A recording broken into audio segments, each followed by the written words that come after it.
Barovians. Getting started here today, I am going to have to head over to Owl's Head and drop some weight.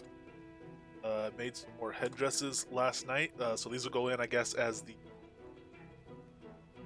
first items on next month's Trash to Treasure turn-in. Because this month is over as of last night.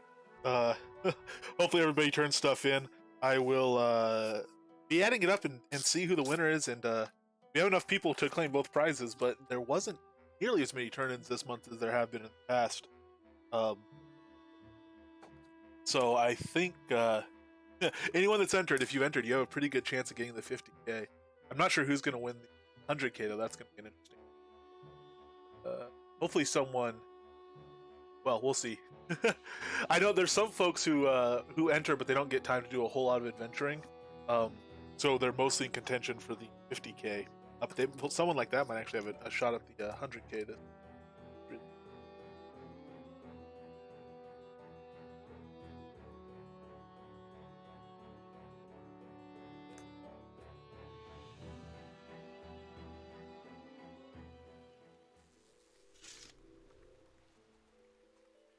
Alright, so...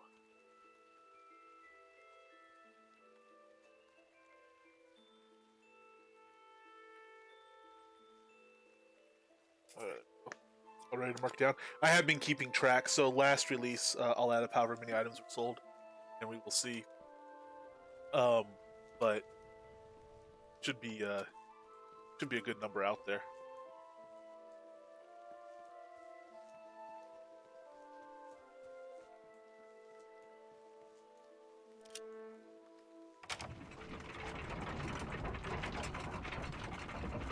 A stormy Halloween weather coming in. I think. Storms on Halloween.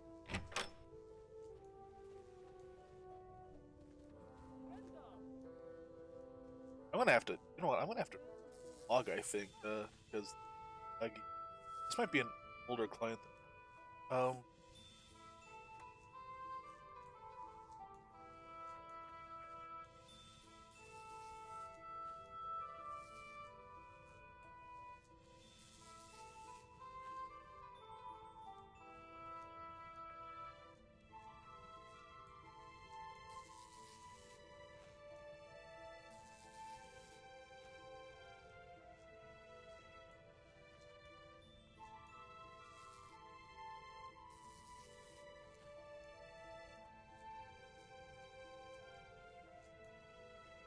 Alright, that might help. I actually had some stuff open, needs a lot of RAM. Okay, let's get some headdresses going here.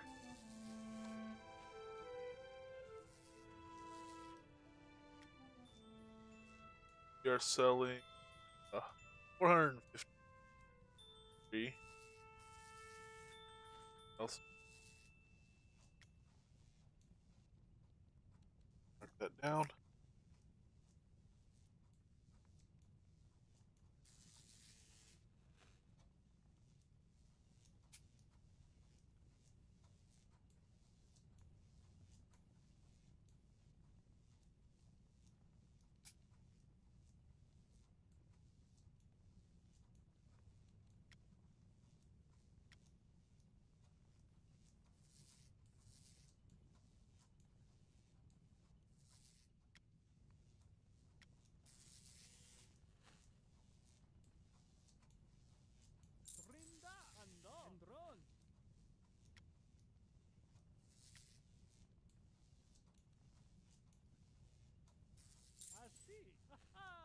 Alrighty. Let's see now. 890. Still way a decent amount. We have some more weapons stuff we can drop. As far as really we're just getting.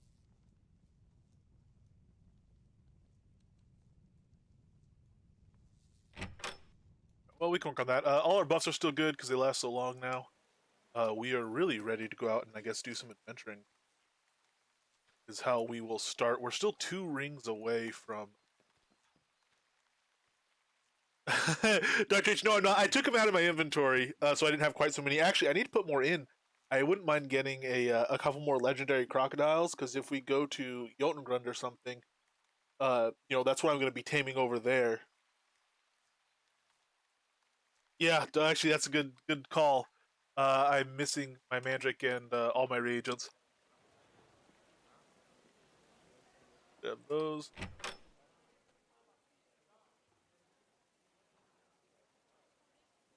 Sweet. Thank you, thank you. 8 Mandrake root, well, that'll be enough. Alright, let's see, what do we want to do? Let's pop over, yeah, I guess we'll grab more necklaces, and I'll grab at least one more legendary, hopefully, at Tanglemire spot, the waterfall there, and I'll grab a couple more massives, I guess. While we're there. Oh, I was supposed to stock. I have a taming vendor down now in Novia Market, and I was supposed to stock it with some as well. It has necklaces on it now, both with creatures and without. I'm gonna wait on collars till I see how many collars I use, and whatever I have left after this, I'll put on there, and whatever ones I get from on. And I need to get food on it, and then eventually there'll be artifacts on it as well. But right now I'm obviously using the artifacts. Hey, Alder, how you doing? Good to see you. Yeah, so to kind of recap, those numbers I was giving you, this was my fire tree, except highly flammable was at 150, and my spec was at 140. I've since dropped them. But you can see, it's a high fire tree, and I had good int behind it, decent sun attunement. My sun attunement wasn't amazing, though, and, 160, 161, 140 arrow, 142 fist. They're high numbers, high levels for sure, but compared to someone like you, your build, they're not numbers you're used to seeing high numbers in fire tree. So that, you can still be confident that you'll be doing a lot of damage with fire, most definitely.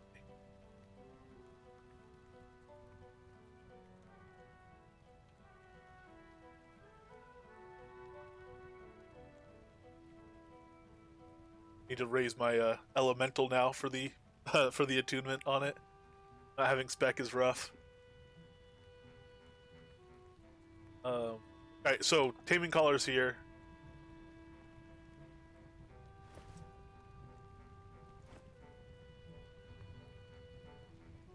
There's new mastery potions too. I'm not sure how much catch up you have, what you might have missed. But the new mastery potions will also give, for someone like you, it's dependent on your adventure level and your spec level. So for someone like you, once it's on, it'll be about 12% boost to fire mastery. And that's it. It's not crazy. It'll be like over all your healing modifiers. Yeah, over all your healing modifiers, it'll add like an extra 0.5 healing modifier, 0.5% healing modifier. It'll increase all the spec stuff. So your 0.5, 0.8 fire resistance extra 2, which again, small numbers, but adventure level 149, major fire build, stuff going to 160, you're used to tons of extra stuff to just make a small difference. But it's all a small difference stacked together, that's why you're so powerful. So, yeah, check him out. Recipe drops off Zavara Fire Boss, so you have to use a tonal or a weapon to kill her, and then you could give the stuff to brew them up, or you sell them. I sell them, I think, for 600 for the potions themselves. They last an hour, so it's not, I don't know that they pay for themselves in every situation, but definitely I just ran it the whole time, and stuff like bosses, where every bit matters. It was really nice to have. And hello, Gwendolyn. How are you doing today? Did you end up running on QA and getting some stuff looked at and tested and whatnot? Yeah, Dr. H, yeah, I started running back when I saw the mail icon. Ooh, one ring to rule on the darkness by them. Oh, man. All right, thank you. Oh, sweet. All right, let's get, oh, also, Dr. H, on QA, I was testing the new Rise spawnable version. It's awesome, by the way. I wanted to. I was looking at all my dungeon stuff because I had to get stairs and stuff to make it navigable. Um, on live, I'm going to be getting all my dungeon stuff together, and we're going to be starting tomorrow, laying out. I'm going to put some Rise dungeons out for people and stuff like that. And I also want you to take a look through and see if there's anything that'd be helpful for your dungeons. Once I get it all together, so hopefully, with the busyness of release, probably not actually tomorrow. But hopefully sometime in the next day or two, we can do that and see about some dungeon stuff. I'm getting really excited about them now that Ravalox is working on them. Hey, One Can't! Thank you very much for the host and hello to you. A missing texture I reported was fixed. Oh, cool. And put out a wyvern for a minute, but I'm really busy this week, so saving my playtime for tomorrow. All right, fair. Yeah, that's definitely what I would do. If you're having limited time to play, playing on release day is the time to do it. Oh man, I'm excited. I'm hoping. So I looked at some vendors as well, Owl's Head merchants and the POT pet merchant. I didn't see any recipe for any pet accessories on there. I don't know even if there will be any crafted ones. They might still be dropping and stuff like that. So I don't know if those are going to be in tomorrow. I'm hoping we get at least one or two of them in tomorrow, and we'll see in what form. But I'm very curious about tomorrow, and I'm curious if Castle Atos will be in and whatnot.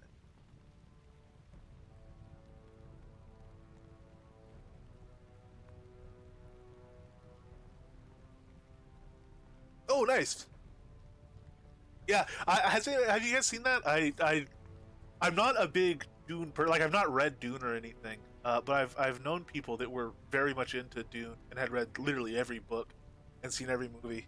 The actual story seems incredibly well constructed and everything. And I remember watching a long time ago, watching the whatever version of the movie was. I think it's the one that's regarded as kind of the best one, but I think I'm probably gonna watch the new one. It was great, awesome. Yeah, I think I'm going to watch the new one probably at some point. I don't get around to movies much, but I'm curious to see.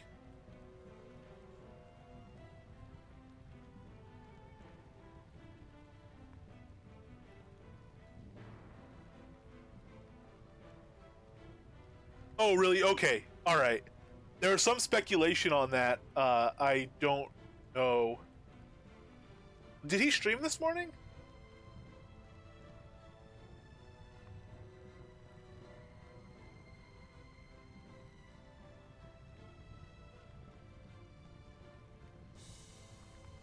Yeah, definitely the movies have been mixed. Is what I've heard from pretty much everybody that's seen them all, who's also read the books at least. Ah,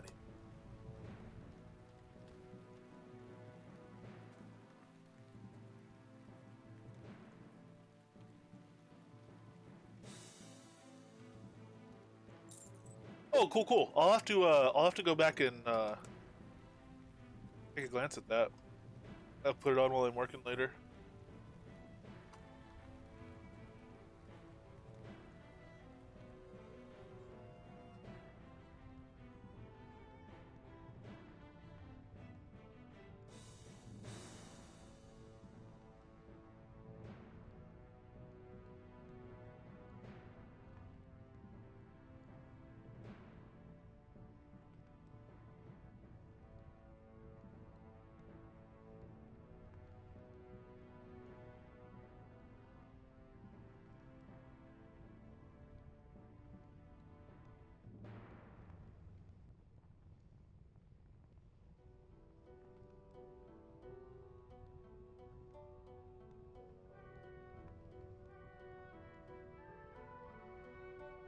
All right. Here, sorry. I was looking at stuff. I was picking that up. All right. Stone Chisel. Sweet. We get to combine. So we left one of our Ringmaster rings unworked.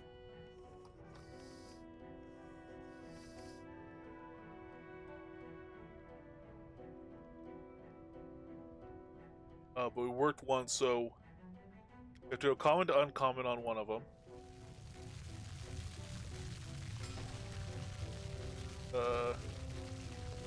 Uncommon to rare, but we don't want to work that one. that's the one we did yesterday. Not that one.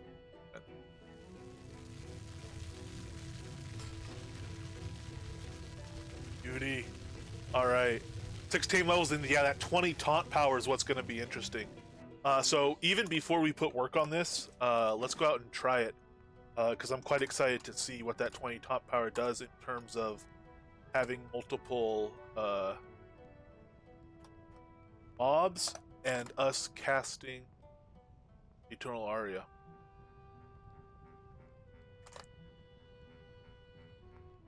Put on Taming Necklace. I'm gonna go grab a legendary first. Because actually, I'll try to pop in. I want to maybe get like 3 legendaries today, maybe 3 or 4.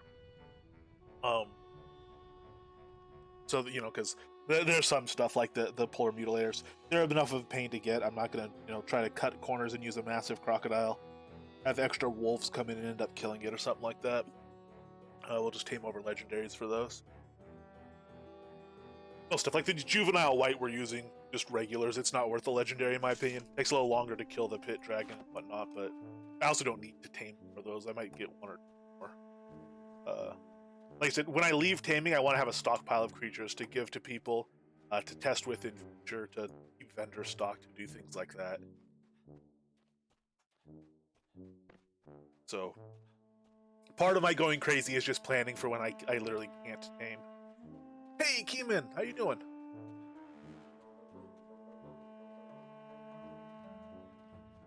Oh, we have another mail. We can check it at the bank here.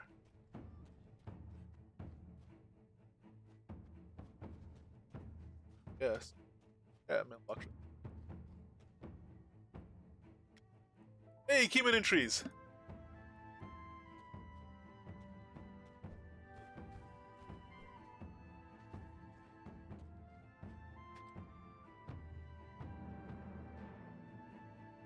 That's why you're taming all now. Yeah, fair enough.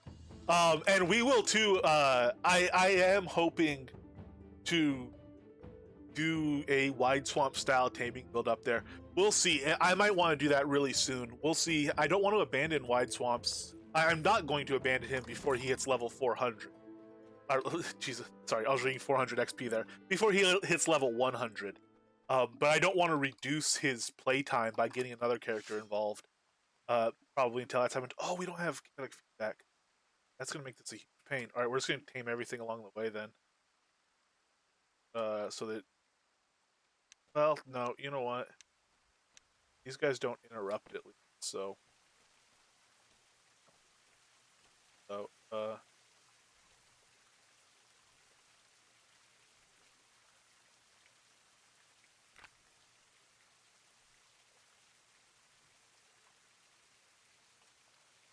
crazy to me how much of this stuff works from far.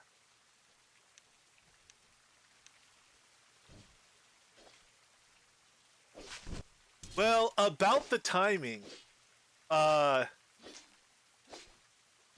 no, maybe it doesn't work from the bar. Oh, it does. We just switched gear again. Gosh dang it, gotta rebind stuff.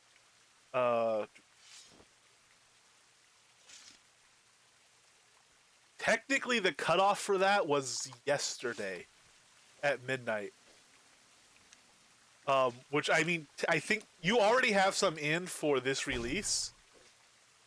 I think those actually have to count towards next release, which is fine. I'll hold on to them, and they will count towards next release.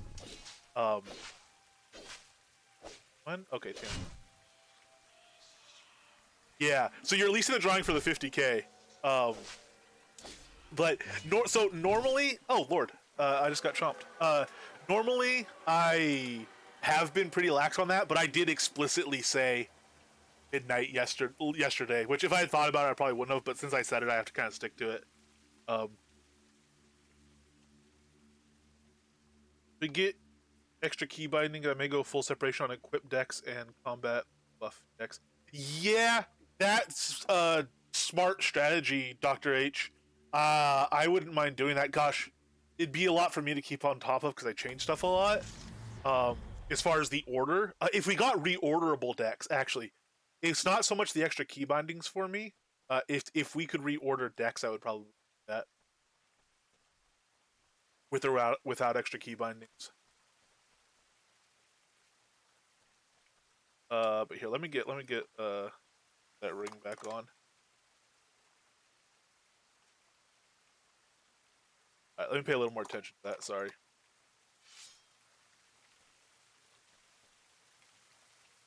And if we have a legendary, cool. If not, we don't necessarily. We can grab one massive.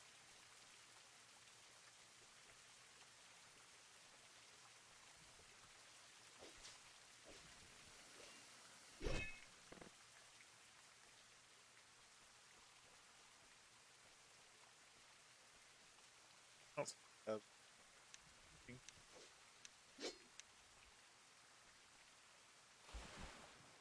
But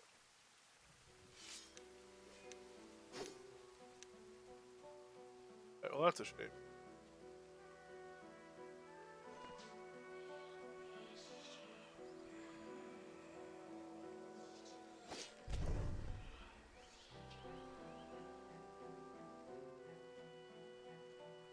Got one. Oh, we got a lot, man.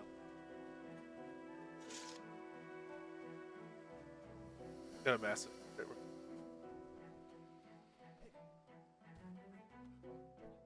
Escape meta alt control shift style, yeah. It's not quite that bad, but I am running into a bit of a problem wondering where I'm going to find some of these taming. I might do some extra on the numpad. We already have some. Bound in kind of weird place. Oh, nice. Build some. Restock those as well. I need to restock the gems as well. Finally got some essences going. I have a few hundred essences as well, man. Make more batches of those.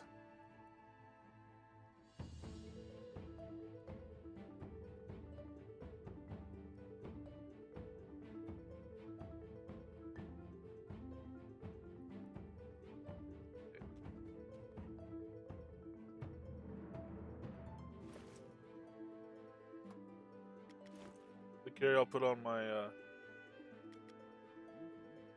I need that first by Keith.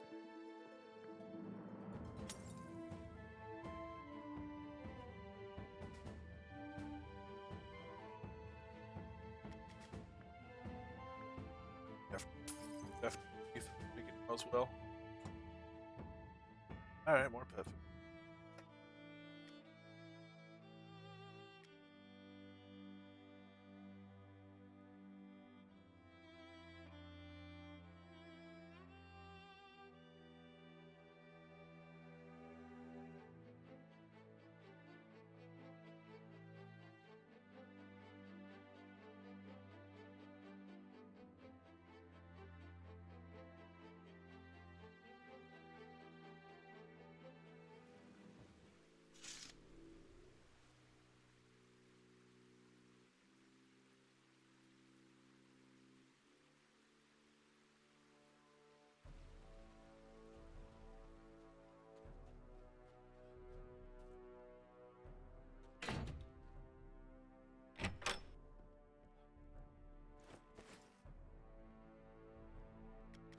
But we really need bear bites. I might have more level.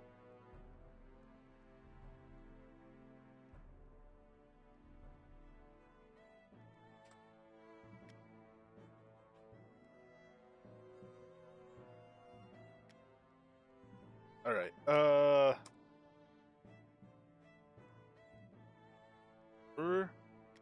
I don't really want to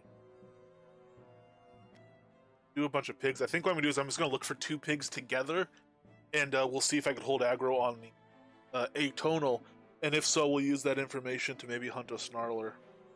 I don't think I have any legendaries that aren't named though, and I'm not giving up my named pets. I won't tame over a named pet. This is a new rule. We're making arbitrary rules we're adding on. One of them now is we can't be so heartless as to tame over a named pet.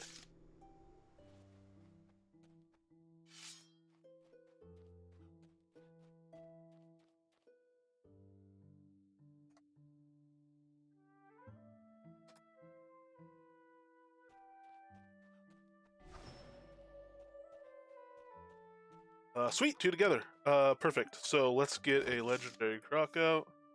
who is not Man Smasher, Biter Spider. Voracious Appetite, appropriate. There we go.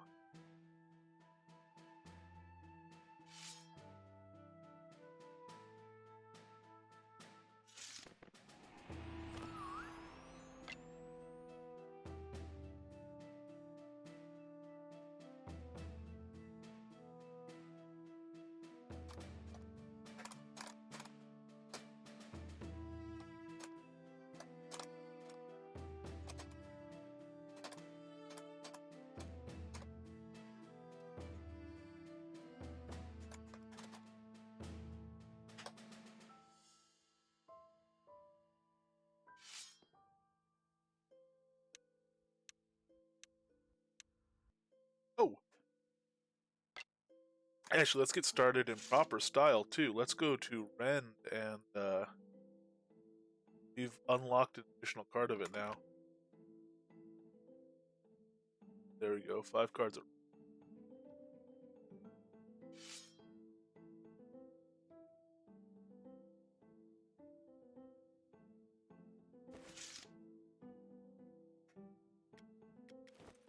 So we'll do Dragon Kibbles, Rabbit Pate, and Venison Turkey here.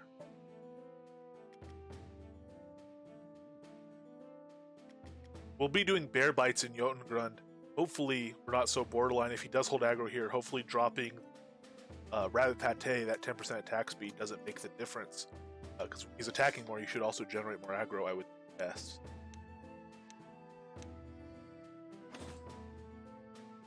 We need to retie for both.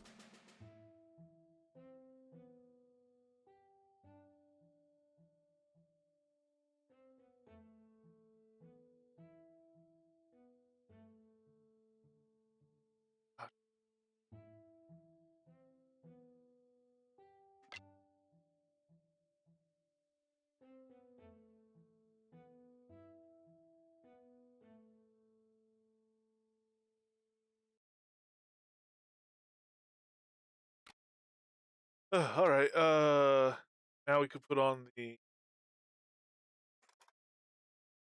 necklace, resummon, re-put our food on. Logistically, these guys can be kind of irksome. That I will say.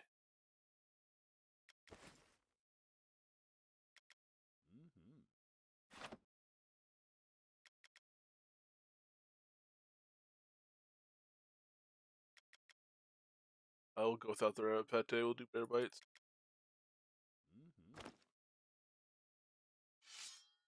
Shall be an invincible rock.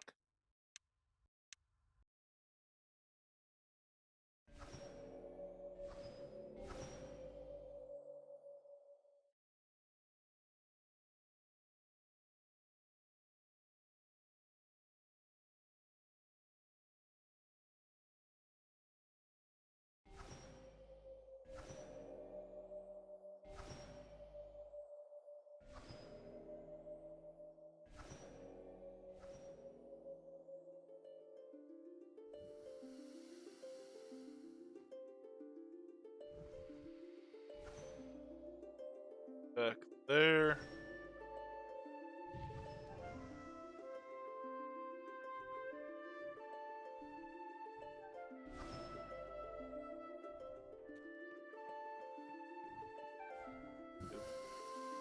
Oh,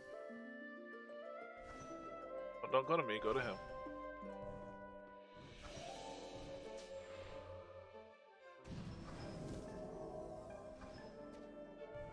There we go. Alright,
target, so I'll just re-rend this one.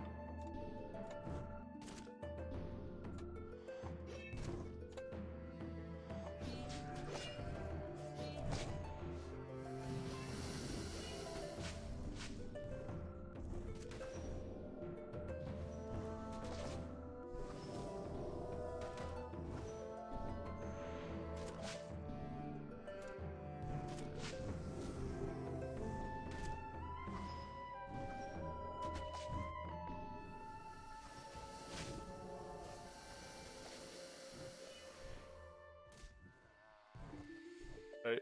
Actually, I could have been Spellbinder there, or coup deck there. Go on this one though. So yeah, I didn't pull aggro off of him at any point.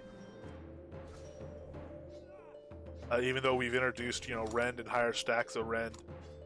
Although I was putting in the one he was attacking.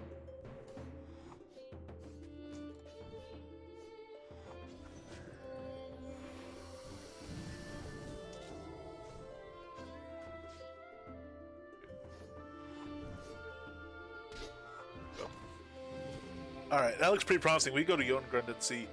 We do need a legendary, though, before we get there. So, Tanglemire. Hey, Common Ring. Tanglemire should be reset by now, so we'll see about getting in there.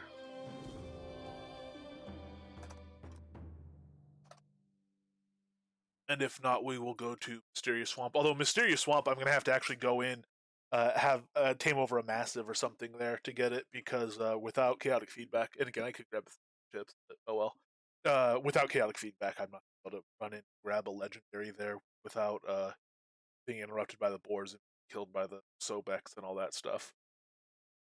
Whereas Tanglemire, I can.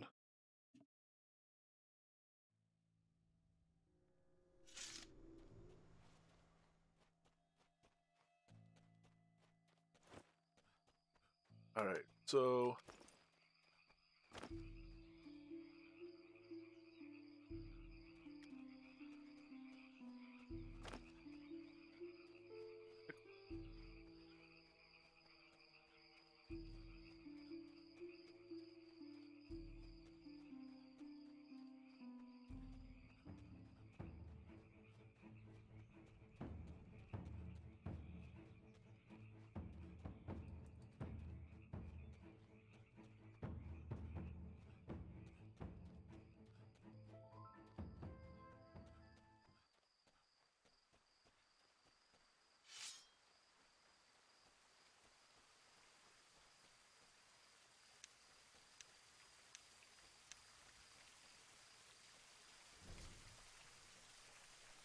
massive legendary.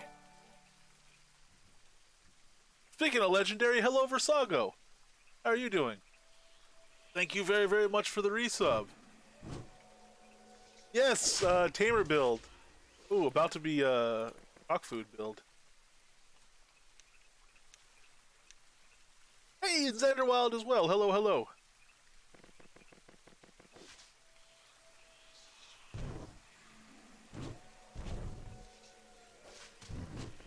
There we go, we got him. Alright.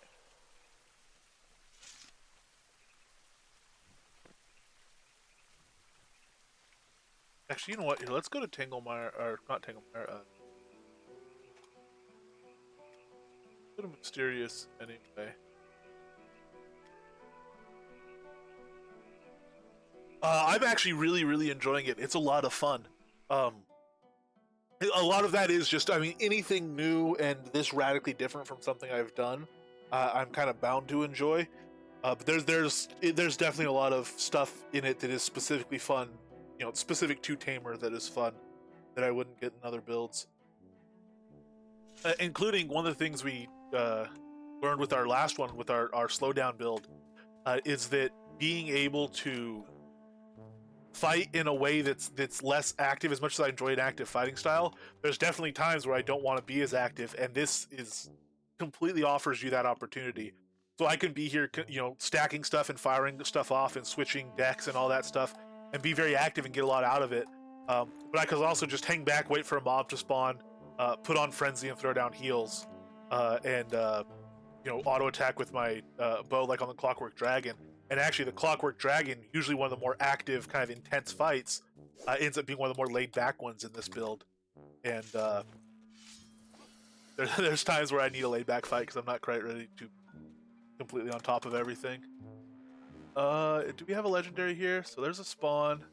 There's a massive spawn. Massive. We don't have a legendary here.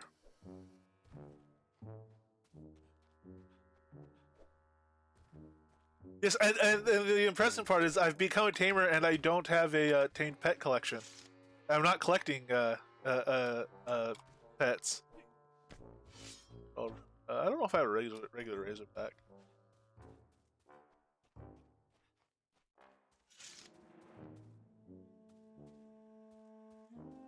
Spam Tala watching Netflix. Yeah, I've not gone that far, but maybe I should find a big DPS where we could have a laid back evening, by which I mean they could do all the work. Yeah,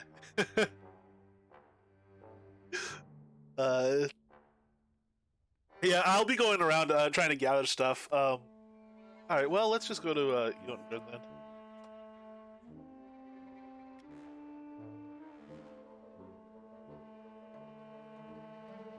No, I have to say, to tank some of these mobs is actually, pretty serious work, and it's definitely not like once you're a tamer you don't have to ever work.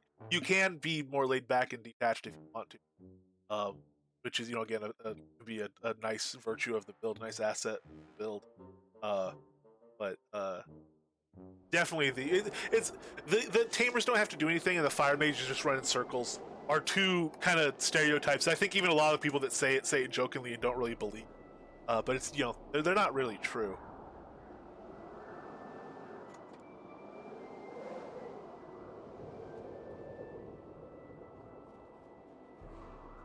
Hey, T-Branch, how you doing?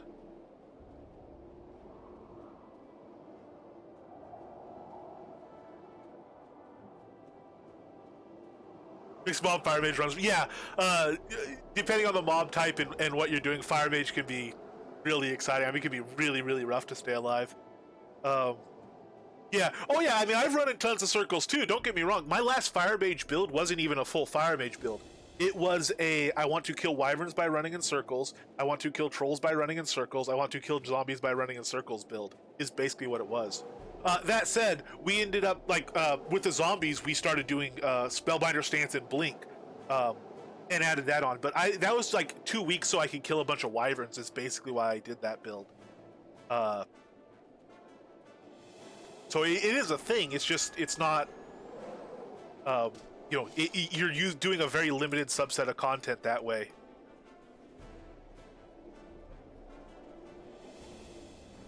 All right, so he's taking aggro. Everything else is on him. Oh, I didn't have to give him his food. Ooh, this is gonna be a rough one. That's another Snarler, or yeah, okay, 2 Snarlers without food. I don't know about.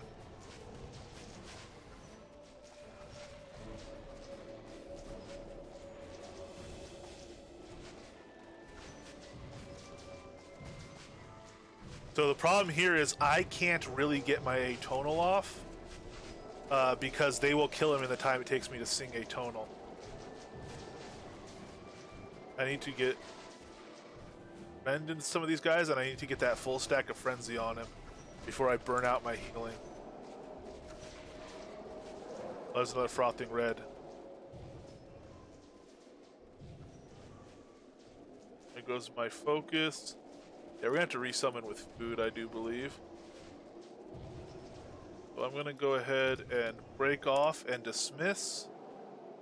And just kind of hightail it out of here.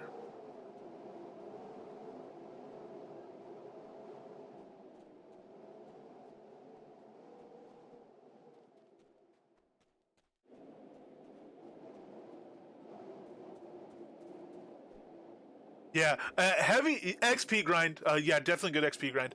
A heavy fire mage I think would be very interesting, especially with these fizzle jewels if you have to throw them on. Like on a neck piece, you're losing 12 attunement for a fizzle jewel, but it's not that extreme. But buff of the mage, the stacked magician buff, that one seems really interesting. For a heavy fire build, heavy mage builds in general, heavy air builds. Something going on with that. Anyway, let's go ahead and do just a resummon of him and daily carry. Let's get the. So we're gonna do full defensive here. We're gonna go bear bites for the healing basic, the combat health per second. The damage resistance certainly helps. Actually, the damage resistance really helps when there's a ton of little creatures around him like that. Dragon kibble we also want to do, which is just as defensive as it is offensive here. And I'll do medicine jerky so that he holds aggro. Fishy nibblers is extra health, but that's not gonna be that critical. It's mostly about healing rate versus damage rate here, rather than his absolute health. Not getting big shots. It's a bunch of tiny stuff coming. Here's a ferocious Arctic.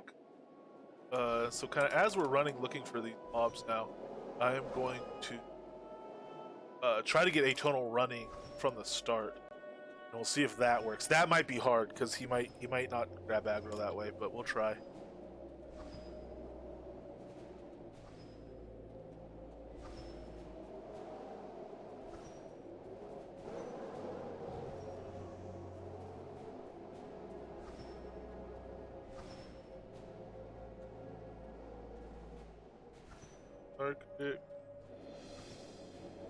Arctic.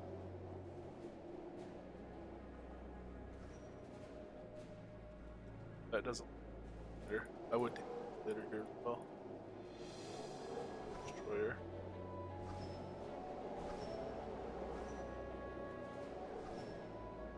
Not regularly. We got to the point where we could regularly clear it. We knew what groups take. We did it with 4 people. It's regularly clearable. You need a fire mage for it. Certainly being a fire mage was helping a lot. Alright, let's clear all this stuff out. Assuming we can. I need him to attack the destroyer for that, though.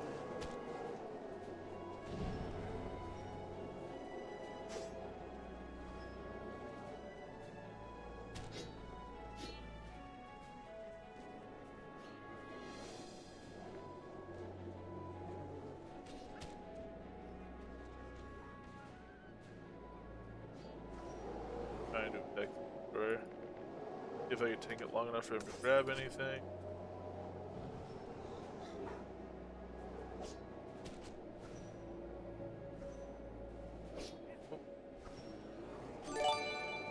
Ah, frothing Snarler. Hey, Versago, thank you very much for the gift sub. And welcome, Waxman. Congrats on the gift sub. So this guy's niching. These are frothing. I can't tame the frothing anyway. And that polar bear's not grabbing aggro, so I'm not gonna get those wolf skins. Alright, I had to put away my weapon so that I have the speed to get away from him.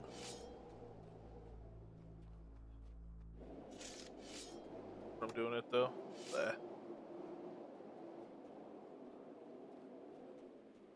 Keep forgetting of the enemy now. Yeah. How are you chomping through them? Is it going faster and faster? Hopefully. All right. Let's see here. Hopefully this gets us to the point where we're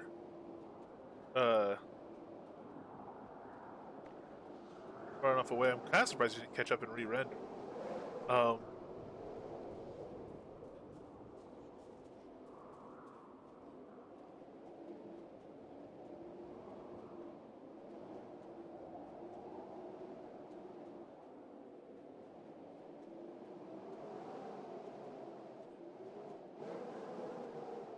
Alright, so here's a red Snarler. Let's see if he'll aggro.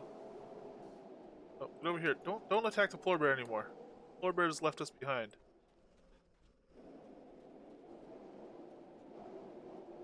What is hotkeyed?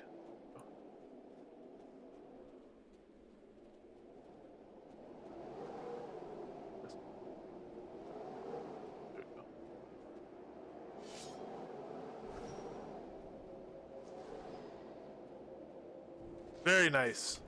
Yeah, that's one. So one thing I'm going to try to do today, hopefully, is get my strength of earth going. All right, so he at least has food now. So we could kill one of these, skin it, and then tame the other. I think we're not going to though. We're just going tame. Well, especially if other stuff keeps running in.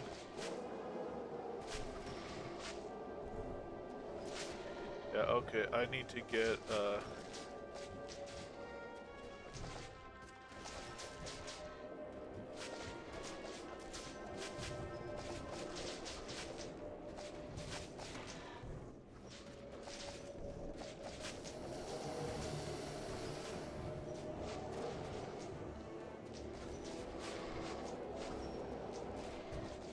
get a tonal down to clear out some of the rubbish and hopefully don't draw aggro.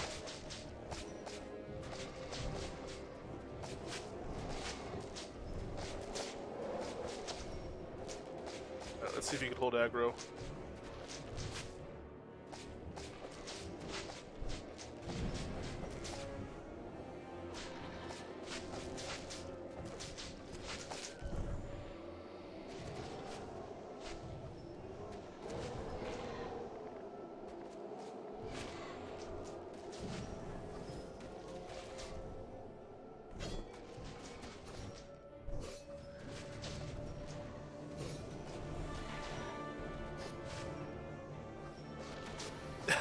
Nice.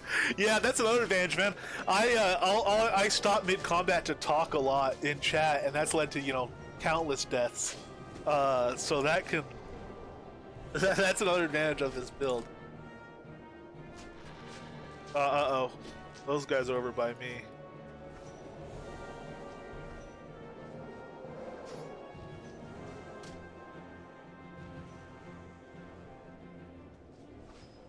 Ah, the lupine's on me now as well. Otherwise, I just recast a tonal and kill the small ones. I worry then the lupine would never go back to the croc.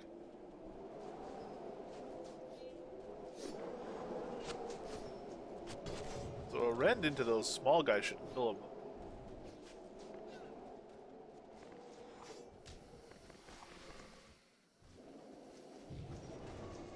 There we go, everybody's back on the croc. Skins in while we're here.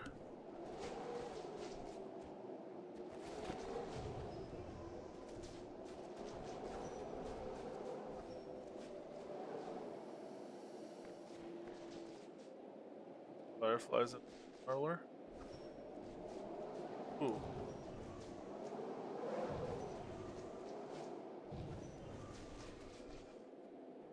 Uh-oh, out of focus.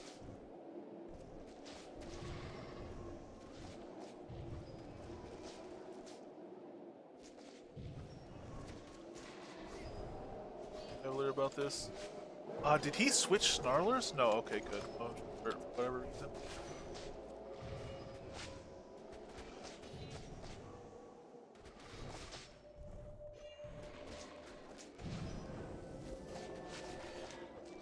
Seems taking more damage, although.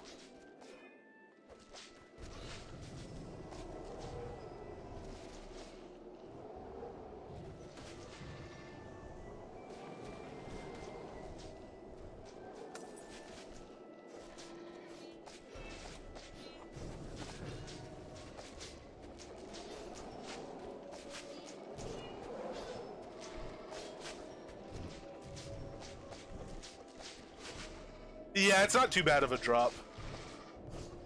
It's actually a pretty generous drop to get on your first.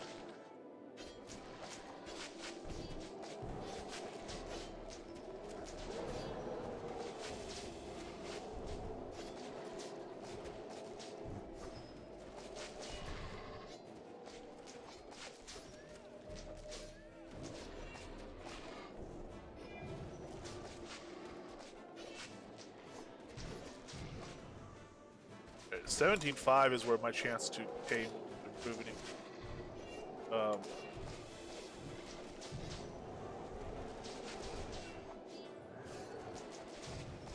Let's go ahead and see about this. Knox full health. Actually, no, I gotta put down that.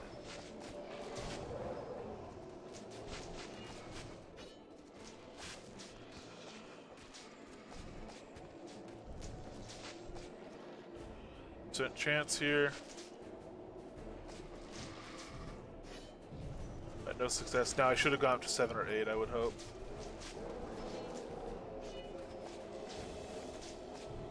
7, yeah.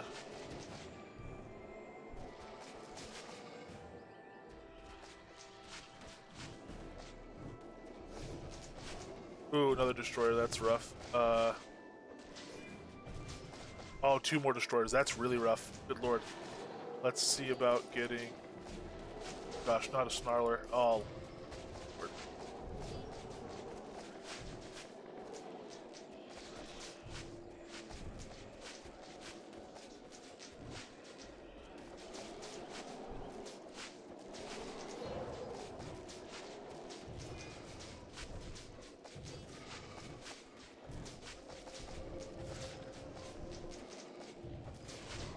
Do I not have my spellbinder on anymore? I don't.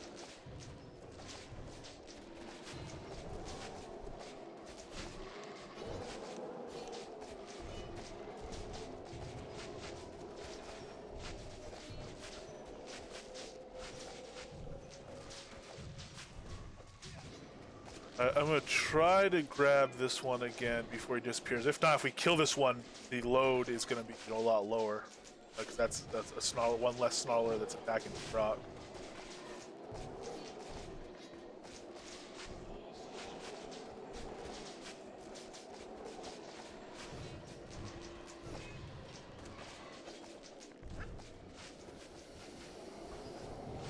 That's one less Snarler that's attacking the croc. Let's get these ferocious Arctics down. Hopefully. Oh lord, actually.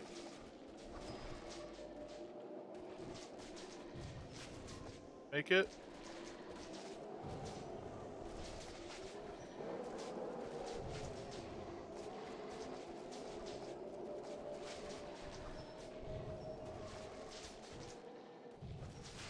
Work our way back up.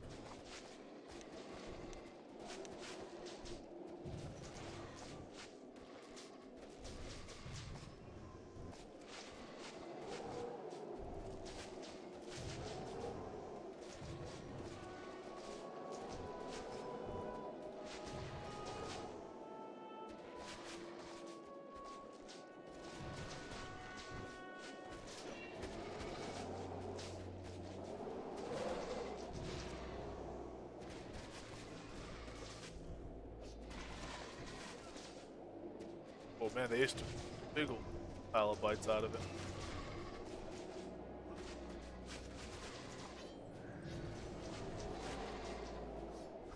Ah, lord, I just lost all my stacks. This is not gonna be good.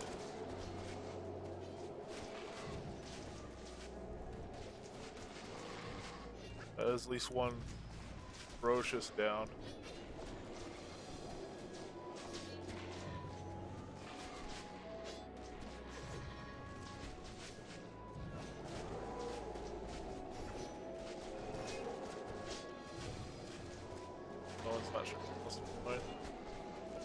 It's a ferocious. I'm mostly curious. Obviously, this isn't practical. I'm mostly curious to pull this off. Heck of a battle.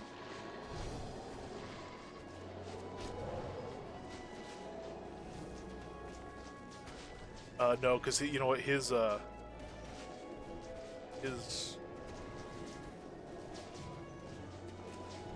frenzy's gonna fall off. I'm not gonna be able to recast it. Is my worry.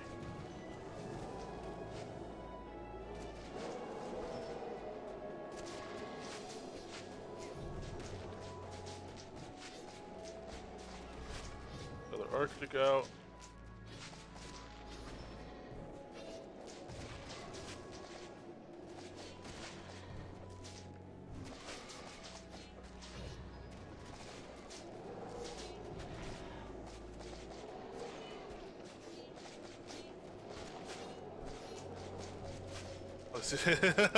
Two more red Snarlers. Oh lord.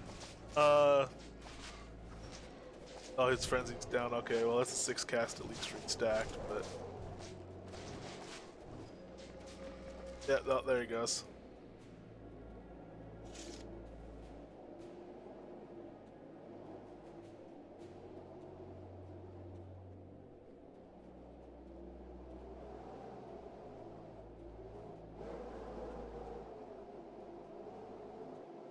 The nice thing is if you res, I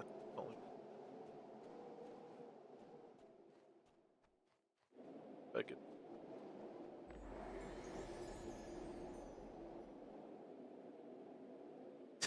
Submarine Mike, man. Ouch. It hurts. It hurts. It really does. I had to do that to be able to res the pet. It was for the sake of the pet. It wasn't my own yeller belly.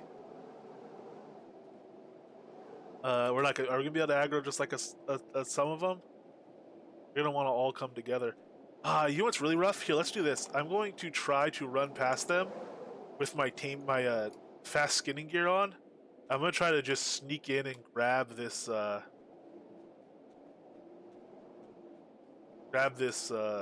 Snarler skin real quick.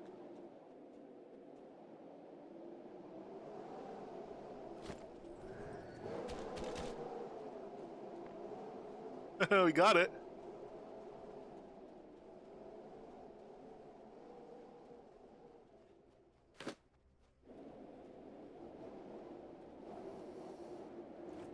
Give us.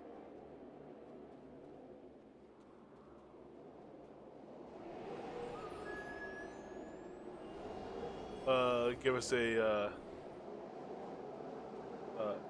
comment at home.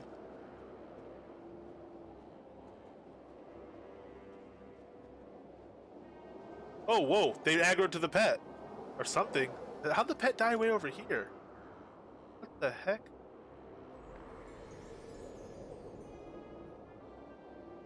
Get their way back there.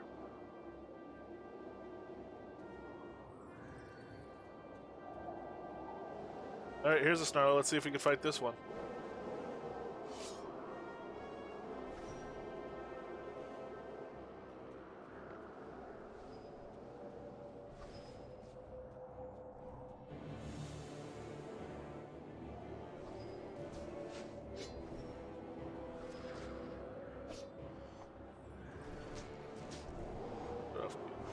Out.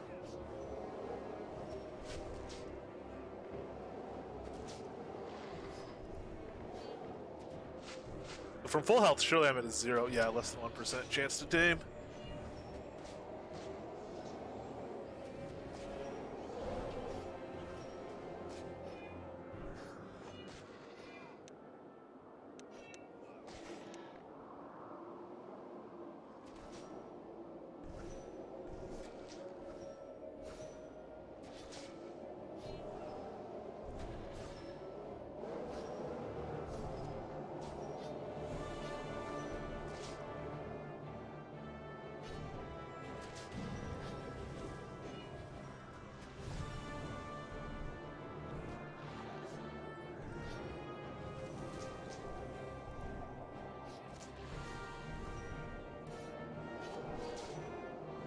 Stack ran. Oh, before stack was cooled down by then.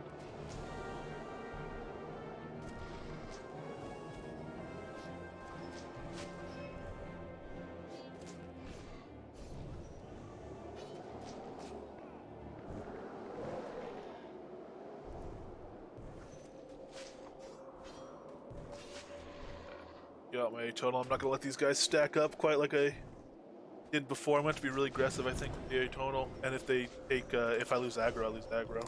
Or if the croc loses aggro. So still less than 1% chance. Let's see what happens when we get him to 1%.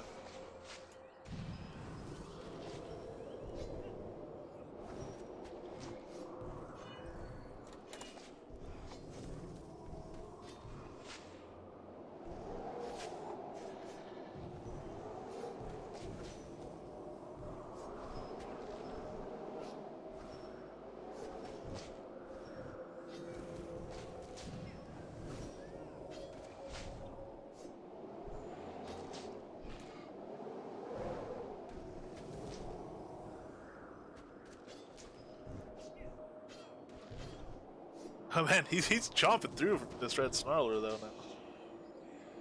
Once he has, you can establish and get all the buffs on him, he chomps pretty good.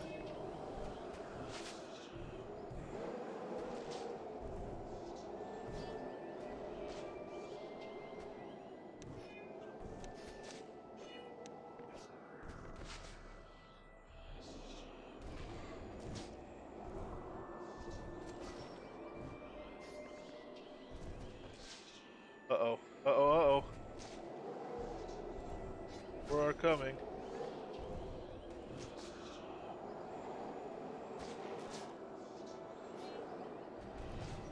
Not enough ferocious.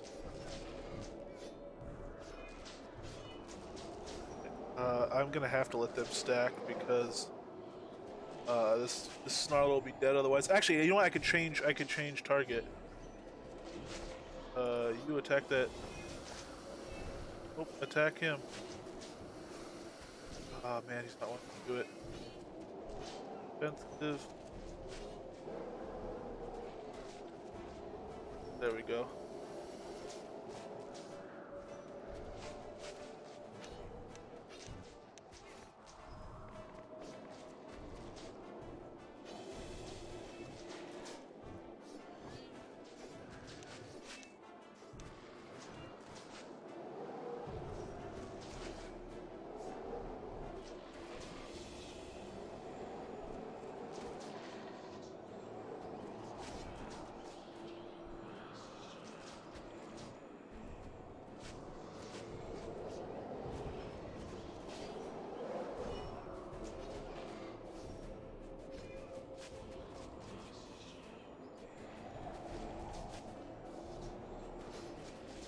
Passive, stop attacking. Attack target. Okay.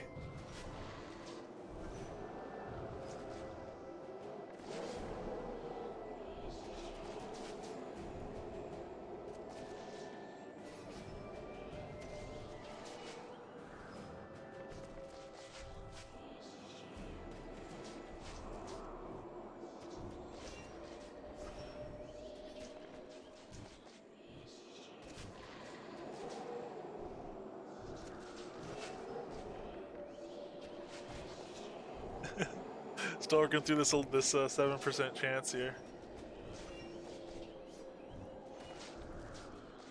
Really on the croc.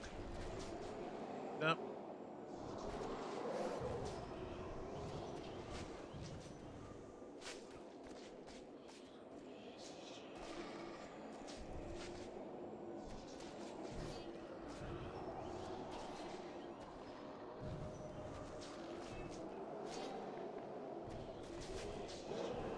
Yeah, most of our Snarler taming is going to be done. Like I said, if we, on our way out, we might dump some passive somewhere, like maybe an attack passive or something like that, and put a bunch of extra XP into tame creature and or spec. Well, definitely tame creature, maybe spec as well, and we'll try to get our stockpiles that way a lot easier using fewer callers. We started with 200 callers, I think exactly. Oh, he's going to be out of targets here soon. We have to have him not attack.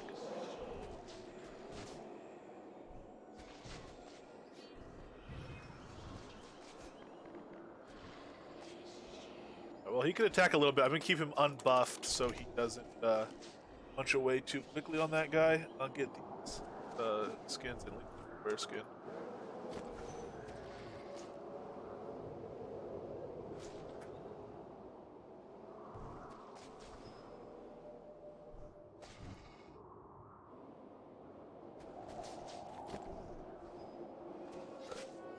Actually, he's taking health, so or he's healing. So I'll put festering on to stop that, and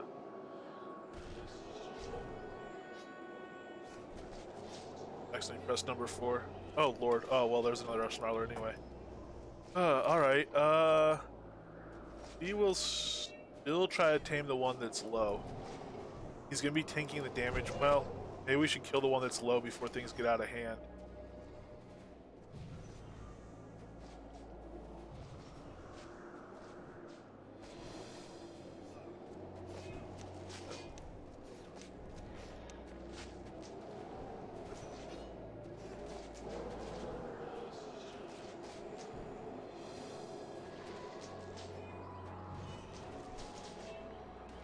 Yeah, another Lupine Destroyer. Alright, we're gonna have to kill this Snarler. Safe about it.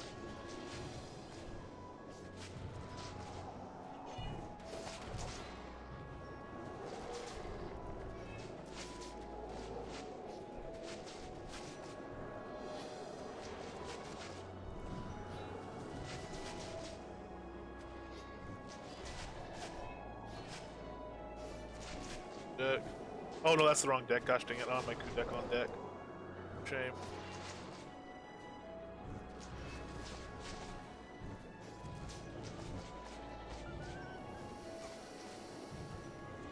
And that's one of the Ferocious is out. Now 2 Lupines and a Snarler. Still a lot of damage coming in.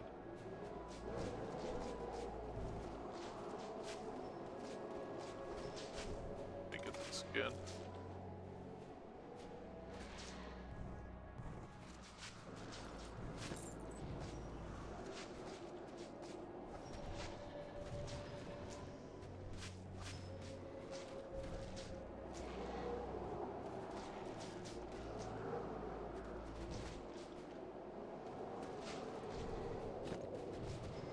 Alright,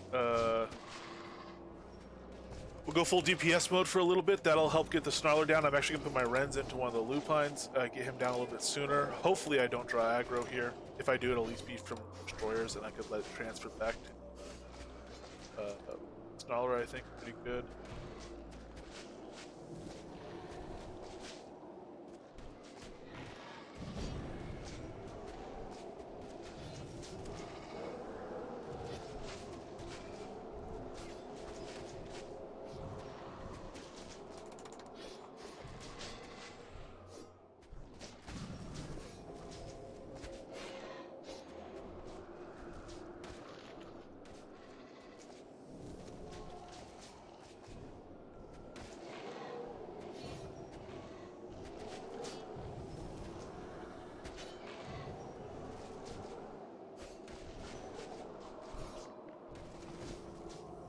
Actually, Fireflies doesn't well. It helps from auto attack.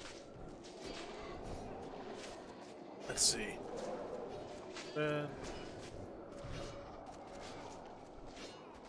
This isn't intense fighting the way I'm used to, but it does it does end up giving itself a certain type of intensity. That Lupine's on me now, yeah. Another one bag. Alright. I stop attacking him, and once my Rens fall out, we'll see if it goes back to the grot.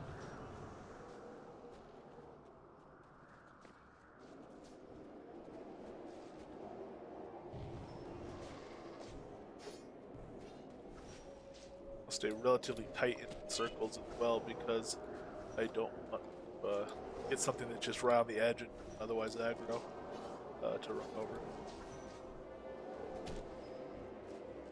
Pausing there to get shots in it. But okay, there you go. Back on the rock. Beauty. And Snarler's about to pass 50%, and I'll try a first tame attempt at him. I'll go easy, I guess. Here, let me apply some more festering to everything so it doesn't heal up too much. And then maybe I'll just do a wait a moment and do, yeah, you know what? Ah, damn it. Are those big guys? Oh, these are all small guys. Okay. I'm gonna try to take these guys without rent. You know what? Actually, if the Lupine hits me, the Lupine hits me. He'll go back to the croc eventually. I'm gonna take out a tonal for these guys.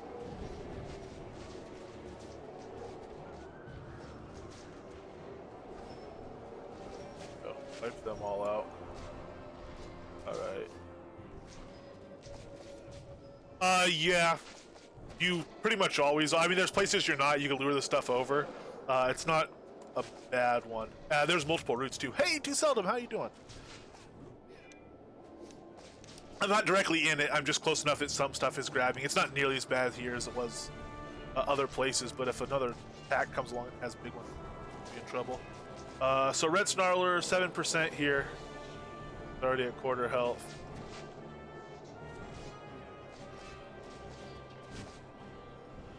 Oh man, why'd that Lupine decide to attack me now? What timing you have? Good. It's very good. Considering the situation.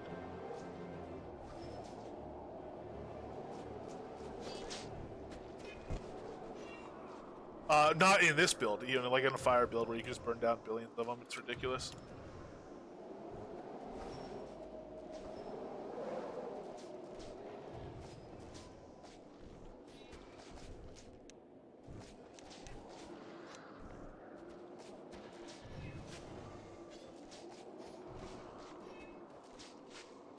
I didn't need to take a focus pot there. I should have waited for focus to just regen.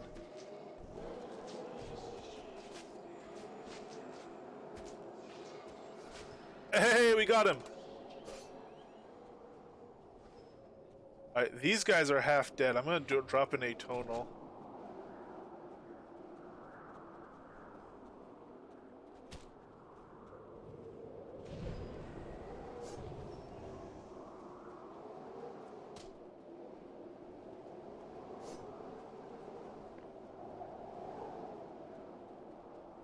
And we lost food anyway, so I think the way to go on this is spider, biter, smiter.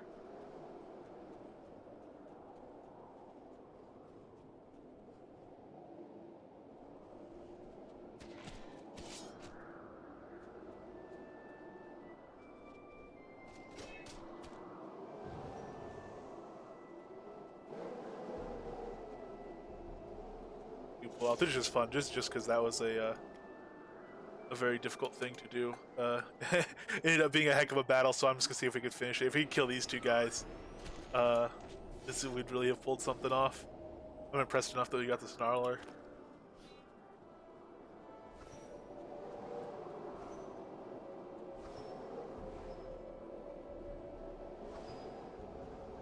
He's got range and he's got root, so I think he has the best chance of helping here and of actually maybe grabbing aggro from these guys.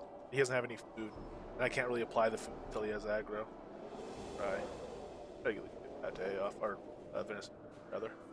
Aggro food. Some damage, I'll win a tonal. I'll get fireflies, which will help his fang. Street. I guess a dex debuff would make them more susceptible. No, root's based on strength, not dex. Both attacking me. I thought maybe they were going to both aggro the spider. I don't know if the spider actually grab any aggro here. Get right. That's not going to help the aggro situation, I guess.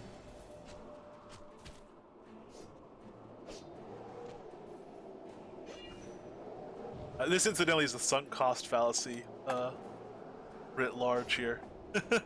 Just because these guys are half dead, there's no reason to actually, we go to an Opticon and go kill piles of them much more quickly than this. But I'm curious if the spider will take aggro. I mean, we're not going to try forever, but let's see if I can get a pate off.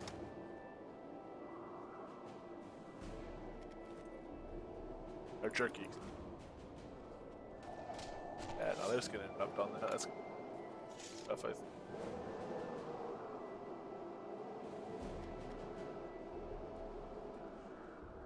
Hey, when we got it. Man, he's not rooting him at all. I think they're just basically too high level for his root, which is unfortunate.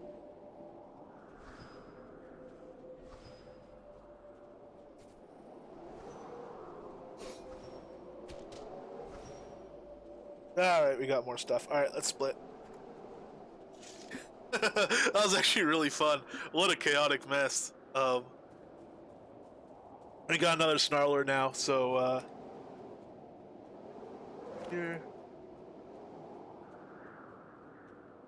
Doing another dead Snarler. Sweet. Let's go have him kill something. I know they're not the most amazing super duper pets ever, but let's go see how he does against ooh.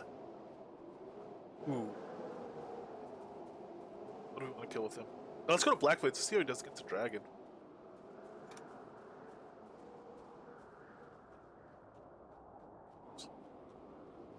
Typing in the port location inventory. I think I can port from there.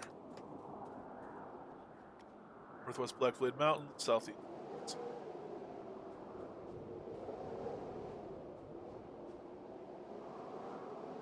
Oh, Cowboy Bull said something in guild chat, and I put a question mark because I wasn't sure what he was talking about, and then we just got wrapped up in like a half-hour Snarler battle, completely ignoring him.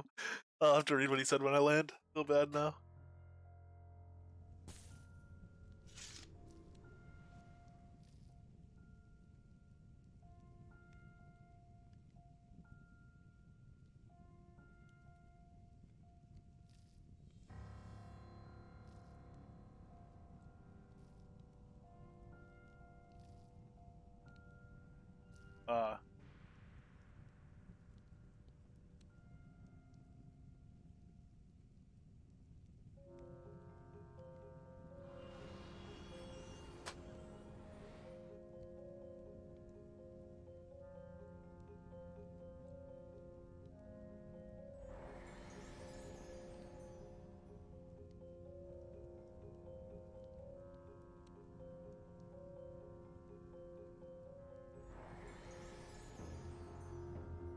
Okay, cool. Alright, so you get dismissed. Red Snarler gets equipped.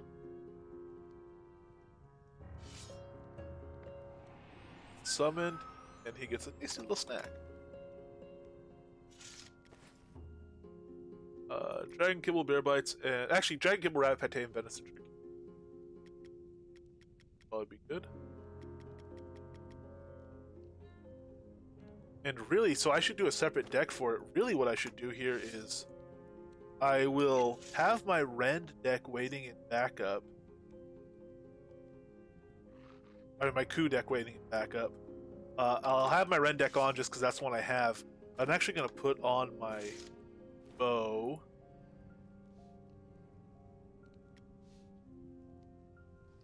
So I'll be able to get more attacks in on that way. And we'll pre-stack here, because if there's some ancient or something, it's to be pre-stacked.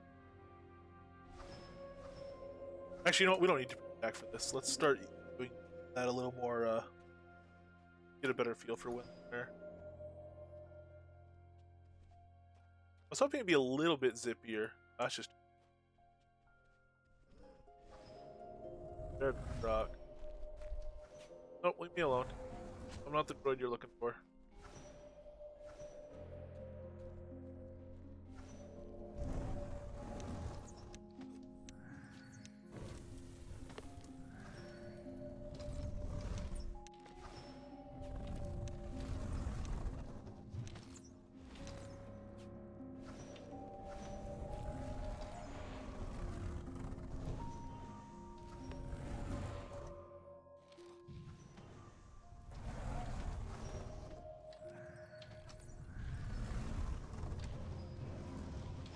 Taking pretty good damage there, but he didn't have his friends.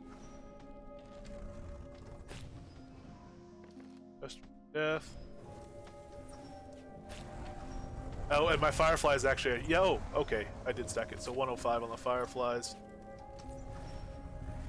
His first dragon's almost dead. The first dragon's been very good about not flying a ton.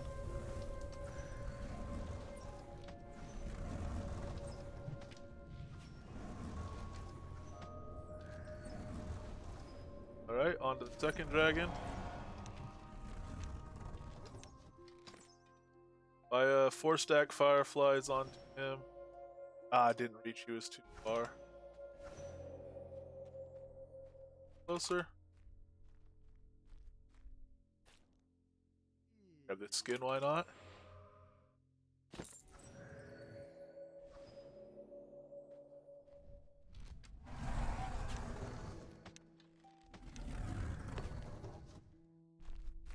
Stack Fireflies again. 101 point beauty. We'll be at the point soon where a 3-stack will get us to 100%. And again, ultimately the goals get to where a single stack. But that might be a while because you can go to 1. We're obviously kind of budgeting our XP right now because we're doing a build.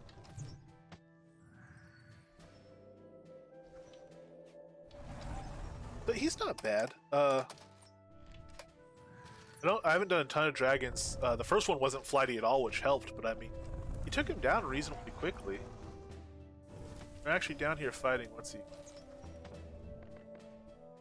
71, you know, he has his food and stuff and his frenzy, but he has no attack speed modifier, no, or, you know, he hasn't had Anthem Alacrity, he doesn't have Savage Sonata. I'm not even using it.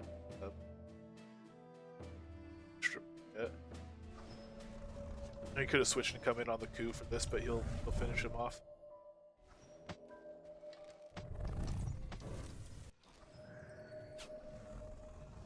Alright.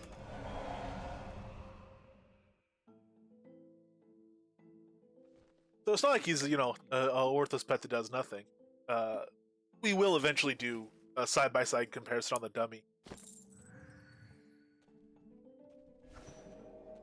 Between a lot of the top tier pets and then between a lot of like families of pets. So, we'll do a bunch of the wolves or something like that. Try and get an idea of stuff. I kind of like him.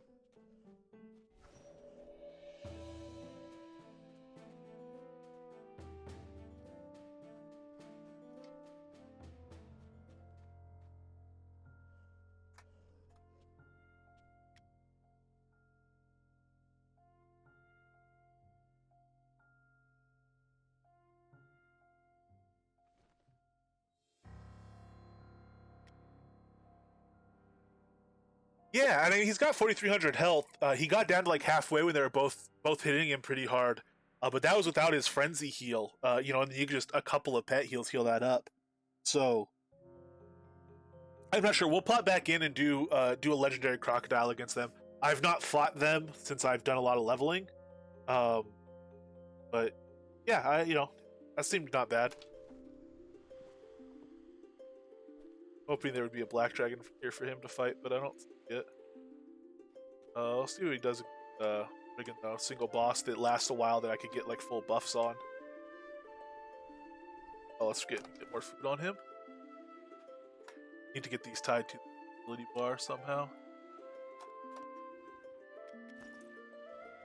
Gotta find room for him. Irish Eyes, hello. I don't know if you or Serenia saw it. I put a message in the guild Discord, or the town Discord, for Mysteria. I didn't want to be a bother though. I figured you guys might not have seen it yet. Never take venison jerky, and then I'm gonna retake dragon kibbles. I'm gonna push. I took bear bites when I shouldn't have. I don't want that stack. So now we should be dragon kibbles, pate, jerky. Perfect. That's the stack I want.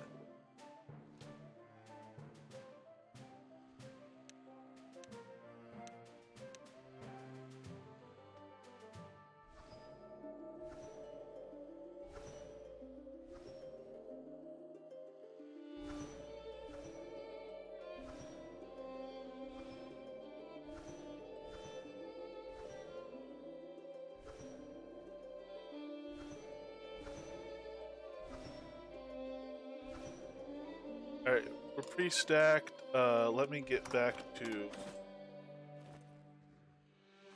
and also, that guy, that was without tamed creature gems, because when I'm on bow, I don't have any tamed, any gems of the Ringmaster in that bow, nor would I put him in that bow. I'd do a nicer bow.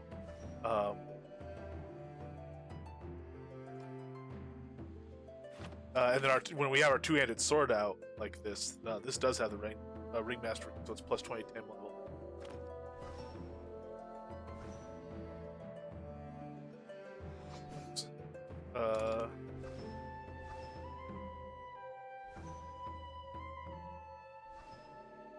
Wait for our last run card to come down.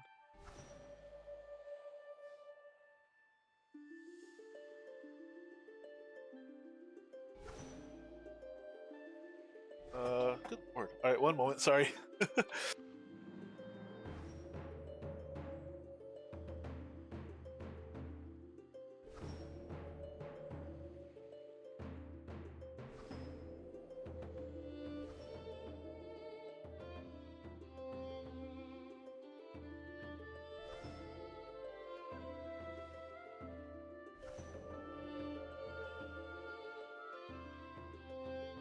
Alrighty, we are all stacked up. Let's go in and see what we can do against here.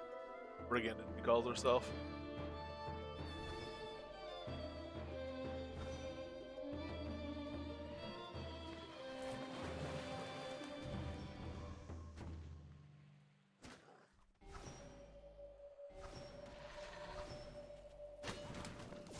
Just single stack spellbinders. Get something to help us. Auto down.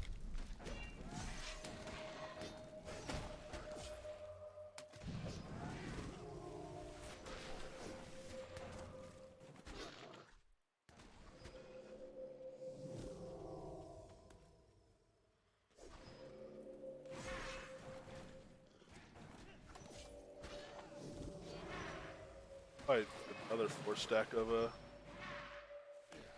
Rend already. Rend will drop a tonal.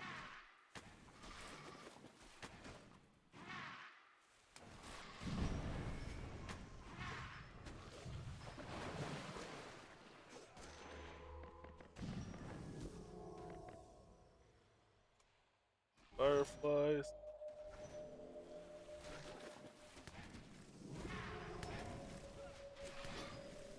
Ooh, 1977. That's a new big hit, I think, for our pet there.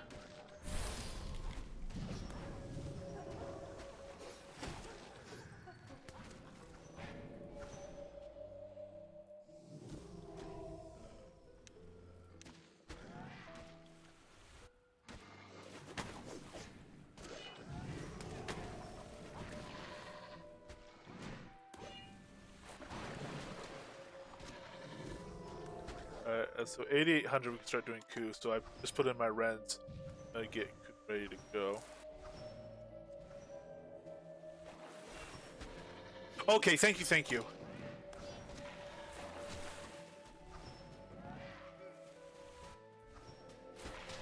Whoa, no, she's on me. No, no, no, no, no, no, no, no, no, no. Wolf, I was right by your side until Brigand was on my back.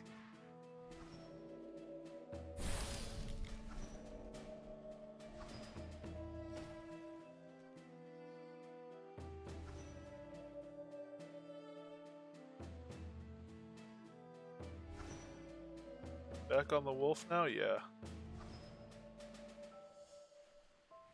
Ah, okay. Yeah, I feared it'd be something like that. It'd be, just something easily resolved. So thank you very much. Ooh, cool.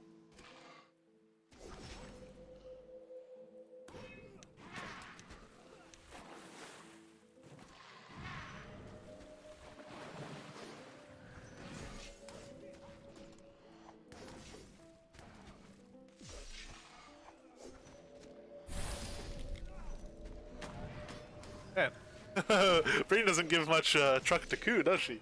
All right. So that was a little bit trickier to tell. The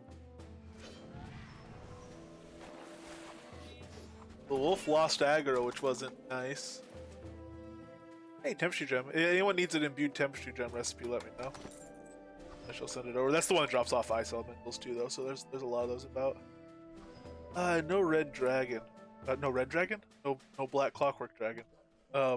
Let's go back. Instead of the red snarler, I'm going to try the legendary croc, and we'll see if we get 2 regular dragons again. Especially, we'll be able to tell. But we'll go back to Northwest Blackblades. Should reset by now, and see how the croc looks on those guys. As a nice little point of comparison. So goodbye, Snarler. Daily carry out. Let me put on another night potion so I'm not over encumbered. No, honestly, you could run around in a lot of things you'd be doing Tamer with. This is another advantage of it. You can run around over encumbered. You run around with an ox belt or whatnot. You're not worried about being very, mobile and quick a lot of the time. As long as the pet's tanking. So there's certain areas you could stand. You'd play there, for like Well of Wyverns. Depending how we run Well of Wyverns, which is something we're going to try to do real soon here. We might be able to stay there, if we wanted hours. I can't really grind for hours. I like to change the scenery, but one could get 10,000 pounds of carcasses on them if they have like an ox belt and they buff up and have a lot of strength depending on their build. That might only be dropping them by 50% move speed, which with a tamed pet doing depending how you fight it might not be a problem. Black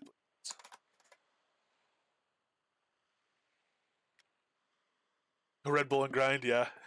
Even honestly, if I had a Red Bull, I would probably be less likely to grind. I can focus on stuff, but and for longer periods, actually, probably. Well, I don't know. Maybe it wouldn't make me less likely to grind. I don't think it would help. I would still want to go do something else after a while.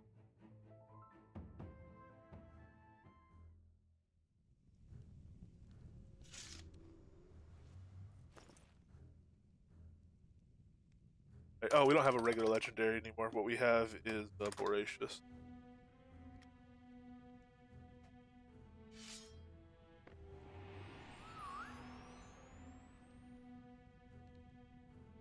So he is going to get same kibble, pate, and turkey.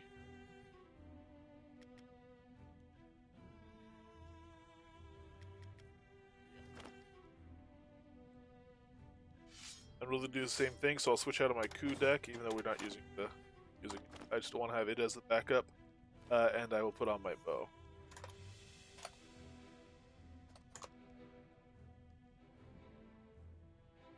Hey, good old Maniliki, how you doing?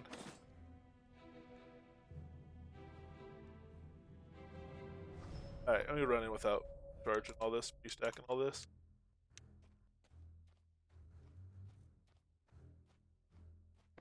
Ooh, alright, we have an ancient, so this is not gonna be an apples to apples. Oh, we have dual ancients. Okay, legendary. Get right there. Don't you dare run past that croc. Little giant.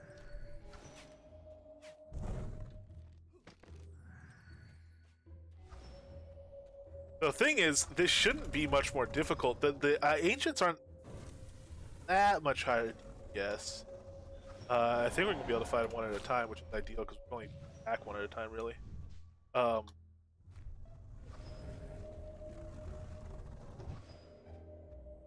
It's just they will take a long time to work through. A 3-stack Fireflies does not apply if you're too far away. Good to know. I'll have to get a little closer to him to put it on. 1, 2, 3. Stack of Fireflies. 97.4. Alright, we got a ways to go still before we can stack on him.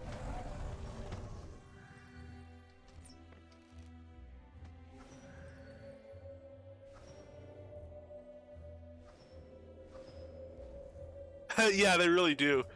To the point where Well of Wyverns, when it first came out, the huge wyverns are dragon size, and obviously very similar. They would take off flying, and when a wyvern flies, it doesn't do anything. It's actually a relief, because it doesn't attack for a moment while it's flying. But every time they would take off, because they were dragon size like that, I would freak out. I would like wince, waiting for them to just unleash a bunch of fireballs on me and kill me in the middle of the fight, because I just had it so ingrained that when a dragon took off like that in the build I was in, a fireball was coming, and it was a really nasty situation.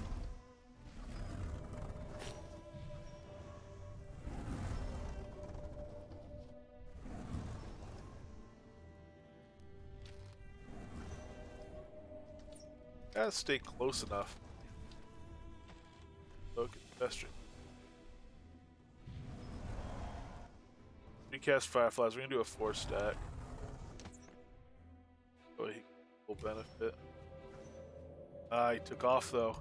So I'm convinced that pets make dragons more flighty for whatever reason. And it seems like they make Brigand more mobile too. They might make mobs in general more mobile. It's just very easy to notice with dragons, because they actually take off flying.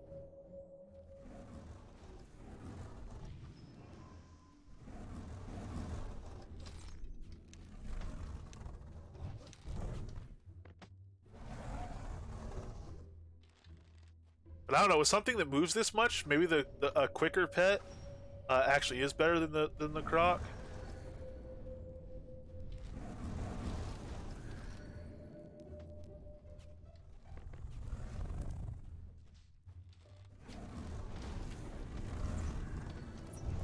Oh, is the croc? Dang it, the croc is aggro to the one that has full health now. Attack this one. Cool. Oh lord. Alright, we'll try defensive. Passive stop attacking attack seems to be the proper shade for it. Gwendolyn gave. This seems defensive attack seems to work at least part of the time. It's worked twice for us now. So it might just be less reliable, or maybe it's just a legitimate alternative method.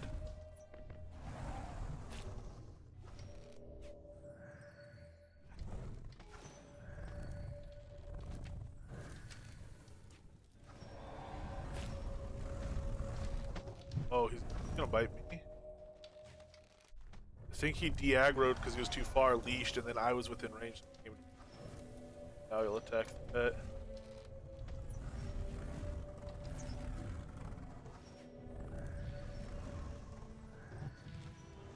Alright, and what can we do here?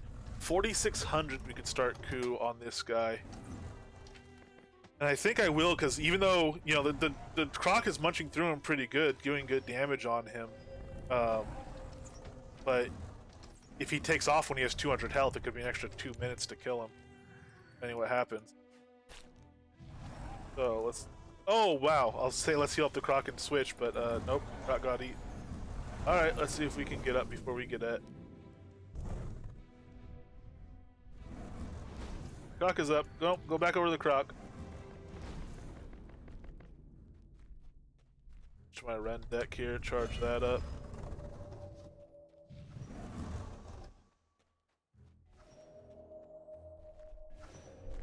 Oh, which red dragons? Okay, I think this one behind is the one.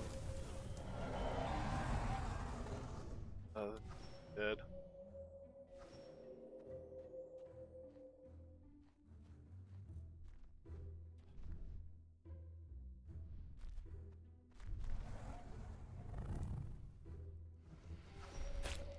Back that dragon. It's doing God knows what.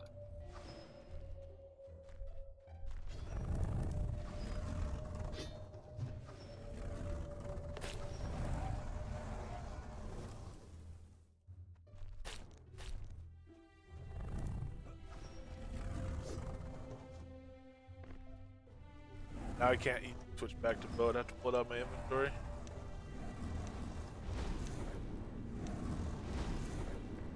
Yeah. Yeah, pets can definitely tank.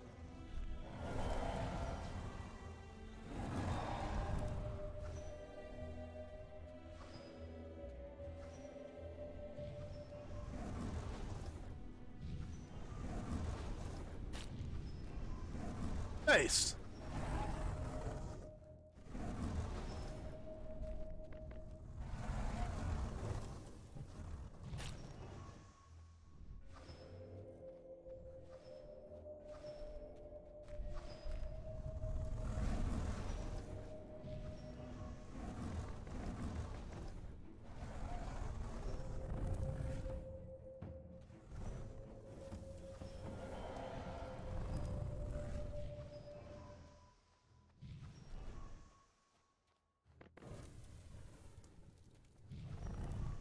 Yeah, there's great Dragon Slayer builds. I do not think this is one of them.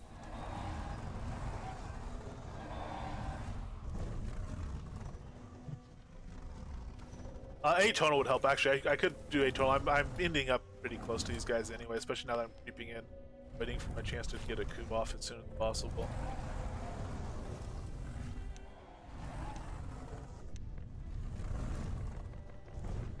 Oh Lord, there's a young yellow now involved in this. At least it's not a juvenile.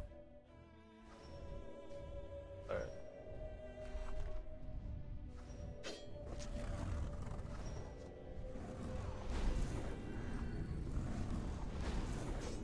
There's one down.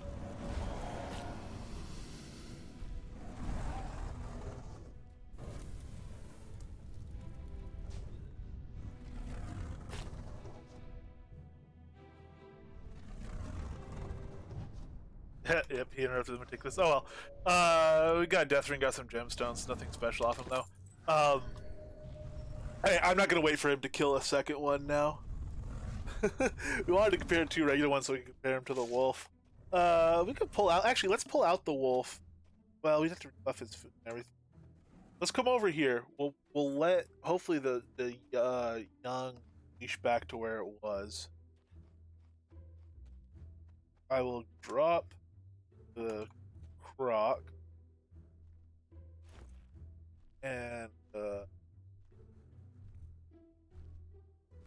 Snarler.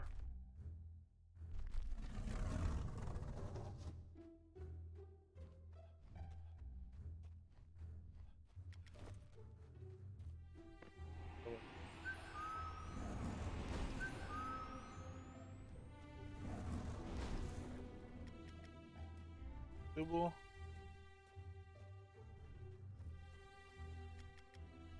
Pate, drink.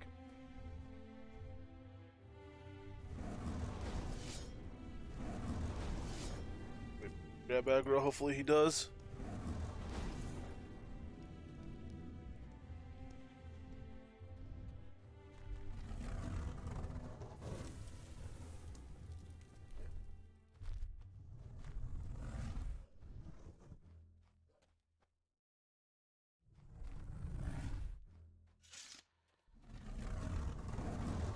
I'll apply Advantage and Jerky first.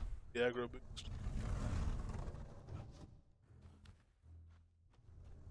14 down, 10 to go. Oh well.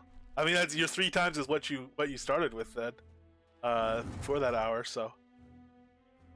It still didn't apply. Over here, buddy. I need you to have your venison jerky.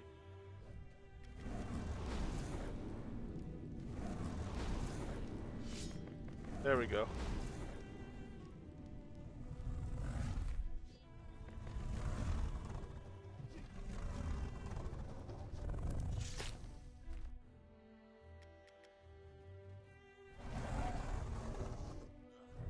Cool, rat pet tail with the other one. Kill, man, you gotta be really close to the pet to get it to apply. Like right there on him. Alright, well, if the aggro's not gonna transfer, so that'll pretty much be that. I think it is the thing, you know, this is the aggro we had built up during the other fight. I don't know if it dumps. It's so hard to tell if it dumps. It kinda, as hard as this is to pull it over, this might just be aggro we had generated. But we weren't doing that much during the fight. We went with the coup again. So I could see why aggro transfer from the pet to the tamer when the pet goes away. I could see that as a theory. We do have a lot of aggro here.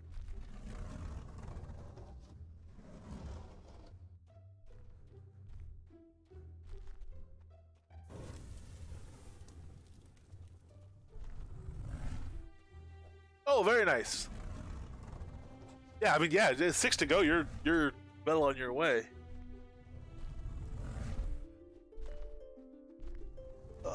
Yeah. All right, we're coming over here. This is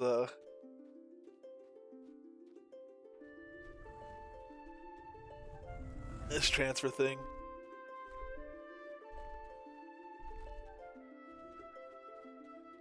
Yeah, and it's something that's so hard because so much of that is so obfuscated, and to a certain extent, monsters do seem to act on their whims as well. I think mostly just based on because line of sight is not always obvious. You can tell when you tell your pet to go attack something, it takes that weird pathing route.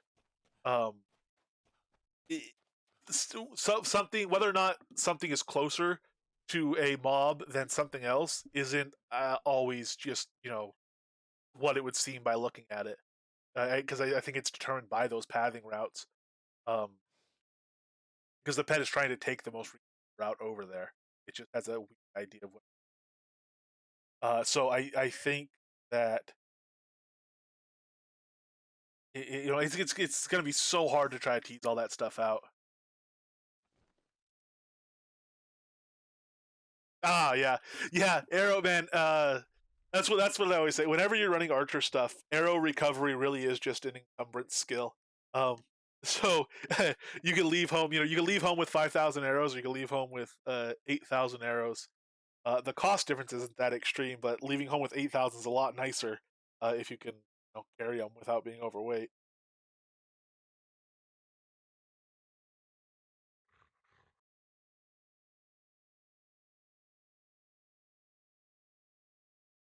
All right. You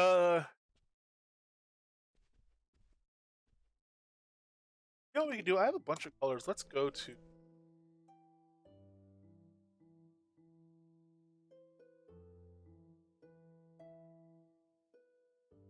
This. Let's go to our Doris. No, let's go to Soul Town. That's a good place to start.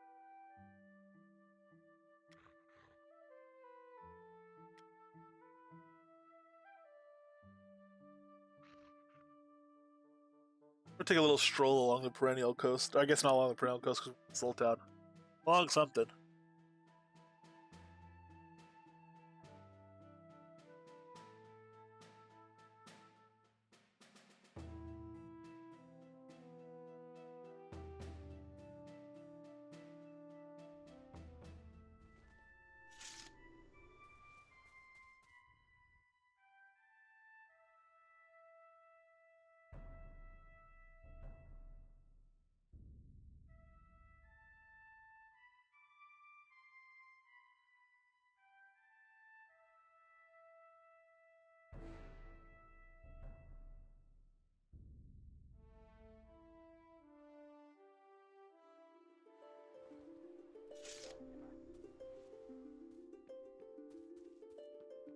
East Perennial Trail. Yeah, well, we could head. Yeah, we'll head along the coast probably. Go to the west. I'm gonna not collect some stuff along here that we don't have. Some of the lower level stuff. So when I do some comparison stuff, one of the baseline comparisons is going to be just let it auto attack a dummy for a while, and then let something else auto attack a dummy for a while. They're unbuffed comparisons, so for that sort of stuff, I want to kind of start because that's what I do is I'll set it to auto attack and I'll go do something for half an hour, then I'll come back and check what the damage has accumulated. So I want to start getting stuff for that, and low level stuff and just general fun stuff to have. Let's start with big here. I don't have a big yet.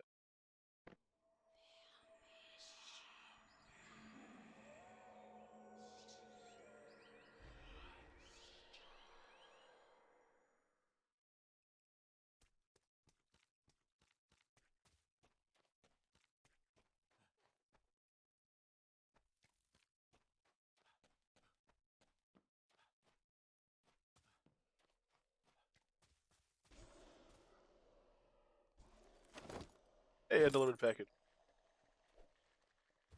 Exactly, for science. See, Dr. H understands why it's not a collection. He's not at all trying to draw attention to the fact that it is. Understanding, well, co-conspirator would be too on the nose. Can't call him that. Ah, large skeleton, get away from me. Right, once I get this chicken, you're gonna regret the small skeleton. I'll summon him up and have him go at you.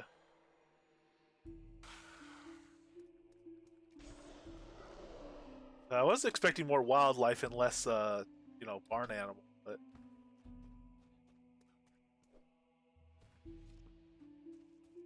there you go, small croc. Oh, he's dead. What killed him? Kobold. Oh no, wizard, like a band type guy. Battle chicken. All right, we'll hop out.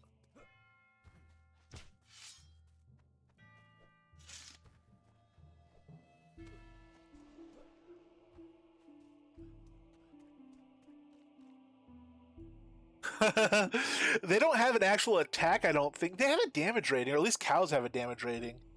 You can get their health. The problem is they'll always be one-shottable. You can't get their health that high. I don't think. Maybe if they're super defensive pet gear, it would be enough to where they're not always getting one-shotted. You have to heal them after every hit, but you can do that with dragons. Dragons don't ever do two like really rapid fire attacks. Hit a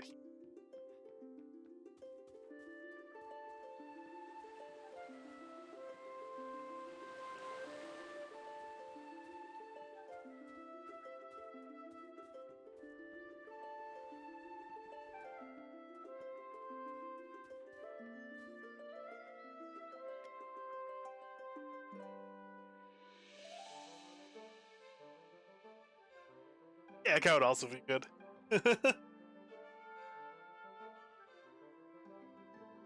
I used to milk dragons for all they were worth. In the dual daggers build, I'd hop around. A lot of my loot was dragon stuff. Have the pet tank the might res mage room. Oh, that's a good one. How is that a super hard one? It's a lot of incoming damage rapid fire like that.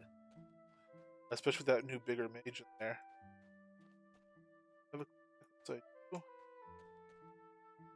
Regular stag, I don't have one of you.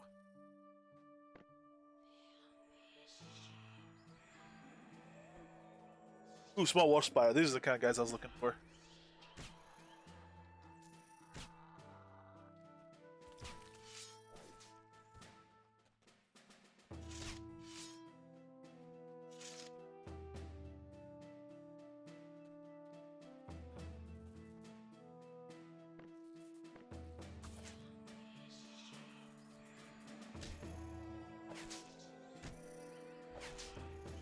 Don't kill him, you little fool. Oh, you jerk. Oh, now I'm gonna kill him.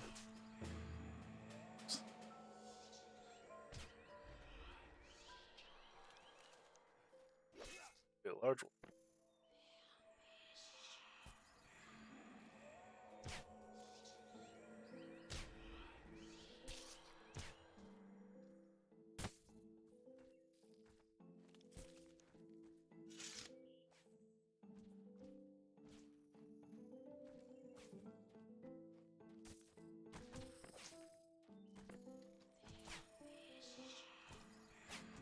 Why are you always attacking the one I'm trying to tame? Oh no, you're not. Okay, attacking.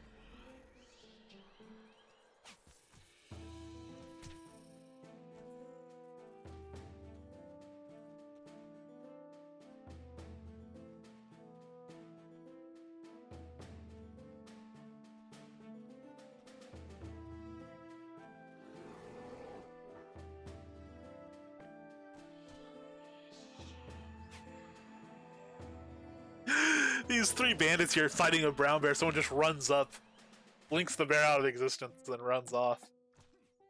I'll take that. Hopefully they weren't hunting for their dinner, poor guys.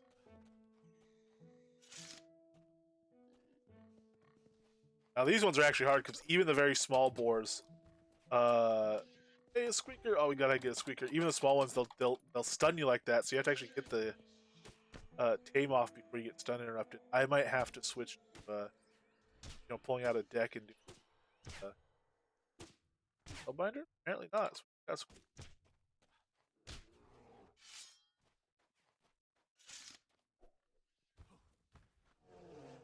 we got a large brown bear a moment ago. Did we get a regular one? Yeah, we got the large. So, oh, all right. You little squeaker are not going to have a lovely moment.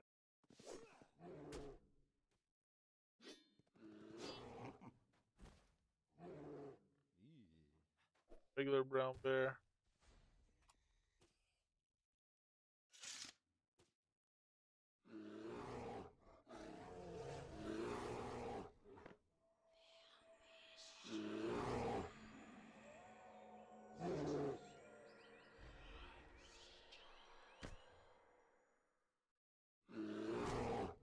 Yeah.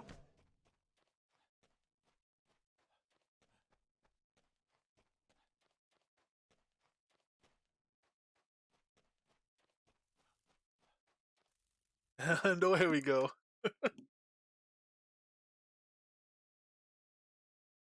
This is the easy part. So part of why, as much as it's become a joke, part of the reason I say I'm not collecting is because this is the easy part. This is like the trivial part of collecting. Just running through stuff, going, oh, I don't have one of those. I'll take one of those. All that. I realize how hard tamers work for their collections, especially like the chromatic juveniles right now. It's a very hard collection to fill out. It takes a lot of dedication. Going and finding specifically the things you are missing to me that's what really counts as collecting stuff. I'm not going to be putting in that effort right now and spending that time on it right now. If Desolate Hills has it, check it out. Might just be in a place. So I'm not going to be putting all that time and effort in right now to do like a complete collection. So it'll be a collection of the easy stuff, basically. Not in terms of tame difficulty, just in terms of actual work, to legwork to go around and get it.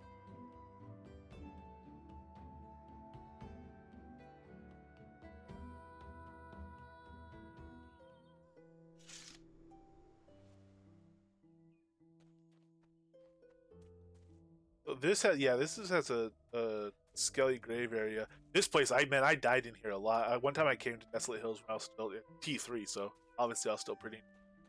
I think I might have been playing for a month at that point. I just had battle after battle with those skeletons there, trying to work my way through, try to aggro a few of them at a time and all that. There's a large timber wolf, and it looks like we'll be able to get a regular timber wolf as well. They're fighting a spider of some sort. Large brown spider.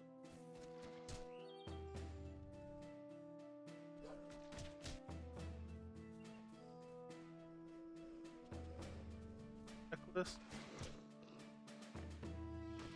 A brown spider and large brown spider here.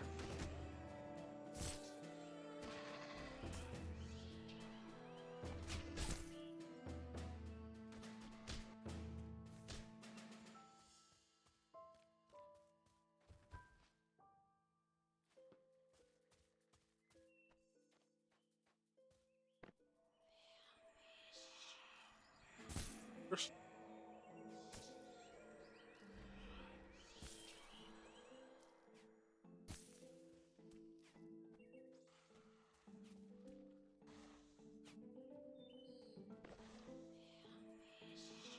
Regular?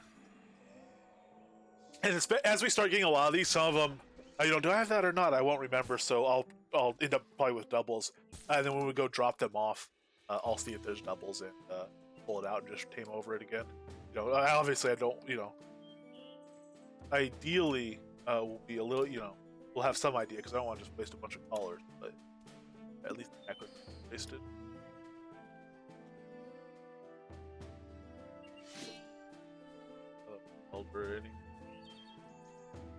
So I'm doing. There might be little areas in the zones that I'm not dropping it. Might have different stuff, but we'll come across it eventually. Again, I'm not really putting in the work.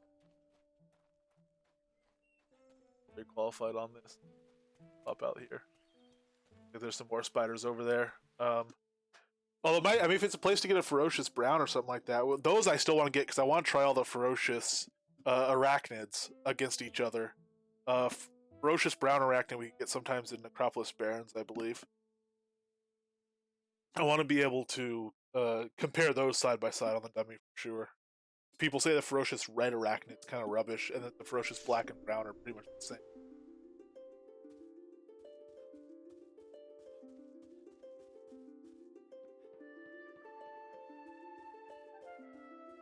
Yeah, Blood River outskirts for turkeys. Definitely be getting some of those. Like I said, I'll do a regular necklace for my collection because I'm doing my Nada collection on regular necklaces, and then I will also do one that's a restless woods. No, I'll also do a bunch on wooden necklaces just for fun to have around Thanksgiving. I mean, that's demonstrably false. That's clearly not true. There's definitely pets that in certain situations are better than the croc. It's just a matter of how few and far between they are. And that might all change tomorrow. Things might change dramatically tomorrow.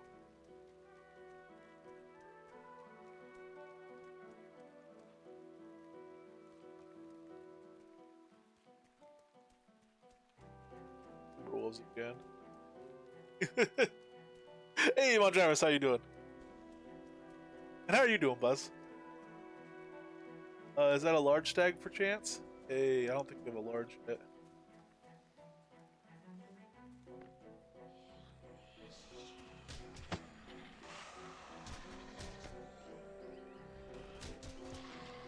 So L6 troll room with pets is rough. They do so many stuns. Speaking of places where other stuff is good, and nightmares, and unicorns I've seen used, but nightmares particularly. If you kite the trolls in a troll room, an L6, a nightmare or unicorn posted up like in the entrance or somewhere, can be, obviously a lot better than like a croc. Because Mr. Chompers is nice, but remember what happened, Mondravis, when you took Mr. Chompers to the troll room? He was just perma-stunned. He couldn't really do anything. So we could try it with different pets, but we certainly can't do it with all pets. Big get up here and if I get out of stun range on these guys, but still be tameable.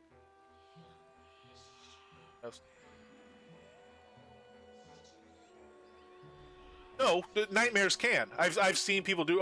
Unicorns can as well. I've seen people do it with unicorns. I've seen people use nightmares in there. I've never seen one clear a room with it. Did we get that, or did he leave?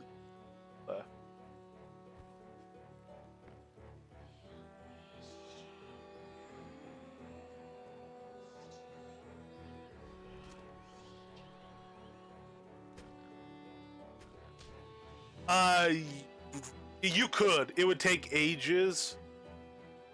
But you could fight all the trolls at once, and I think you could kill the mech pack. At which point you can kill mech at the end, because his regen wouldn't overcome it. It wouldn't be practical. You know, it's not a room that's really, really suited to taming builds. But I wouldn't say it's impossible. And again, certainly, if you want to clear it as a tamer, that's completely possible. And you can do it if you're fine with you yourself kiting the trolls. You could definitely do them all at the same time. Regular wild boar, do we have? I don't.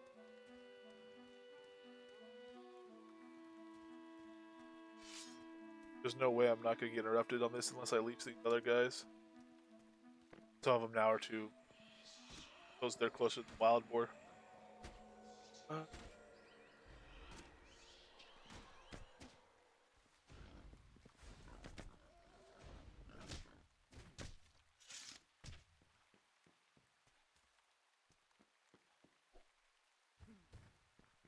Yeah, T-Branch. I never really found it super useful using a pet. I'm not going to detrain all of my taming stuff.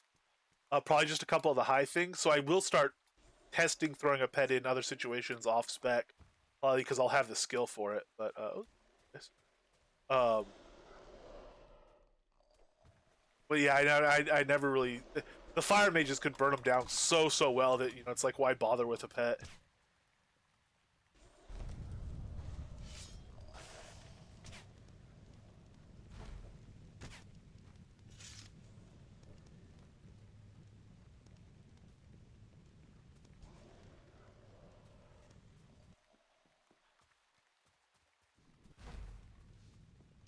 All right, I think we pretty much got this one done. So we are almost out of necklaces. We'll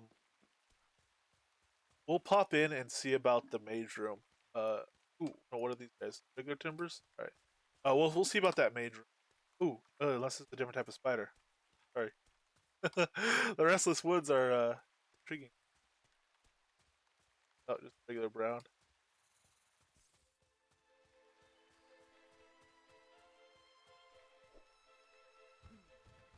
We have brown, regular brown, and large brown already.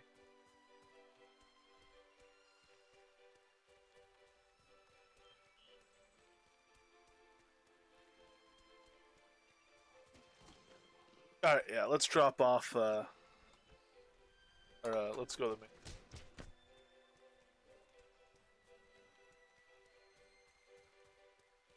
I mean, it depends on the group of mobs. If you're talking about the group of mobs that's underneath Hilt, obviously most builds can, as well. But yeah, It's definitely hard to beat a fire mage. Even death mage doesn't usually beat fire mage in most situations. It could be as good, and it could be a little bit neater in some ways. I think to run a death mage on stuff like the spiders in Despair is like almost custom made for a death mage. It works beautifully. As opposed to fire, you're running in tight little circles. You put on stagnation and do it, but it's just like a silly little thing. It's almost like a comedy show compared to a death mage, where like he seems very much in his element and is absolutely destroying them. But the fire mage still goes really really fast. It's just a little bit silly.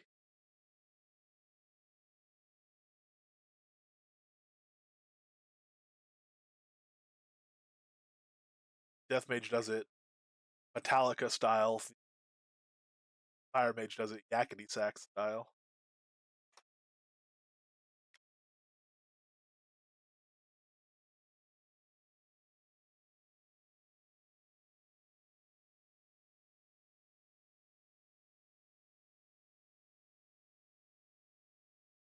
really did enjoy Deathmage. Deathmage is super fun to play. Fire Mage can be super fun to play. It's definitely more than just running in circles. The single target stuff can be interesting. The strategy stuff can be really fun with the debuffs and everything. And two Fire Mages in the same group working together can be a lot of fun. Working out who's better off doing what off spec stuff you have available to yourselves, because most Fire Mages have sun trees. A lot, it seems like half the Fire Mages are spec'd in the sun. That I think is a bit silly, but um, it's a really fun build, and there's a lot more to it than it's credit for.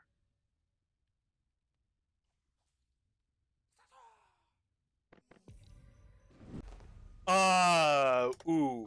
My favorite build I have played was Chaotic Feedback Potion Chugging Riposte build, which you can't do that build in. You can't potion chug like that anymore. You do similar builds with um Specs Torpor and stuff like that. You can match the DPS in a similar build and things like that, but you can't do that build. And that build, for a lot of reasons, was really, really fun. It was the pinnacle of a certain type of deck building as well. It's really fun, which is a law of averages style breakdown. Actually, I did a video on it called Law of Averages deck whatever thing. So that was the most fun I've had as far as just a build to go out and play.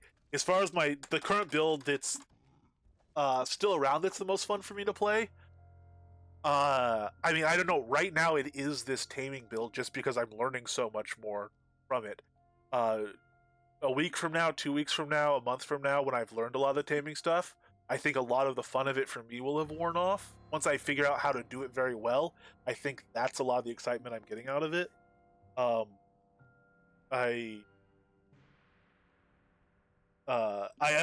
having more fun because there's more to learn than I do, though, in most new builds I try out. It's always fun learning new stuff, but this build does that a lot better than I've done. Incidentally, that is the link to the Riposte Skills Law of Averages deck. You can see it there. It's very much my playstyle. And that fire was really fun, just because killing a ton of wyverns like that is crazy fun. Death build, I love death build, man. I don't know, I really am into melee. My heart is in melee builds, and specifically sword builds, and like dual daggers, two-handed swords, stuff like that. That's really where my heart is. I really enjoy those builds, but death mage is an absolute riot, so it'd be hard to say. Right now, I'm gonna be doing a two-handed sword build soon after this build. It's the build I was getting ready for when we started this one. So two-handed sword build is my next non-channel points build, and I think that one has potential to be my favorite to run.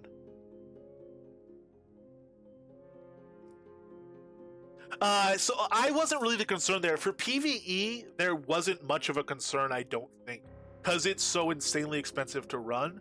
And not only is it expensive to run, it was a massive gold sink. A lot of the expense is stuff like buying flasks and buying seeds, and stuff that was actually taking gold out of the economy. So it did pay for itself. I did generate gold as well and make a profit, but a huge percentage of what I actually made went back into gold sinks and left the economy. Which there's other builds you can make just as profitable, and like none of the money's going sinking back out of the economy. It's all just adding to inflation. So I don't think I was the concern. I think the concern was there were PvP players that weren't too happy with the ability of people to chug potions and be in a stalemate situation where you couldn't kill them because they could heal as fast as you could damage. And I think since they complained about it in the form of potion chugging, that's what was addressed.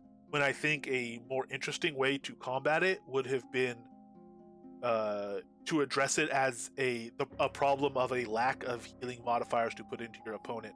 Because if you were fighting a fire mage that was good, you could not potion chug against them. If you're fighting a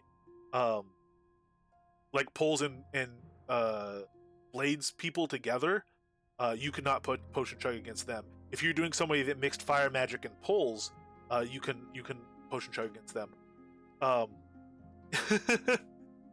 Yeah.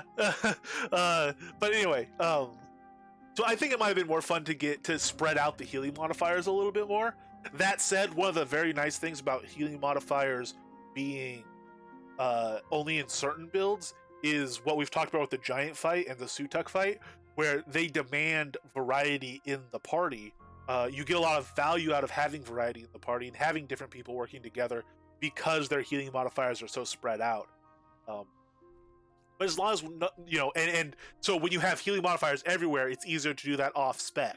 If you added healing modifiers that were lower percentages, they could tie into specs specifically and stuff like that. You could give a validity to a lot of specs that don't get utilized and stuff. I think it might have been a more interesting way to address it. Whether or not it was in any way practical to address it that way in a timely fashion, I don't know. And in fact, I suspect it's not.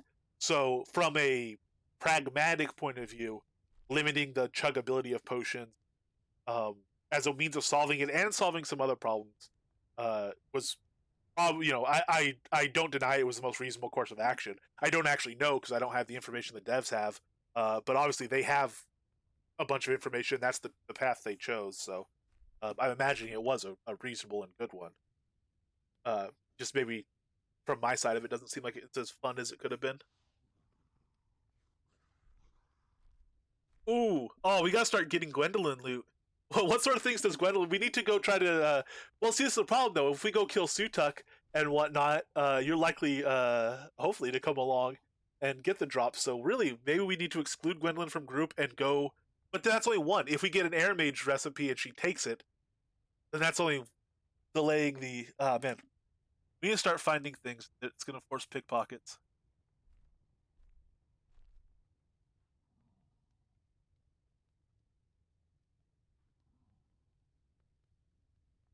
Hey, Bodacious, how you doing?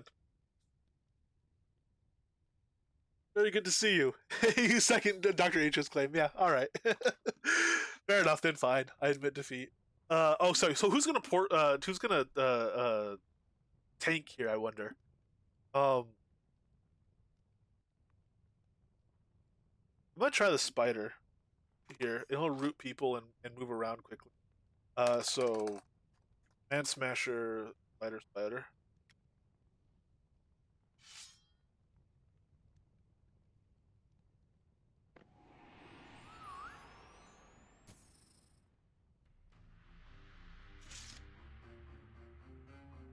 And I want to be able to run a tonal, but we need bear bites and dragon kibble for the defense. So I'm gonna have to leave off rabbit pate and we'll finish the turkey.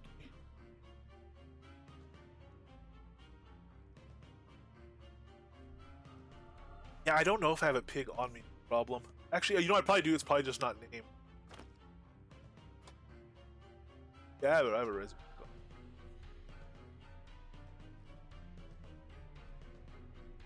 Yeah, Buzz. I know, ding dong. Buzz, I know. Yeah, you're a real big believer of streamers ruin everything.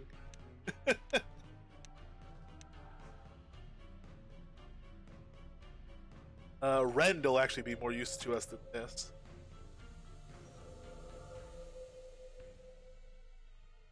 Oh my. I don't know. That's a lot. What, 20? Good lord.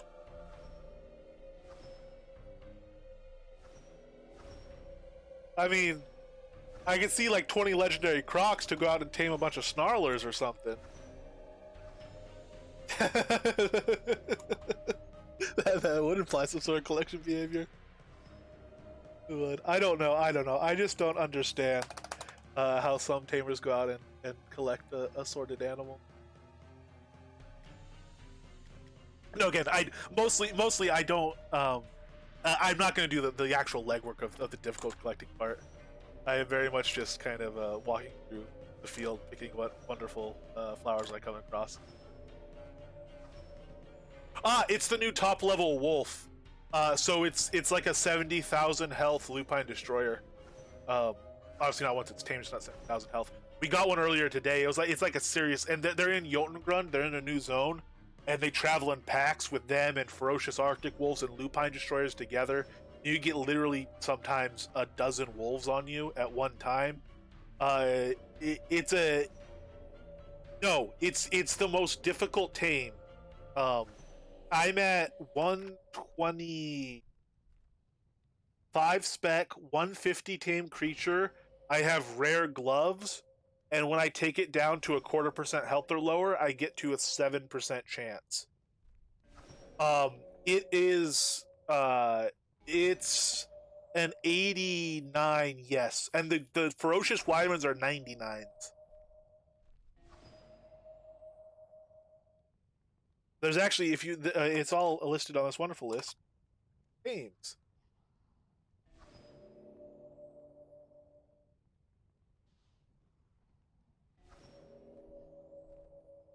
$34 locked collars. So 6 or 8 are ones I tamed recently and just haven't put in a bag of critters to sell. Oh yeah, they wouldn't be locked; they'd be separated. Good lord, 34. How many of those are combat pets that you use in combat?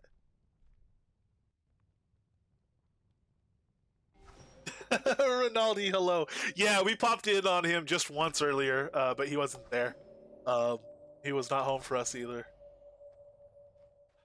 All right, let's try some actual. Here, I'll put frenzy on him. Let's send him in. That mage already sees us. Yeah, all right, we're already. Go attack, attack, go. I wish there was a command just like walk forward 10 feet. I don't need him to tell him to attack anything. I need to tell him go over there, and then he'll figure out what to attack because he's set to aggressive.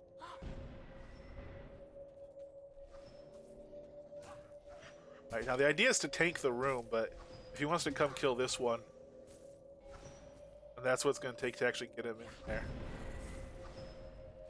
I don't have much of a choice in the matter, or I'll end up aggroing everything. Tracker spider, pig, once in a while, nightmare. Nightmare, one of the new pets, most of it. Yeah, fair enough. I'll probably after this have a few, like if I could get these guys over somewhere where they're not going to kill me, but they are going to get close enough to aggro the spider. That guy's going to hit me, but that actually worked. That worked way better than I thought it would. Good lord. All right, cool.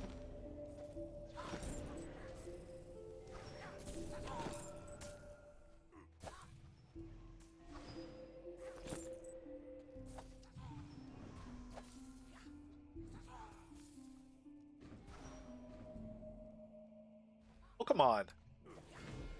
Fire mage here. I'll leave that elven to me.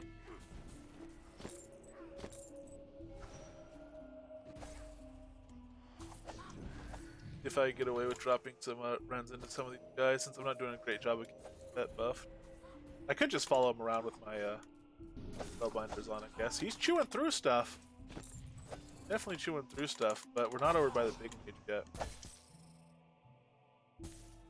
We might as well press, now that we're here, we might as well pass through and see if we get the taming buff.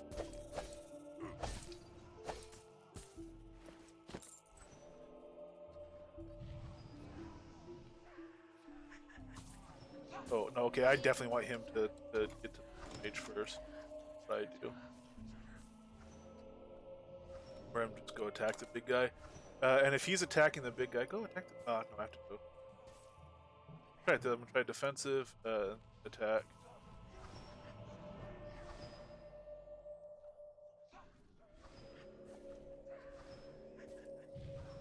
Once he's on the big guy, maybe I could run atonal.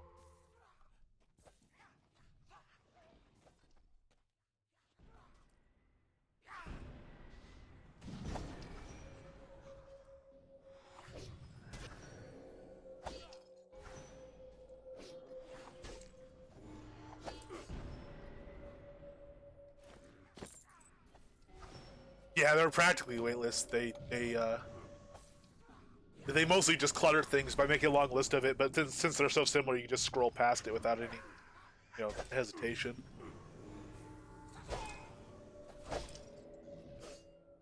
That's true. Yeah, they each have a couple of ingots of silver in them, so you think there'd be some weight there. Well, I guess regular necklaces have 5 ingots. Good lord, that's that's definitely one of those situations where it's that makes sense as far as the economy of what they had. have to cost for the economy to make sense, but doesn't make sense in practical terms. It as many ingots go into making a necklace as go into making a two-handed sword blade. And a full and a broom handle inside of it as well, or something. Enough to make 2 table legs. Um, but my kind of lore philosophy on that is that those those things you go through the ingots and you somehow destructively select for the highest quality of it, because to be magically imbued jewelry, it has to be not only gold but the finest of the fine gold, or whatever. Meteoric iron has to be the strongest of the strong type thing. So in my head, you're using 5 ingots, but like 4 of them are getting thrown away.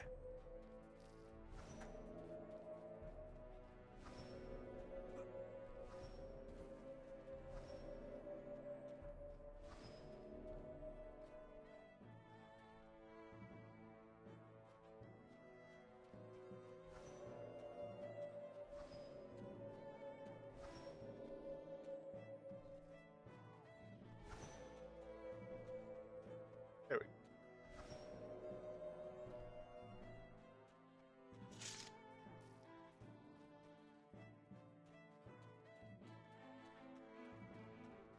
Oh, I maybe should have brought more focus potions. Well, I didn't. I should maybe have more focus potions. Though we'll see what happens.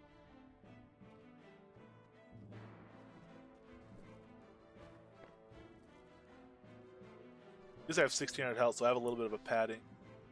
Man, my spider's 4088. Good.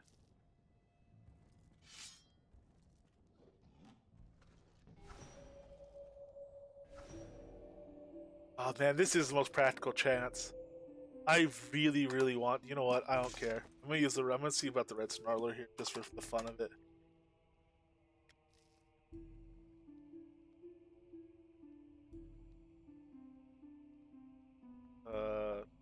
Buff that. That's good. Equip and summon him.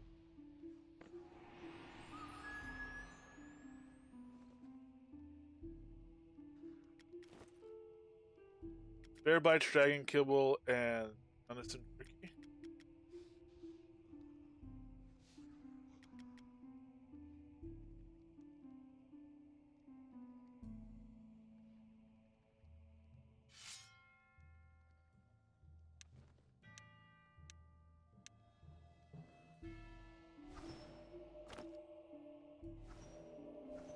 He's gonna go in with his friends on.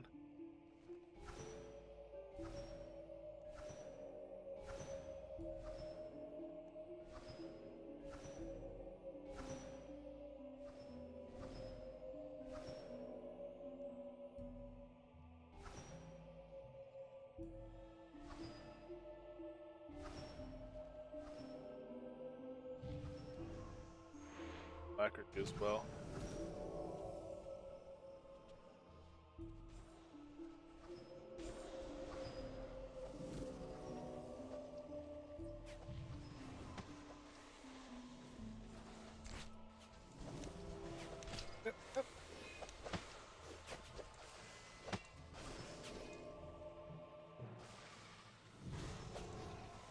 One's almost down.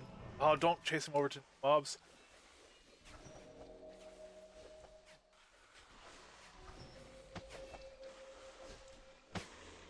Gets the nut off. Pulled out.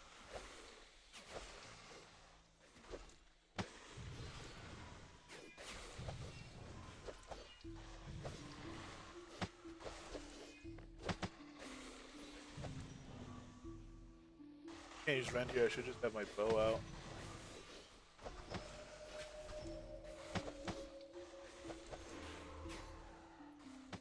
Bad wolf, stay. Oh, don't be a bad wolf. Don't be a good wolf. Don't go over there. Oh, there's a big old Elrenair over there, wolf.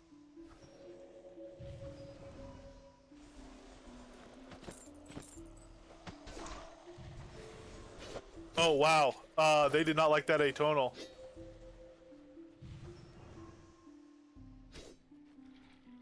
Man, I didn't even have, I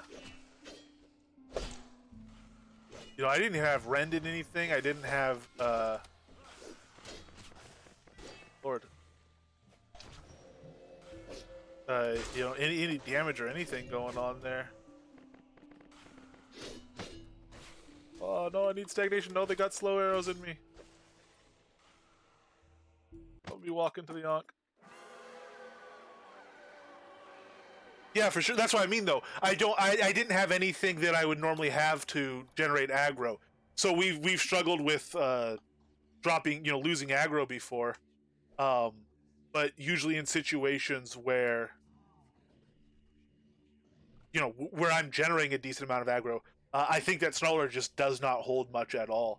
So switching over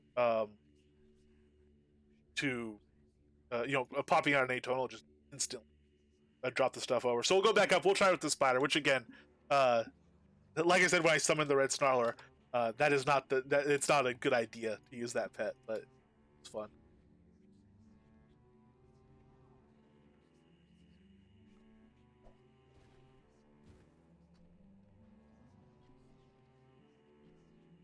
But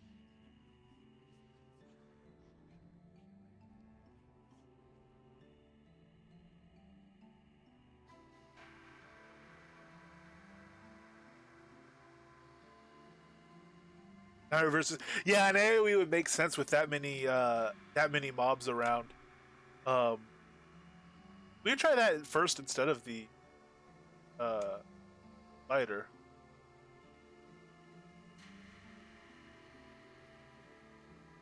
What I was thinking was all I have to do is keep it alive until we get to Elrin. Once Elrin's down, we could go across the pathway.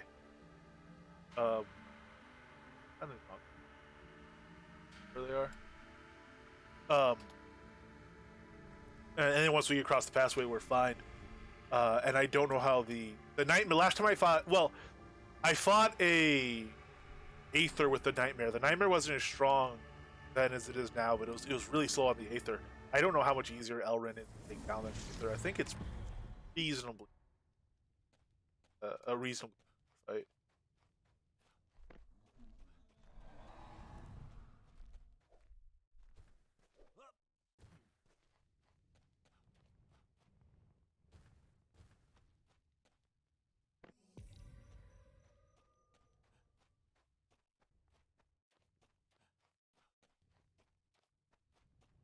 Important switch cards with attack target. Yeah, I mean, as long as he can tank it, I'm not too worried about it. His tanking was actually there already running.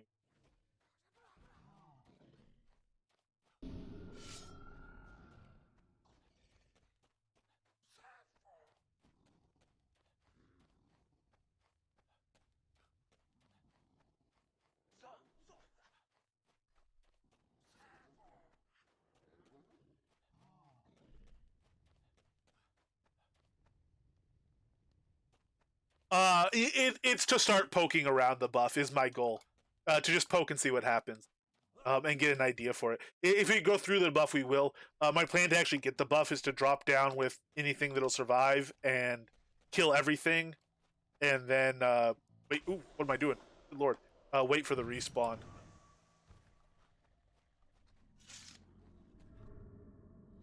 Oh, this is also a strategy. Just stuff out slowly like this. But I don't want to do that now. I want to leash it. Oh, go back. What are you? Oh, all right. Fall down there. I don't care.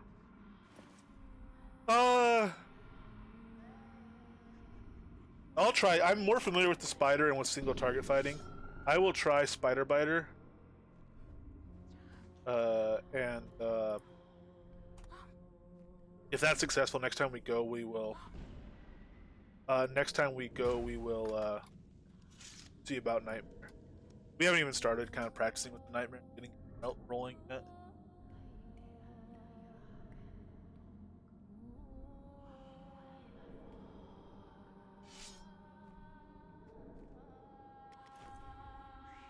Really?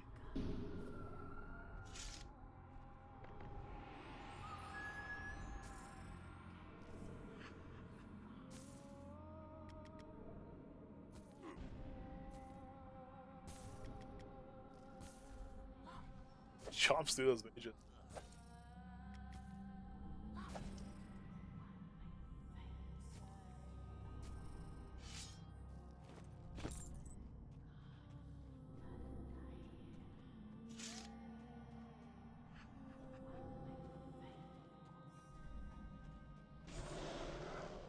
Oh, Lord, they're already there again.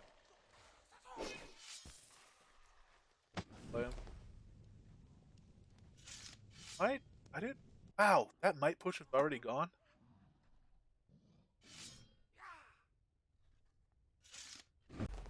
What? Little.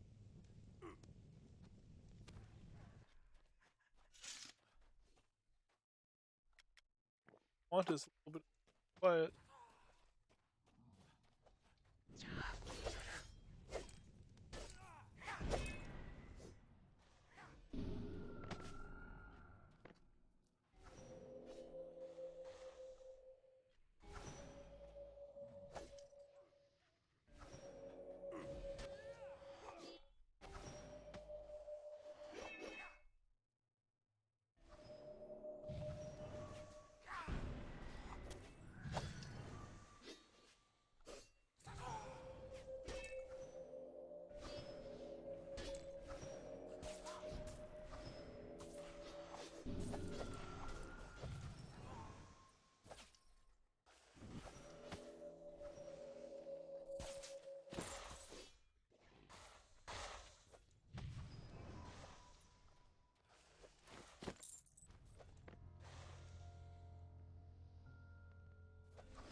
Oh yeah, that's a good point, Gwendolyn. I don't know.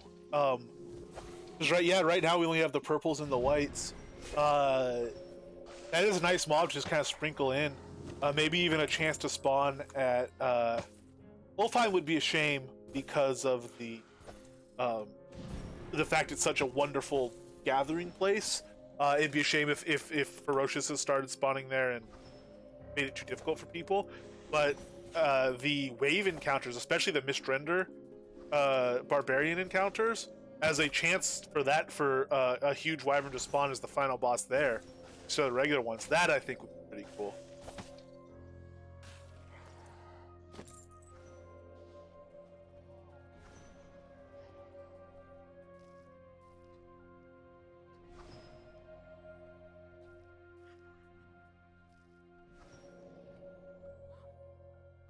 Yeah, sure. Wyverns will be stronger tomorrow.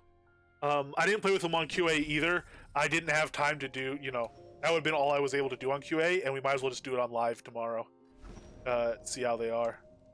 Oh, what's hitting me and where's that rock? Oh, I see. Something's hitting me like from the place that fire's going to try to attack it. Which, fair enough, and get on it. Alright. Get red. Death. Yeah, I know. He ended up coming around, but Spyro's trying to get him.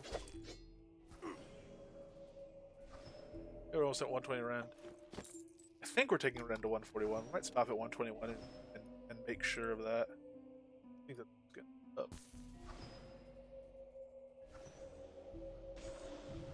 Go in, put frenzy on him.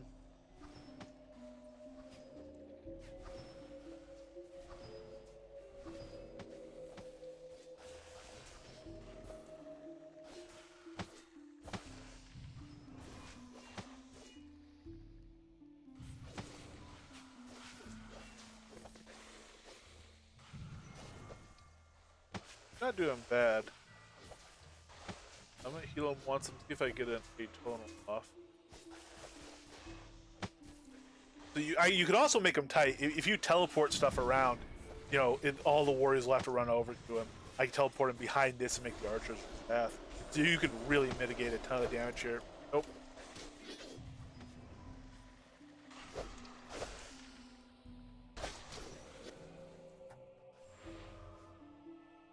Oh crap! His spins fell off.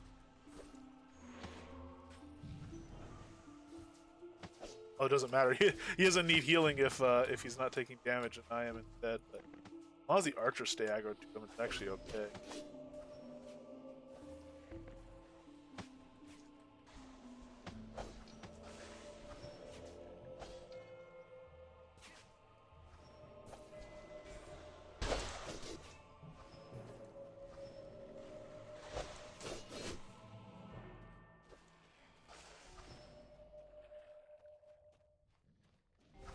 Yonk and everything over here.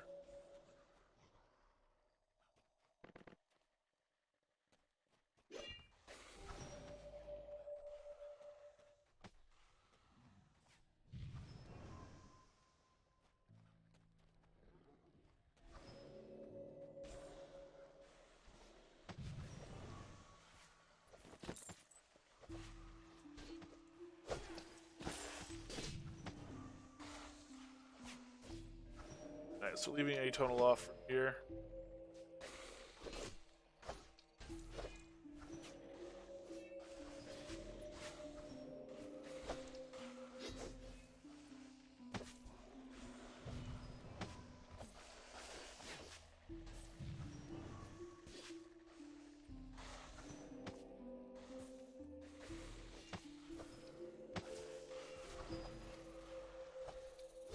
Auto attack can at least get away with. We've been festering.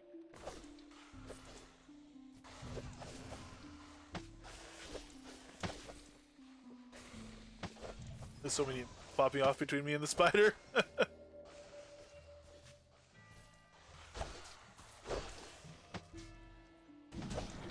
he's gonna aggro the dais. Oh well, if we find out he can tank all of that, which I have serious doubts about, that would mean we could just run in, have him, as long as stuff's aggro to him, have him attack Elrond, get Elrond down, and once Elrond's down, you can run up and bridge.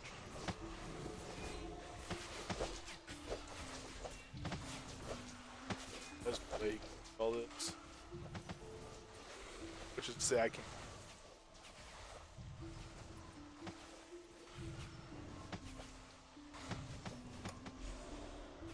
Him out of existence, so we don't have to bother rezzing him.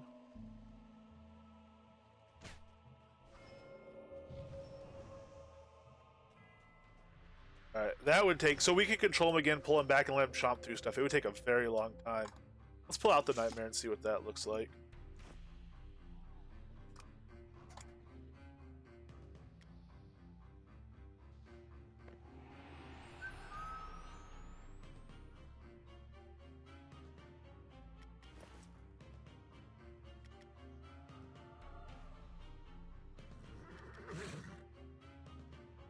Fish bang, gibble, turkey.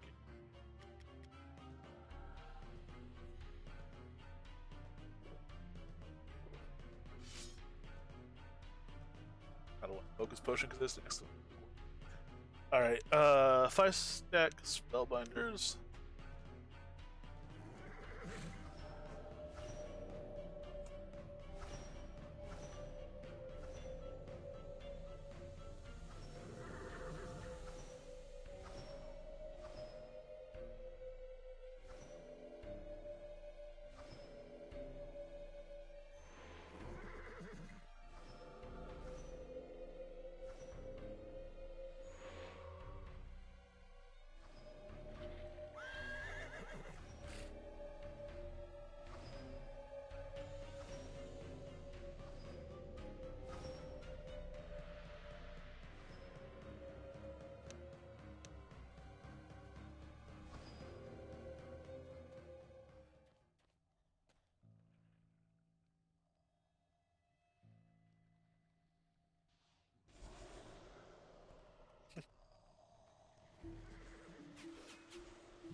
Oh wow, they're still onto me.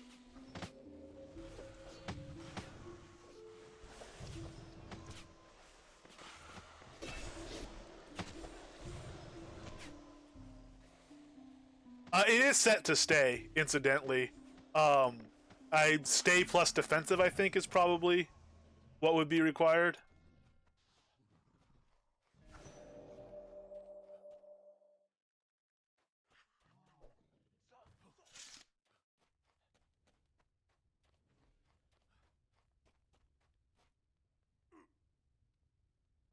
Well, if he's around, I don't need to use a tonal. It's just I don't want to wait for the spider to munch through a single target without me running a tonal. If he's doing at least occasionally the spike that hits everybody, and they're not healing up past it every time, I'm okay waiting for that.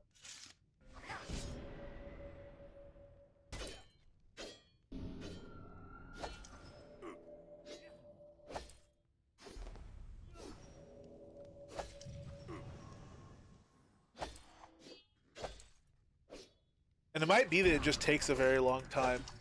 Luckily, it's not. It's not like we have to go get it every 4 hours. So it has a 4-hour component. Oops, wrong thing. It has a 4-hour component, a 24-hour component, and a 7-day component. Um,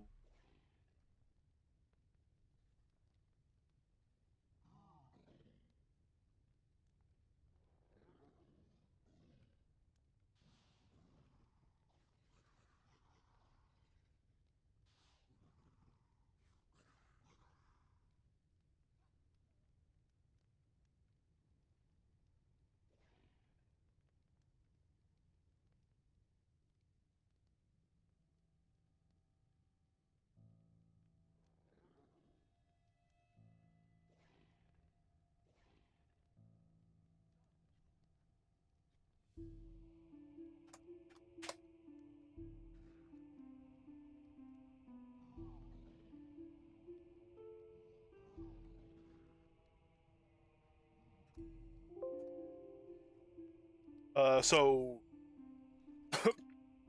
excuse me.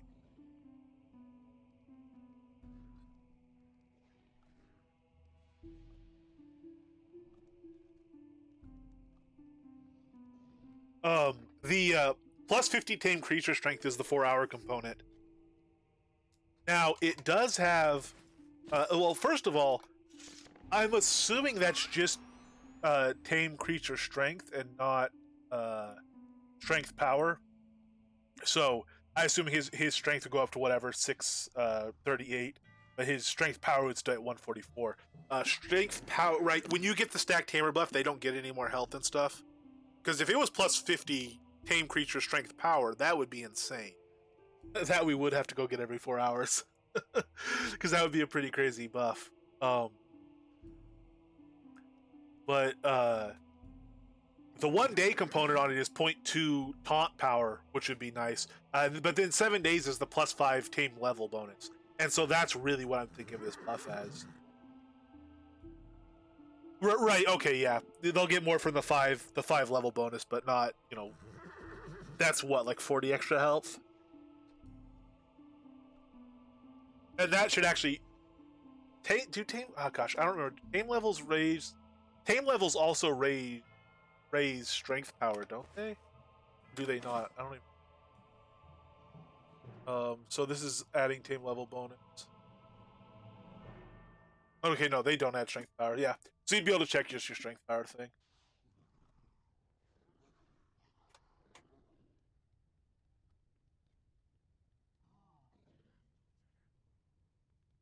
6 levels from this ring are giving us 20 health, 26 health.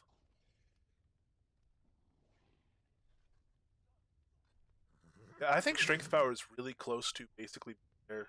I mean, I don't know. I think it is basically it's acting like adventure level, and like weapon damage, or weapon strength bonus.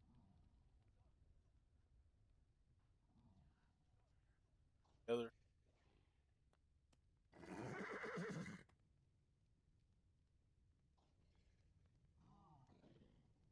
I don't know. Stuff's all weird. All right. Hmm.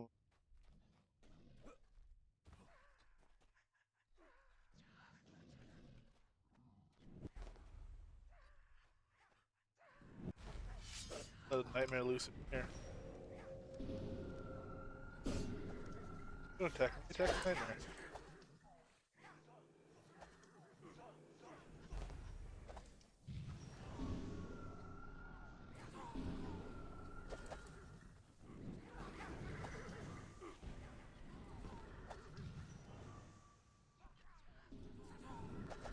The problem with this, his AOE attack is so rare. It's really just damage mitigation. He hurts the elves, but they don't stay hurt. They heal themselves, which is great damage mitigation. But you've not made any progress towards killing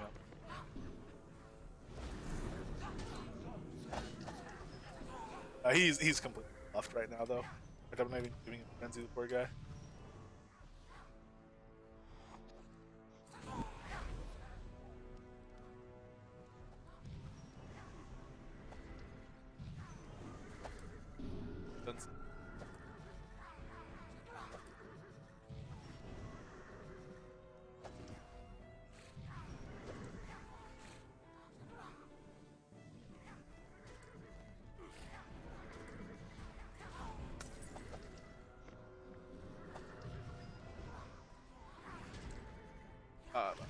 Spots though.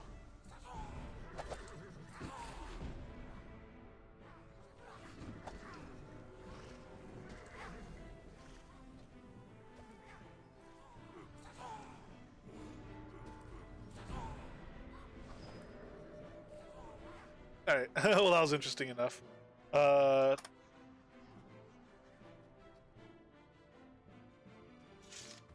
Let's chomp through them. Since we're here and they're up, let's chomp through them with the rock real quick.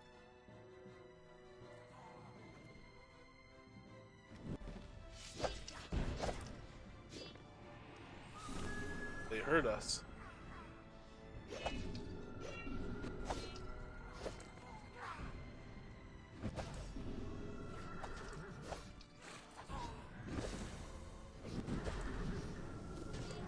Whoa! Did I not? Why did I not switch to the rock? Did I press the wrong thing?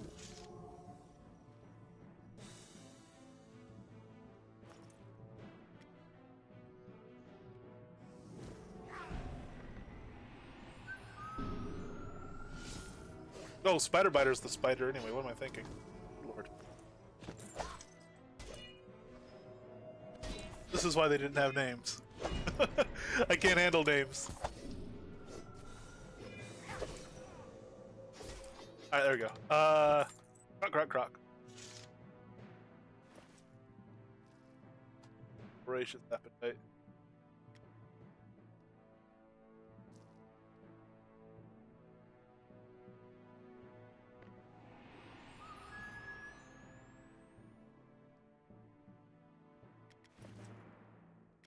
you go. Parabites, we're gonna have to grab more of those. We might have to. Menace.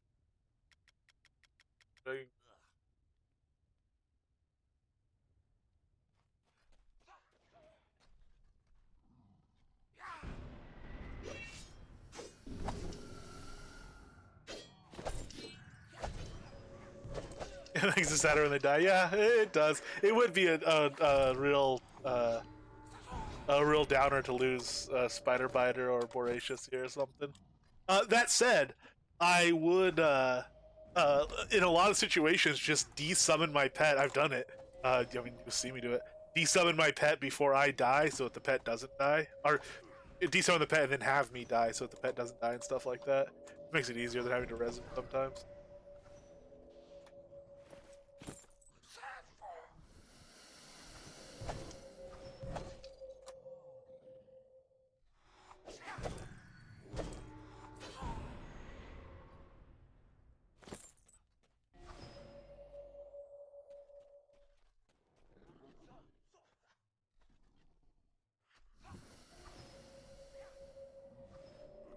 Wilbur 9. That was another thing. Is just Dr. H made a joke like I name him Legendary Crocodile number 003. But another thing, a fun thing to do would be just literally start naming him naming them and iterate it once every time you have one die and or need to be retamed or whatever. It'd be really fun to if you did 003. Just literally anytime it dies, go and rename him, resummon and rename. Tally up quite fast.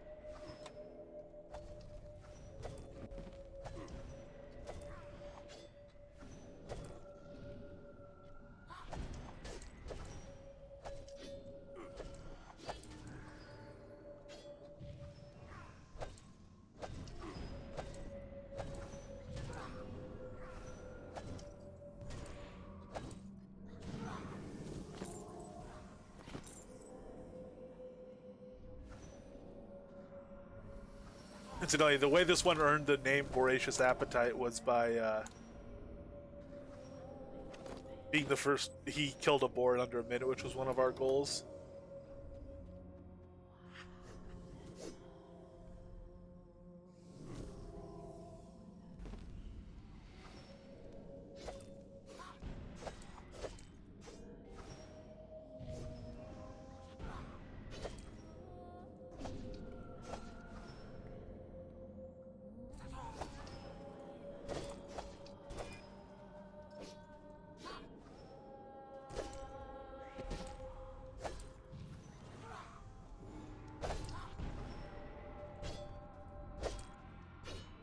So I've killed a mage. Hey, he gave us a Sage Sash. He's killed 3. To give you an idea of the difference between me and the pet. And he did it without me buffing him, really. He ran over there. He has his food on and his frenzy on, but obviously I wasn't giving him Atonal or Sonata or anything over there.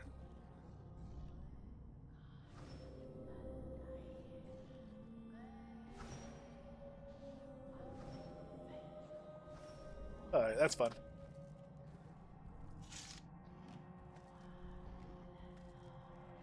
So what? Let's see. What other interesting places are there?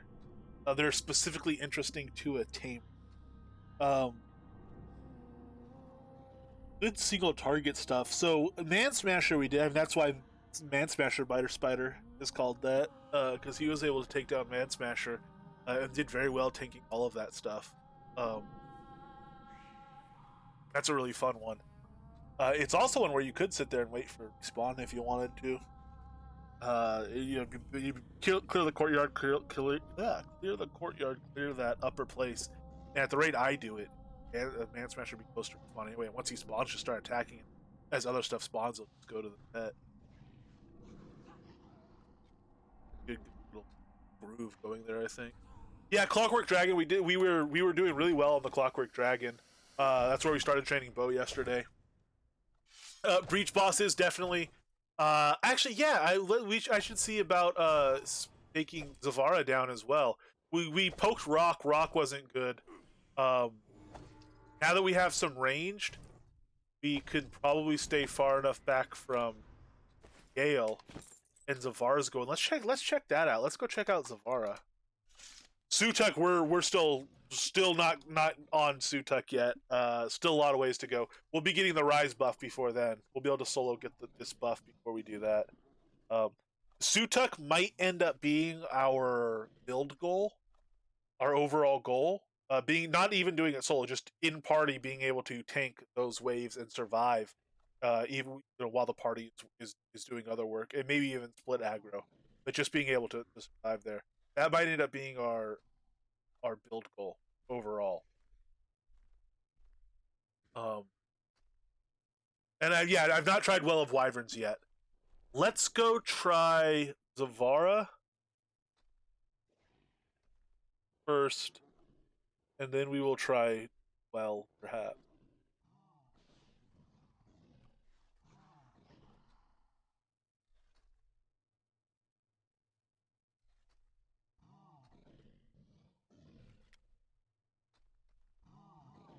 So we're gonna go to Ethan for this one. That's a good point. So I've been popping into Gale. Gale is Gale, excuse me. Brigand. Brigand is the easiest breach boss for most builds, in my opinion. But when I was Fire, that was pretty much the only one that I could just pop in, kill, and have it nice be thing.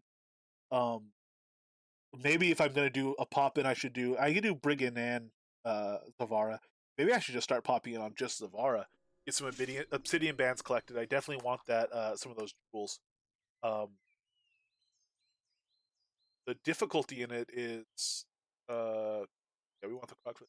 The difficulty in it is that these guys over here, these obsidian, are a lot harder to dodge fighting Mara. But we're just gonna run over and see what it's like.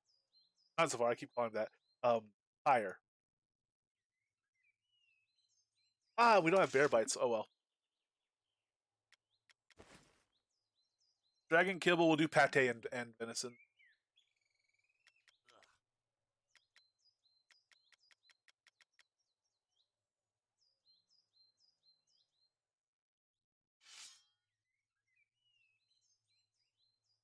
Uh, let's see if we can do this just as a run in. You know what? First time, let's.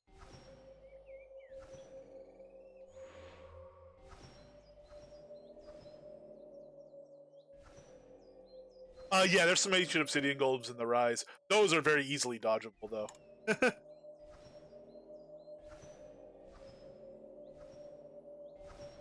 I could here. Let's try. Let's go. We'll go single target since this golem's here. Instead of just running over to higher and bagging along and seeing what happens. Thank you. Try to explicitly.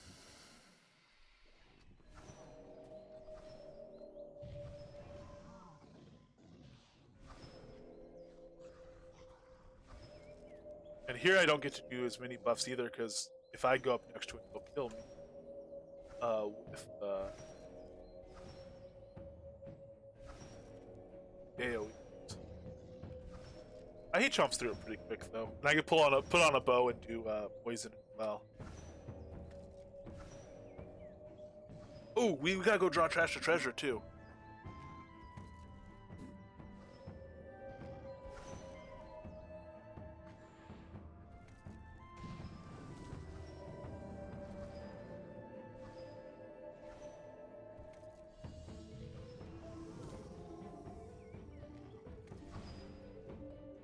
It's funny. I relied on Frenzy so much for the healing, especially early on, and its healing component is very important. But I catch myself thinking at times, oh, Frenzy's not that big of a deal to recast because I don't need the defense here. But obviously, for pure offense, you still want it on all the time. It's just in my mind, it's not clicked over to being, primarily an offensive skill. I still think of it primarily as a defensive skill because of the amazing regen on it. And situationally, it's still primary. Hey, we got the mace off him. Oh, bro, pot.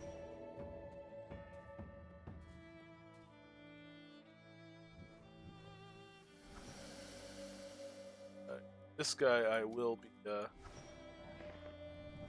buffing and mending all this stuff. Should be able to make the ring of fire just fine. But fire.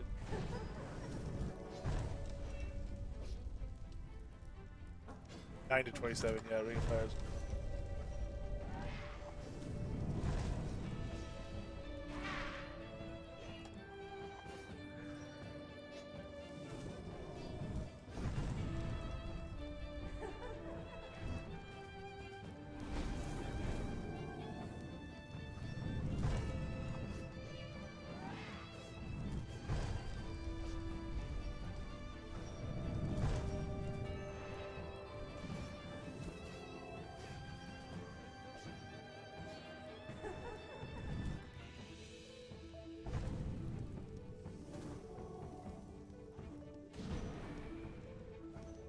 Oh, we're good.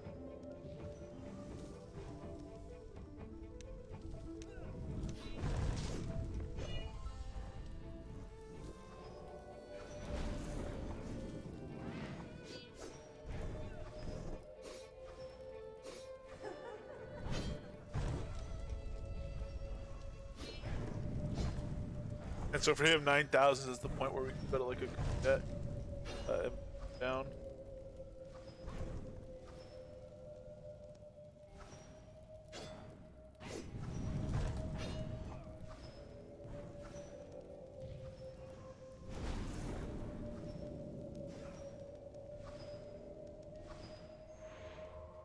Alright, well, if we drag another golem in or anything like that, that's fine.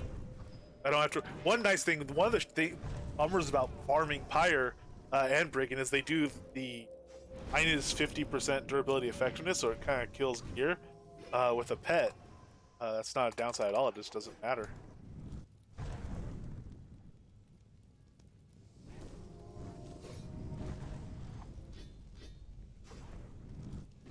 Focus.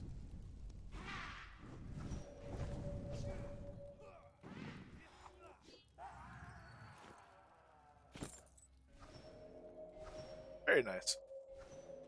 Yeah, I should definitely pop in on the Var our Pyre instead of Brigand. Ah, that's true. Pets would be just in general. Pets would be fantastic in sieges, especially if you're like hunting down the sieges where there's like 6 Cabalists at once. That's what we should do.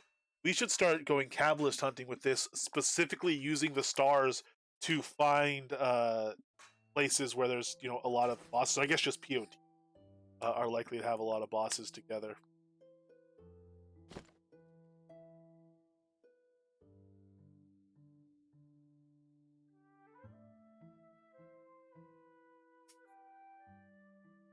Nice, Vulcan. Which Cabalists?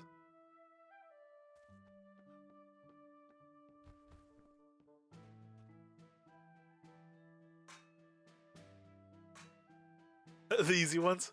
No, but Avar with a pet isn't a bad one. Avar with a pet can be a fairly easy one. Also, Avara with Fire Mage, ironically, isn't that bad. Fire skills use a lot of focus. But you can just immolate and kite and even throw down a tonal if you have a tonal, obviously.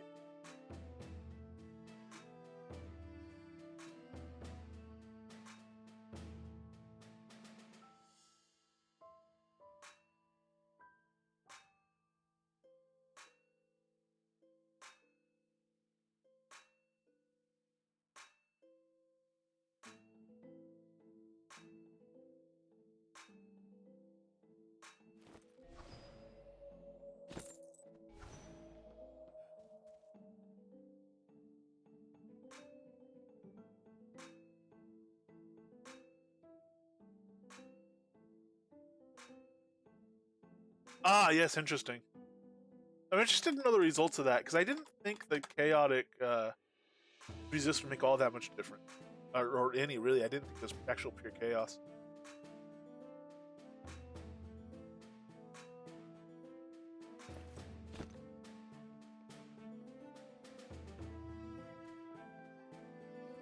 Yeah, let's report back home. I'm going to get rabbit pate. I'm going to get all sorts of things. And I'm going to drop off my Nada collection.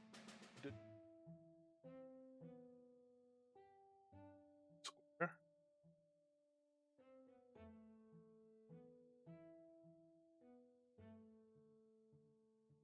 Yeah, imbued chaos shield, but chaos attunement, giving resistance. I didn't think chaos resistance mattered for really anything. I didn't think anything was actual proper chaos damage.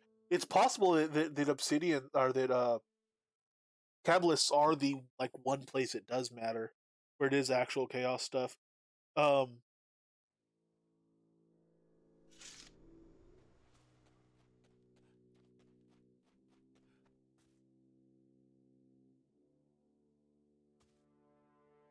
Hey, Will of Wyverns. Dr. H is one Will of Wyverns too. Nice, some temperature one. I gotta socket some stuff. I gotta make more rings. Necklace. Yeah, that doesn't necessarily translate, unfortunately. I mean, demons do too, but demons don't do chaos magic. They use chaos magic. Chaos magic usually channels other schools is the problem. It's like demons will hit you with a fireball as an effect of a chaos spell that they cast. But it does fire damage, or maybe physical. But the dot is certainly fire damage.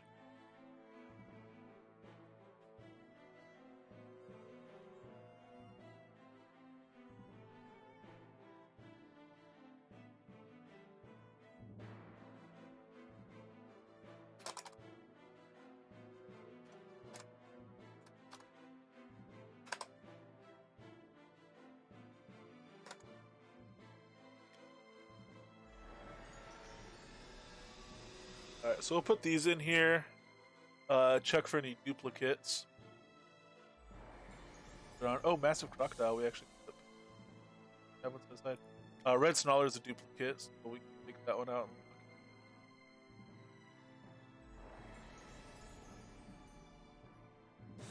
Got some ones down here. That's fine. Okay, so we have some of those might. As far as the actual not a collection goes, we're at 40, and there's whatever it is.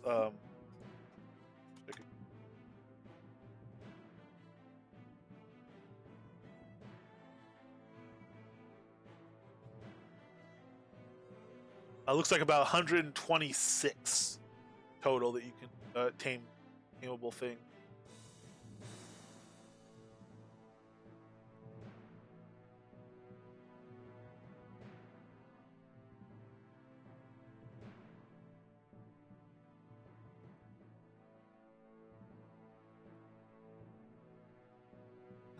Ark, surely Ark is a more fitting name.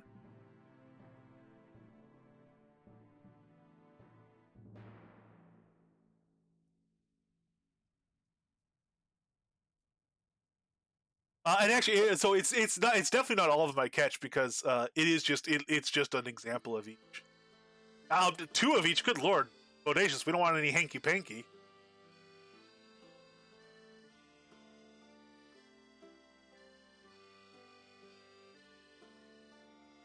No, that's just asking for trouble.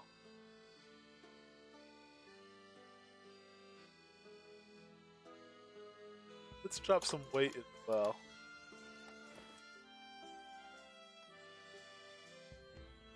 Ooh, I don't have my remote bank. Where's my remote bank? Did I leave it in the dungeon? Or did I hopefully dump it in the box?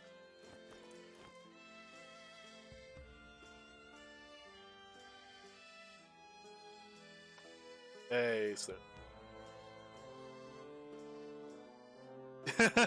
Alright, fair point, fair point.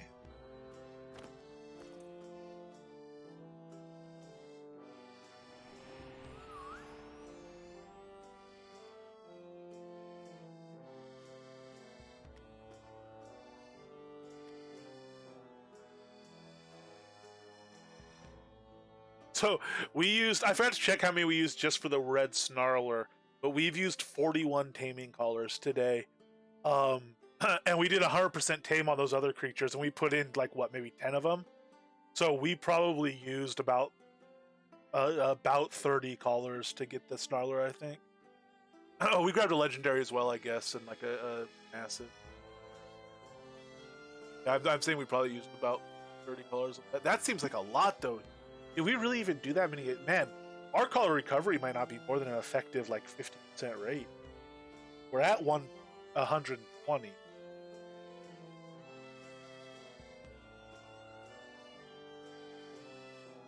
I don't know. We did a lot of attempts. It was a while getting that Snarler.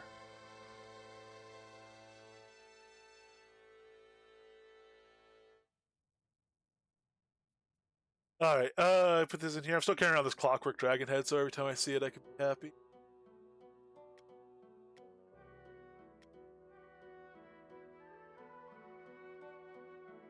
All right, that lines it. So while we're in town here, let's do trash to treasure. Let's draw up. Let's see who wins. Piles and piles of gold. And also, let's see if we have piles and piles of fights. While we're thinking of that.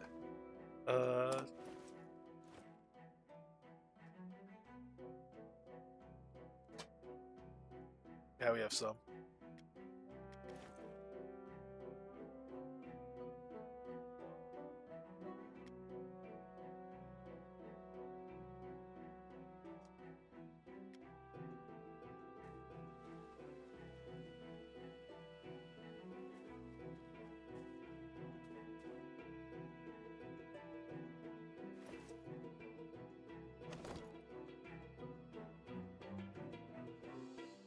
Ah, yes, fair. Yeah, okay, that's right.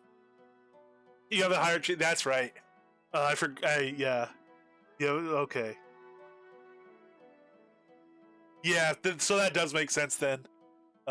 We've yeah. All right. So.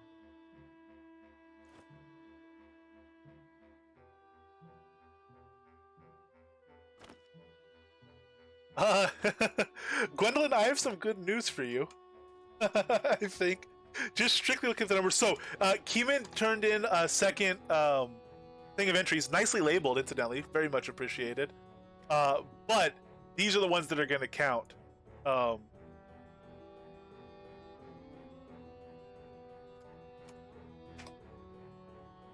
so these ones will be saved and added to next month's entries. So he's already got a head start on those. You only have one special item, but it's literally impossible for anyone else to catch you. So we'll look at it for file. The way it works is the special items will count. Man, only one special item. Hey, it's a jack-o'-lantern though. So the item that was introduced in the greatest number was the headstones. There were like literally thousands of those that were introduced. I don't know. I would like to know if anyone got one to drop. We'll see in the other bags if anyone turned one in. I don't know that those dropped. They should, because they're say crafted by, but I never actually got one to confirm. I hope they did. Otherwise, we just burned through a lot of granite. But oh, nice two-handed sword too. Oh, cool. Sorry, though that's one of the things that is like an actual super rare drop. That's true. You'll probably have some carryover. But we got at least one jack-o'-lantern back, which is really cool because there's only a few hundred of those that drop. Arlia grown 1.67, pretty good jack-o'-lantern size as well. Very nice. Oh, so with that, Gwendolyn has 17 entries worth 21 points.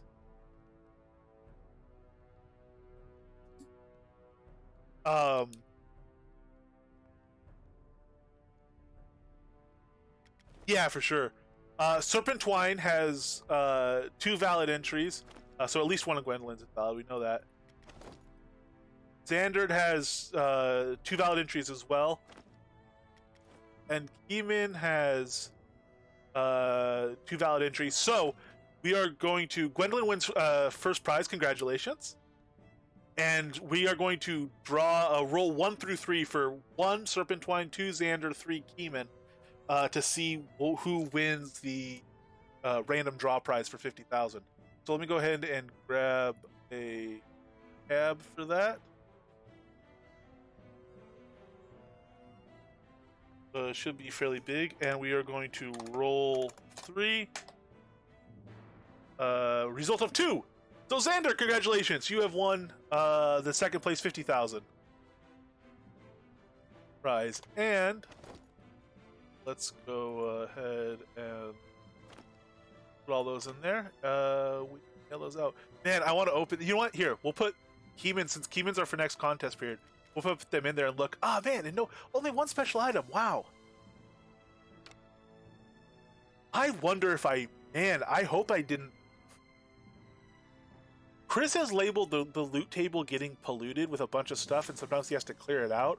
I wonder if it has a cap, and a lot of the stuff that got sold into the loot table sold when it was capped, because I put a lot of stuff in this month. I put over 10,000 items in this month. For sure, yes. Yeah. We'll see what happens next month. Specialty items don't carry over indefinitely, though. So specialty items that get turned in will be worth 1. But people will be more, there'll be no reason to keep them in terms of deco. Right now, technically, so they're also the items that are turned in are also good deco. Coffins, I think a lot of people might save for their daily turn-ins. They might rather get those potions than a couple extra or an extra point for putting in a coffin at this point. But I should ask. I wonder. Elgarion might be happy to lay out exactly how the loot table works. It'd be great info for everyone, and I'd be particularly curious for the contest. But let's send out some prizes.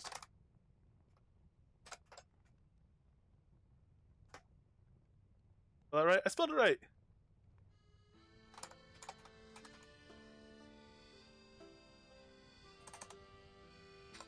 So 100,000 gold for first place to Gwendolyn. Congratulations again.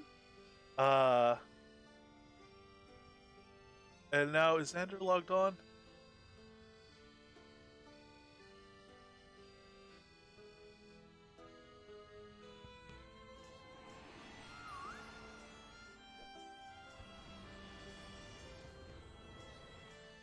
Back down here.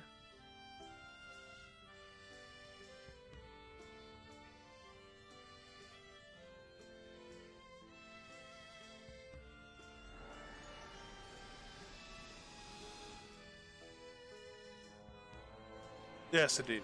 The Dara Wildus. Okay, very good. I was not confident I'd be able to spell that. All right.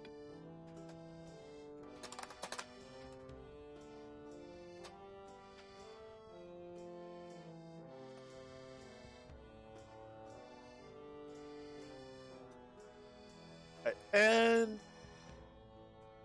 50,000 gold random selection prize. But sweet, awesome. And so next month is November, and it's going to be basically feast themed, is what we're going to call it. In reality, it's going to be getting completely hammered themed. So a lot of the prizes will be alcohol ingredients, because actual alcohol doesn't have a crafter's mark, so it won't drop. And full kegs are frankly just too expensive.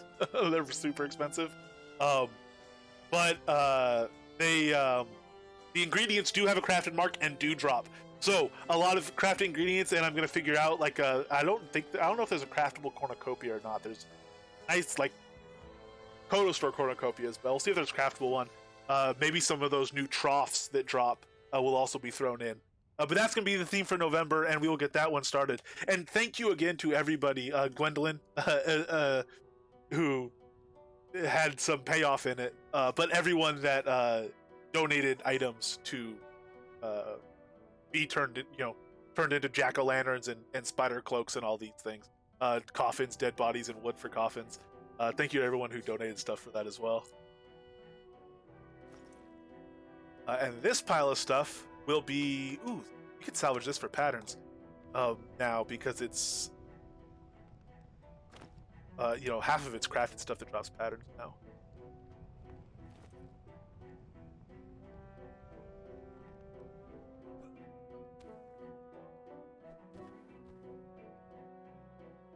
Yeah, we'll have to fit in some turkeys.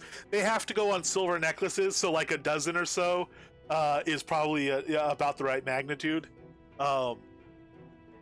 It's a shame you can't craft a wooden collar, but we'll have to sneak in one or two, and maybe really devious sneak in another animal, another couple animals, some pigs and whatnot.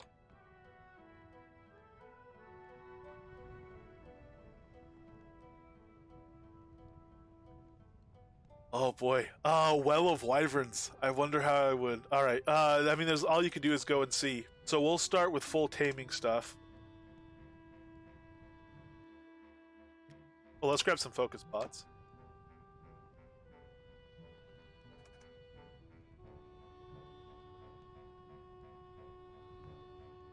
There's actually no reason to use imbued focus pots, though. Greater focus pots will still give us full focus. So let's go ahead and do 50 of those over here.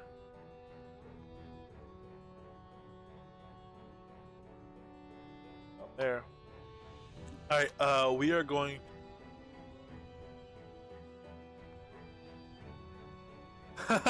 we are gonna go there with... Actually, do we have a legendary on us? We don't even have a legendary croc to tame over. So we're gonna go there and just wipe stuff out. We're gonna have to go back later and try to tame...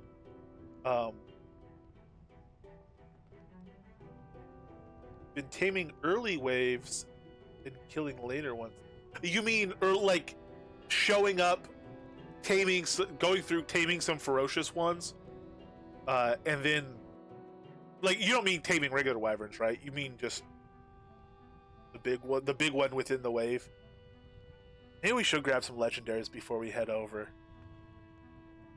Ah, oh man, we're gonna want some. Maybe we could do it with massives though. I don't have a pile of mass. All right, let's grab some. Let's grab some more necklaces.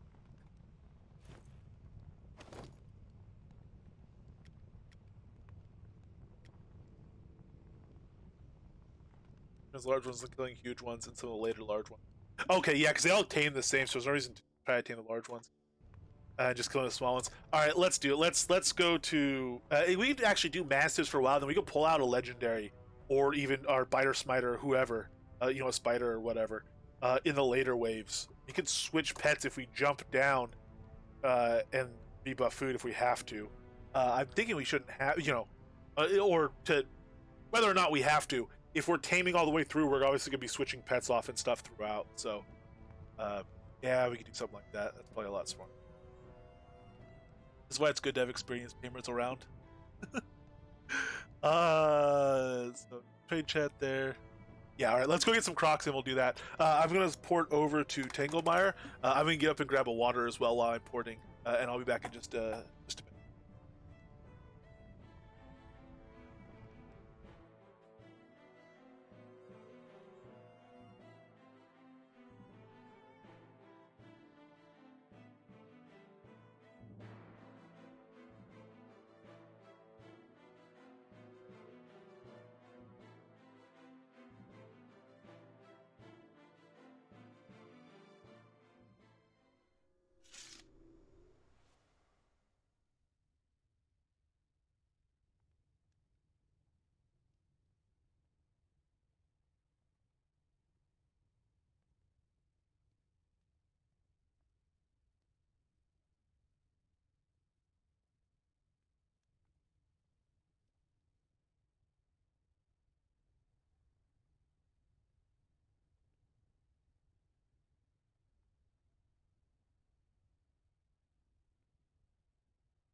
Um.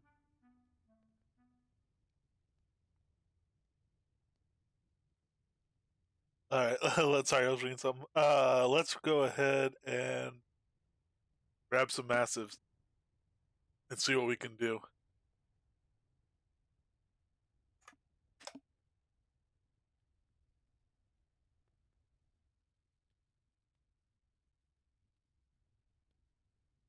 All right. Actually, let me check one more thing.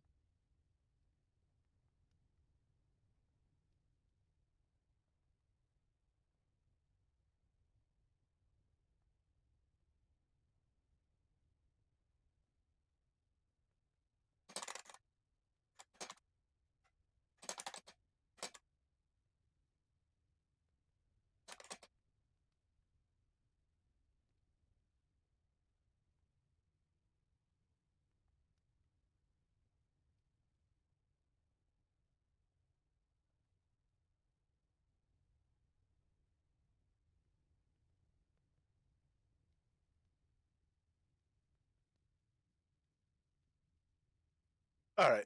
Sorry about that.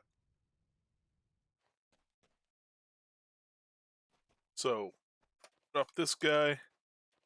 Ooh, we killed some dragons, so we have some obsidian chips now. That means we could go to like our quick tame deck.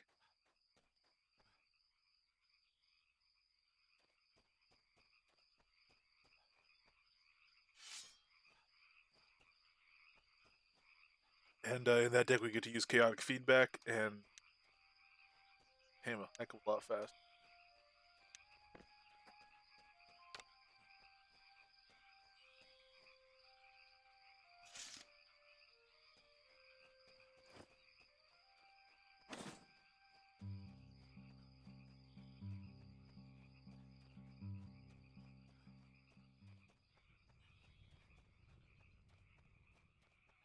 Taming necklace +1, might as well. Yeah, what was on that we lost?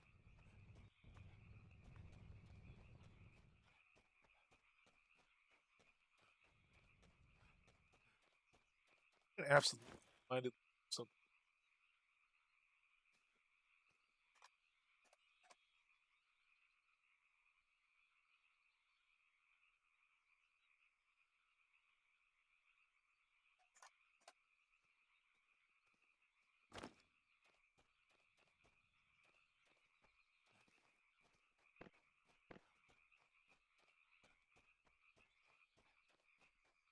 No, hopefully now massive crocodile should definitely get us through there as easily as they go through regular wyverns. Um, they should get us through to the hard stuff, and then we don't have to have, uh, you know, a pet we can tame over for the last wave if it comes down to it. That said, it would be fun at least once to try taming one of the big ones. They end up being the same. The huge wyverns end up being a ferocious wyvern identical to the ones that large wyverns become. But it would be fun to tame one just to say we did.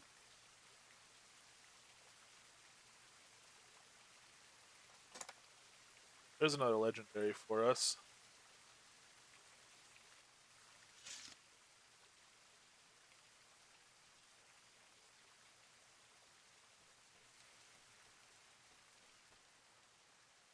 Oh, I took the future off my bar here. Back on.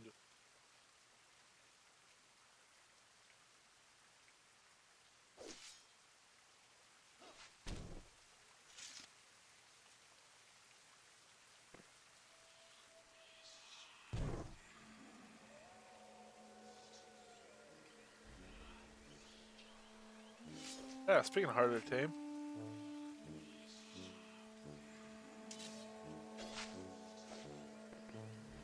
Failed twice at 67%.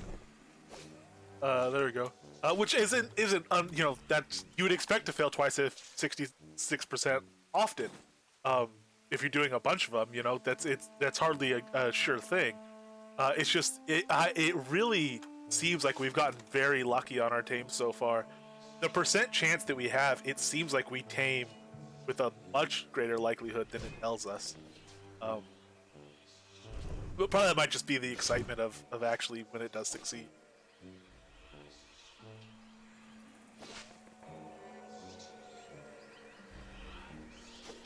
Huge, you think it's the same chance as a destroyer? Oh well, that's not bad at all then. If the larges are, yeah. We'll definitely try to get one of those for the fun of having done it.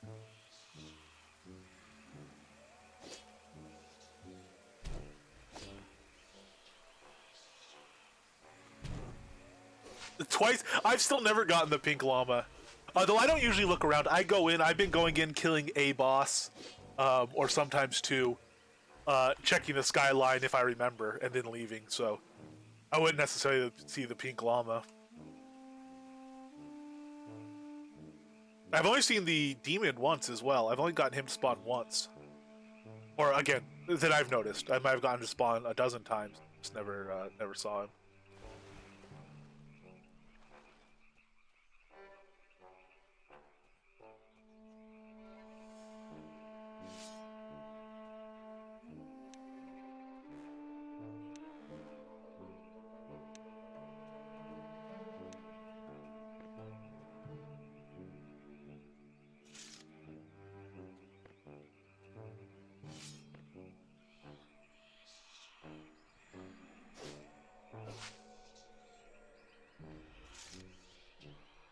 Probably crocodiles, the whispering incantation of taming stuff is very creepy.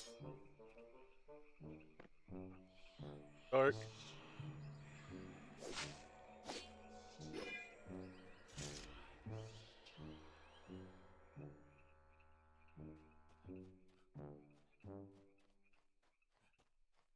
Yeah, that would be super fun.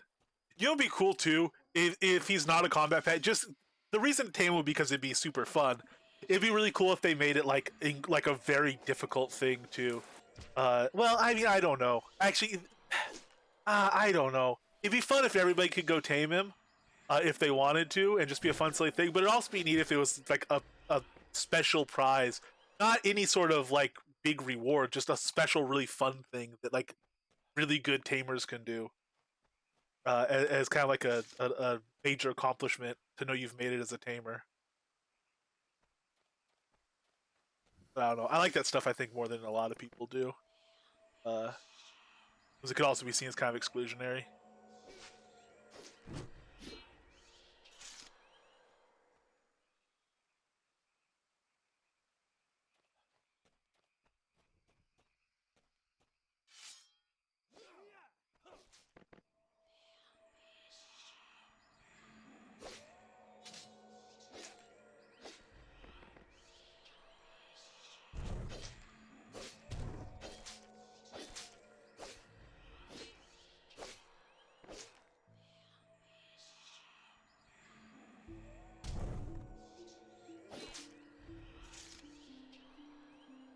Alright, I guess we have plenty of these guys. Grab the since we're here. And, it'd be just as quick to grab him and then port as to run away and then port. Oops.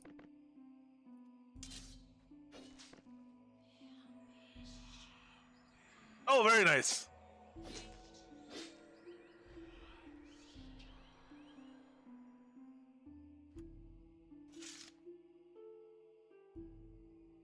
All right. Oh yeah, we definitely weren't gonna do all this. All right. So let's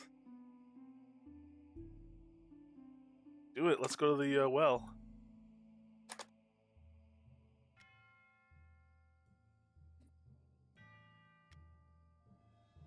I'm gonna go straight over to the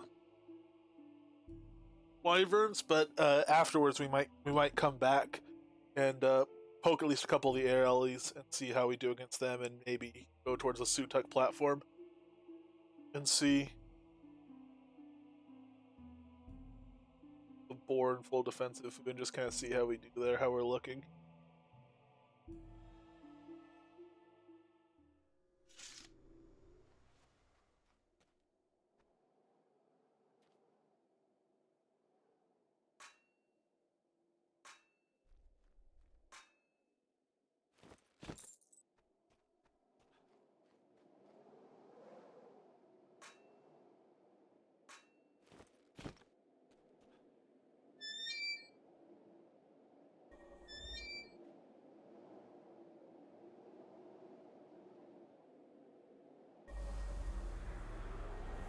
Oh, the platform disappearing thing should apparently be fixed too tomorrow, hopefully.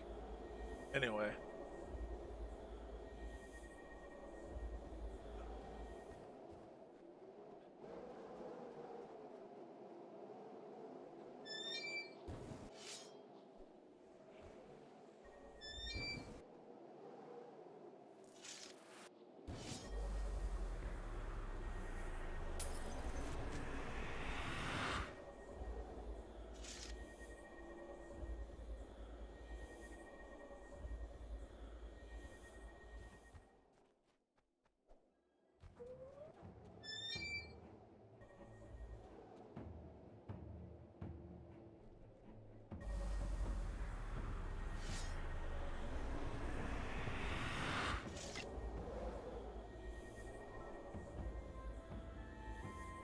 Then eventually we're probably going to want a special deck here.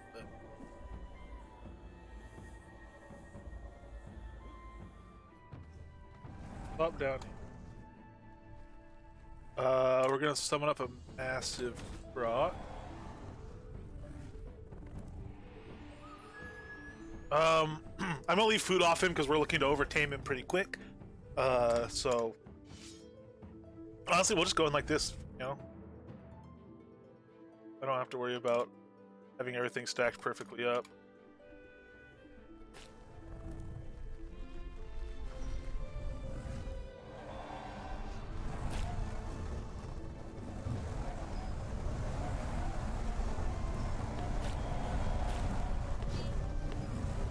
On the pet. Whoa, hello.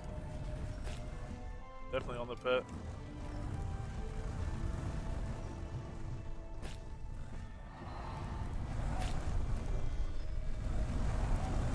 Work with them. I have to get back a little bit because they have that wipe. So at 100% health, what's the chance on it? Oh, 25% chance at 100% health. Oh, wow.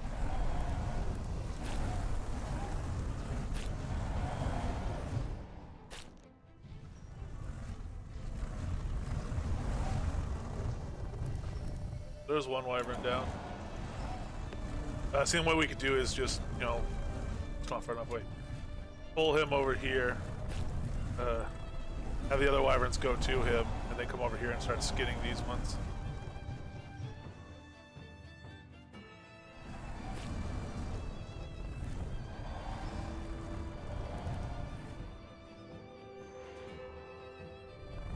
Maybe we should have pre-stacked our deck. Relatively hectic.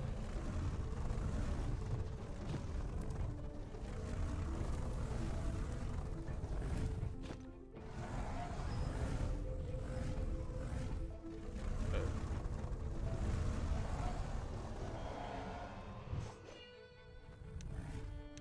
Go ahead and put on my spellbinder.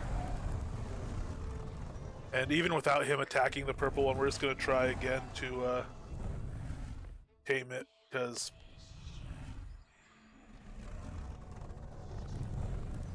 reasonable enough chance. There we go.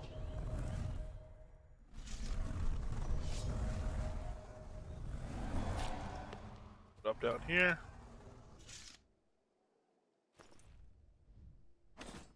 Rock out. Actually, I don't have a purple wyvern either, so I'll grab a purple wyvern while we're here.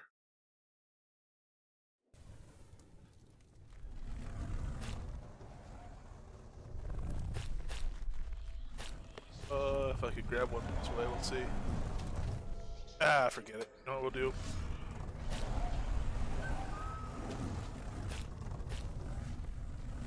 Close to tame the last one. Massive enough to get that it doesn't matter.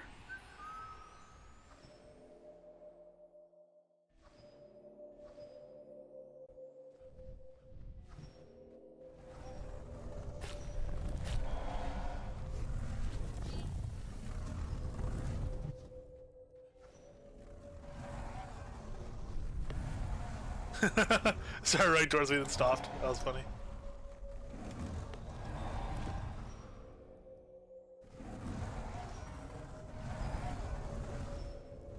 So if I stand here and jump at the right time, I should be okay. Barely.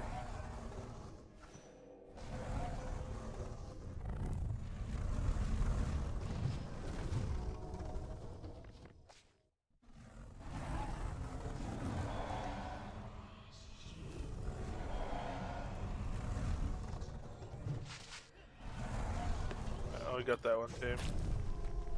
I really need one of those, really.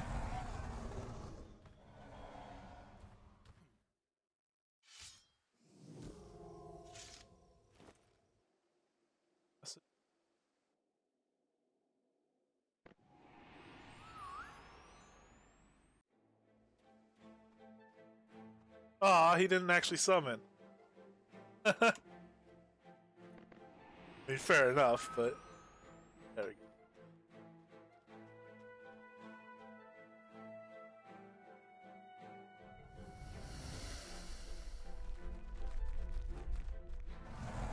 go. Ooh, sneaky little wyvern.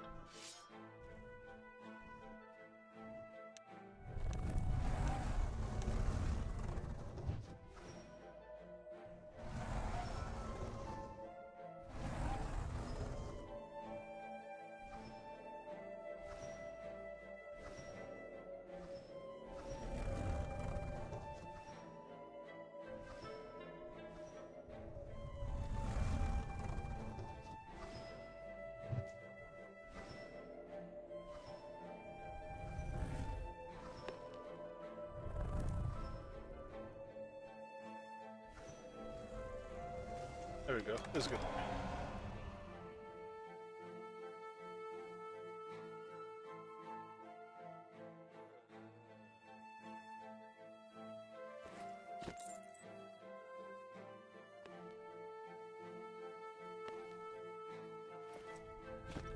Ooh, white wyvern.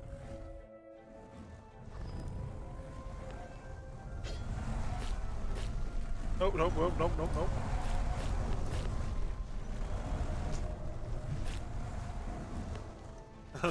They all aggro to him now?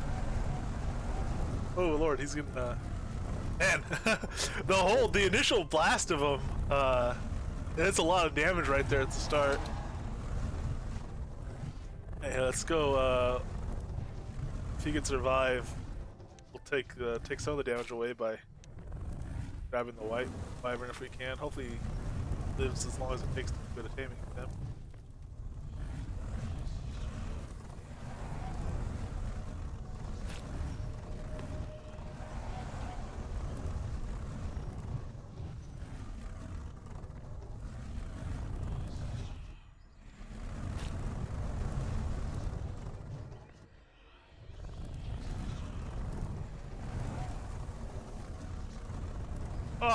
Oh no, okay, we got the wyvern, that's why. I thought they killed him. Alright. That's a regular white, so we're good on those too.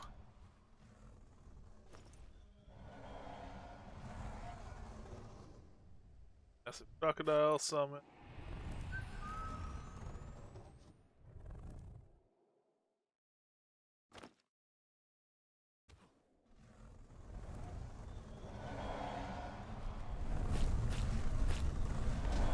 Hey, good night, Vulcan. I will catch you later. Tomorrow, release day, hopefully. We should be having some fun.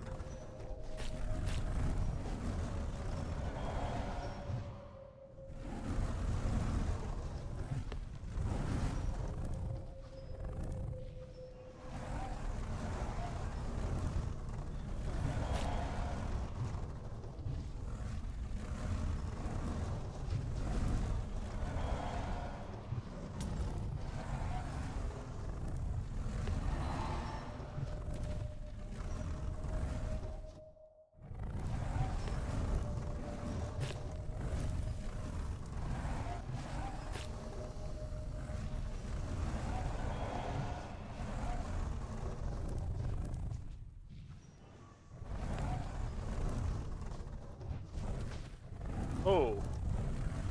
Didn't realize we were still getting tagged there.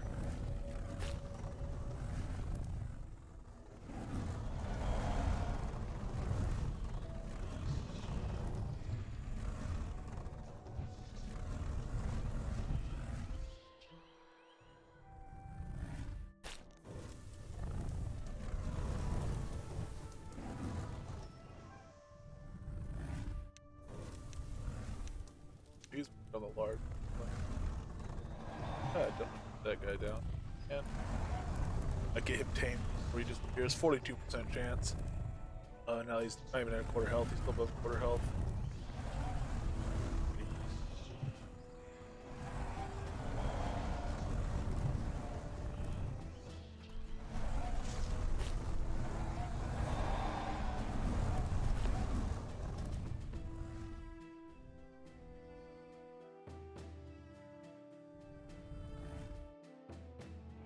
Try this again. Work, alright.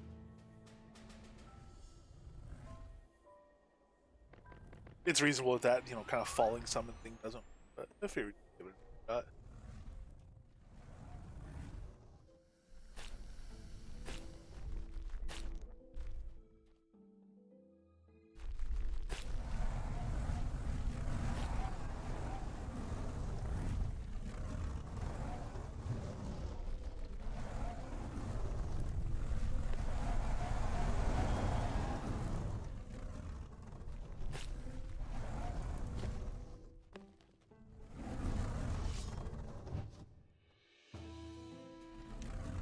Because I should have a bow out for this, really.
Yeah, it's weird getting ridiculouses then, although here we're just critting.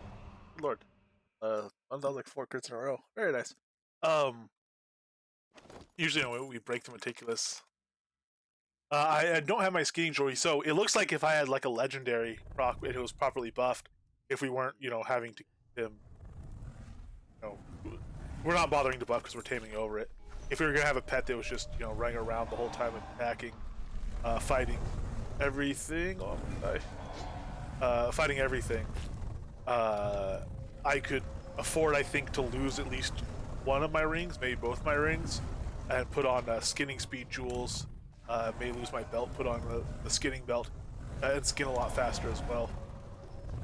Just kind of run around and do the thing where, you know, you port him away from the body, and basically run around do up of all the skins as he's just kind of munching away. Assuming we'd use the croc, I think we would. Maybe a nightmare, I don't know. I'm thinking croc probably. Alright, so large white wyvern. 38% chance to tame at this health. We'll turn into a ferocious white if we're able to get him.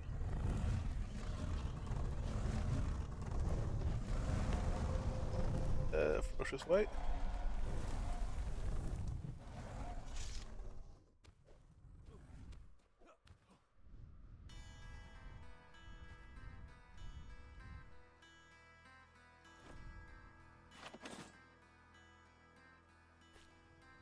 Croc on, summon him up.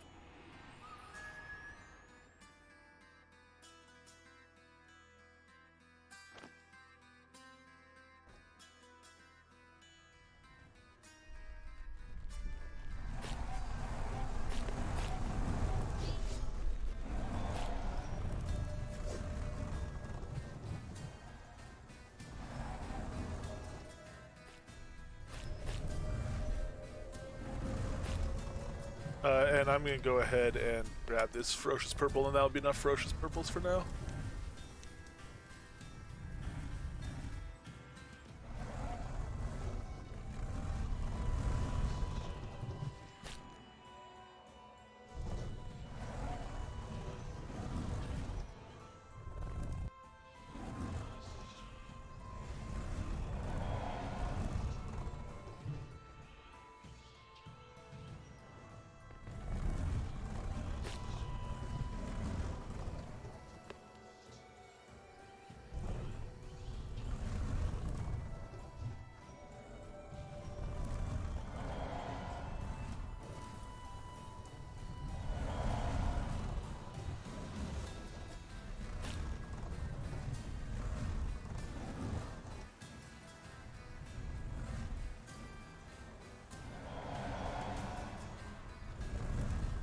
So he's actually munched on the large. We'll start getting slightly better percentages. So right now I have a Aether health potion on. Oh no, I don't. I could have more carry capacity. So I have a pretty high. My passive strength is 116, which helps. I have a pretty high heavy lifter skill. I took it to 140 because I do value carry capacity a lot. And I also have the obsidian potion for 50% more carry capacity. And then stuff like my bulwark of an earth is 120, so that gives me some extra strength for carry capacity.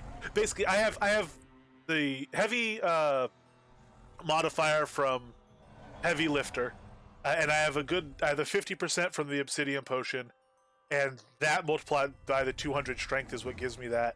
And the 200 strength is coming from, I get strength everywhere I can. If I'm in a mage build, I have my breaker high for that as well and stuff like that. Bacon is also good. Bacon's plus 25% carry capacity. Obviously, like an Aether potion. You'll see how much here. We can see how much of a difference. Okay, another massive croc on. We'll see how much of a difference strength makes. I'll put on another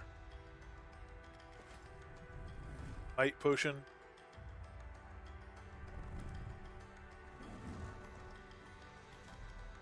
And we'll go from 1566 to 1863. So we basically grabbed an extra 200 pounds of carry capacity, and this is a 45 strength potion, but it's at we lost 5. We're losing 5. Well, we gained 45 strength, so 45. We're getting about 4 pounds per strength or something like that. Oh no, we're at 15,300, so more than that.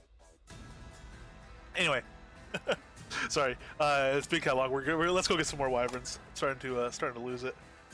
Taming echolists. Actually, really all we're concerned. Well, yeah, I have to do taming echolists. All right, so we have 3 more massive crocs because we're wearing one.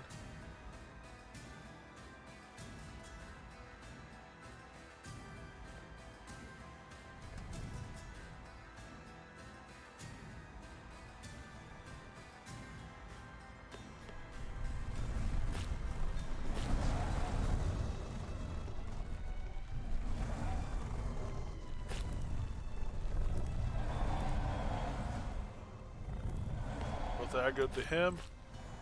Get them all over here.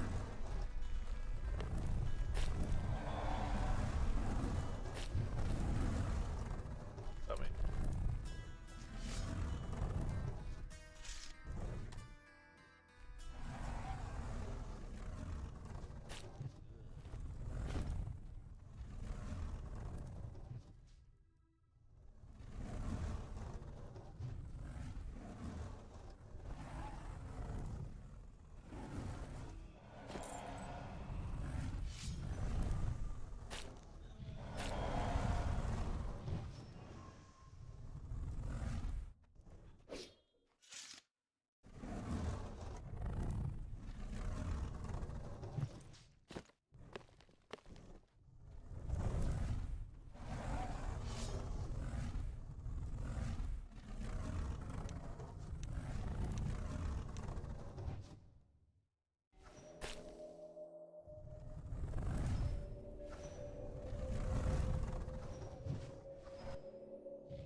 Ooh, that was an inner one. Okay, so this is the big wave.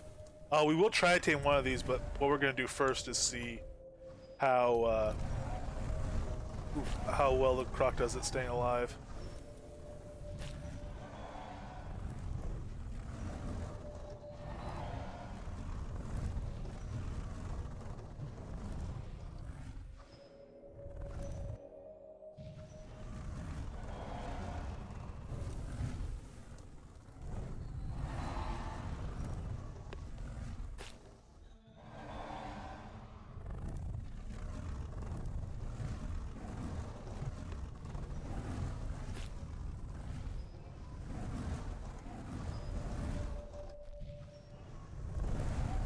No, because I'm taming over it. So if I could do it on a massive croc, they're easier to get a pile of. So I'd rather tame over a massive croc than lose a legendary.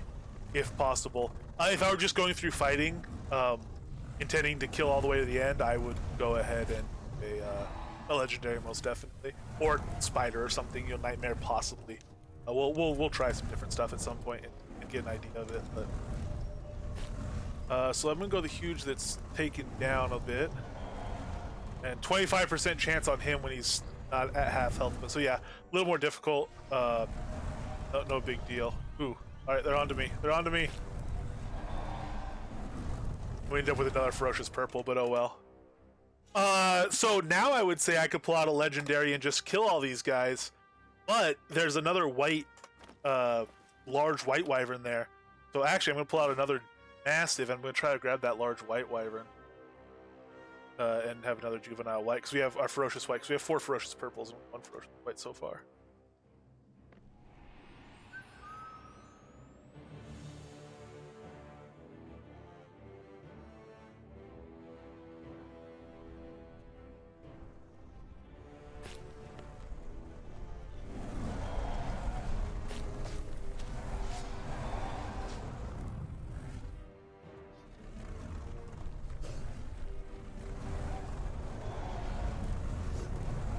Ooh, these ones are not wanting to jump on that croc quite as easily as the others did. There we go.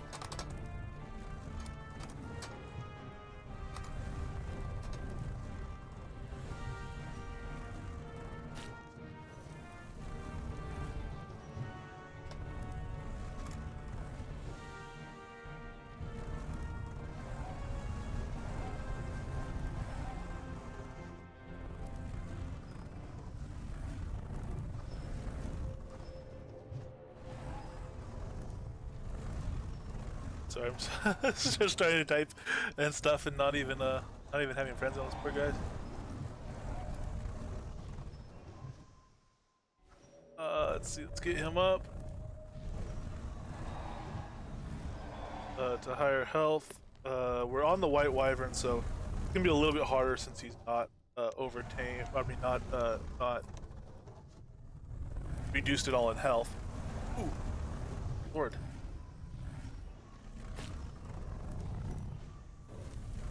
Give it a shot. A 65% chance, though. Oh, this is just a regular white wyvern. No, that's not what we want. We want the large white wyvern target.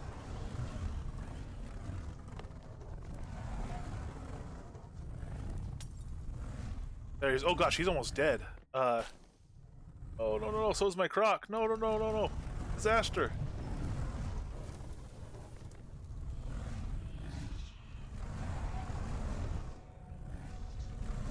Croc killed him before I got a chance. Oh well.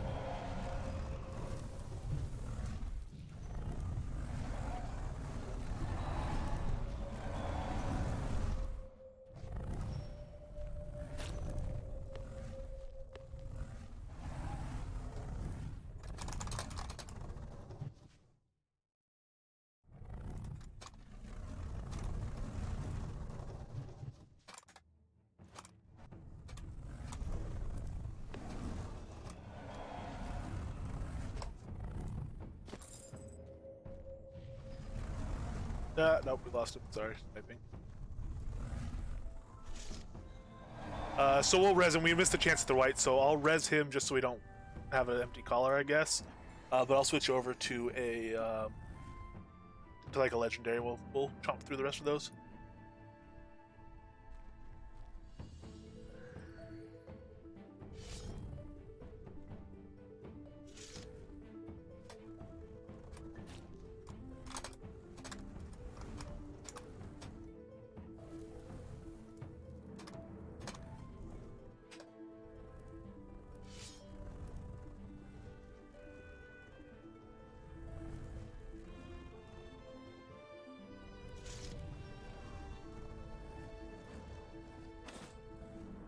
Yeah, yes, that they are.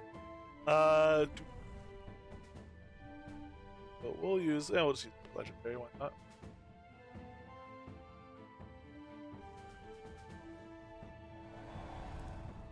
All right, let's summon him up and let's see. I'm gonna put food on him as well since he is here being a nice croc.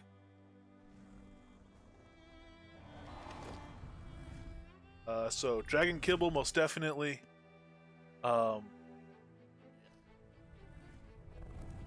Question is, venison jerky I don't need, so I'll do rabbit pate and bear bites. Venison jerky I don't really need because I'm not gonna be able to get in there with a tonal very well. I don't think.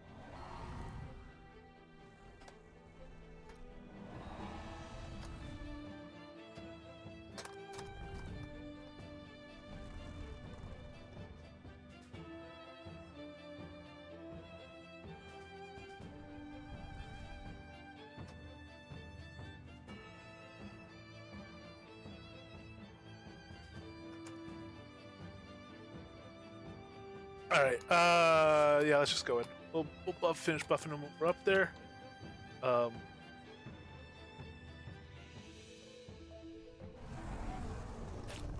and now there's another huge white, and we don't want to tame over our all right, you know what? Forget it. We're gonna chop through everything except that large white wyvern, and then we're gonna overtame this legendary afterwards. I think. Grab aggro.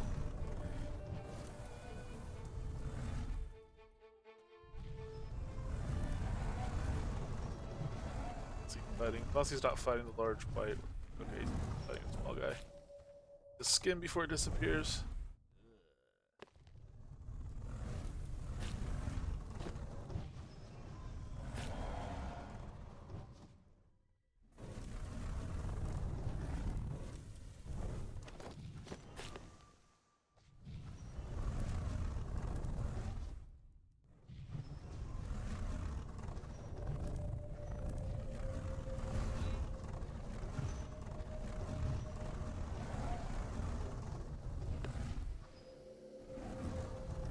Yeah, that's why we're gonna tame. But we're gonna wait till the end so that we could just fight the rest of him with it. Now that he has his food buffs on and everything. It's just, the thing is, the truth is, we're also gonna have plenty of opportunities to get more juvenile white wyverns, or ferocious white wyverns. Excuse me.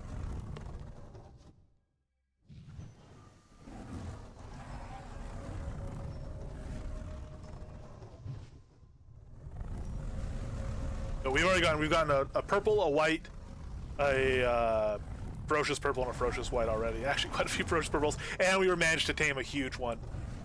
So we kind of ticked all our goals off already. So it's not a big deal either way. But and is he just like staying perma-stunned with these guys or something? Because he's like seemed to have pretty much stopped doing damage. Unless there's one that I'm just not tab cycling to. Let's drop some rents and balance some stuff.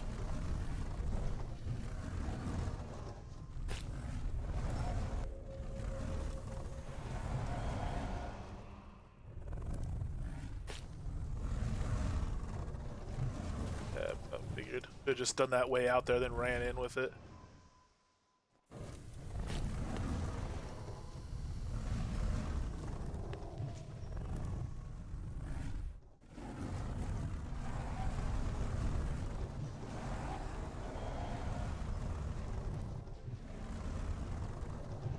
Ah, he's chomping on the large white is the problem. Alright, you know what? We can just overtame.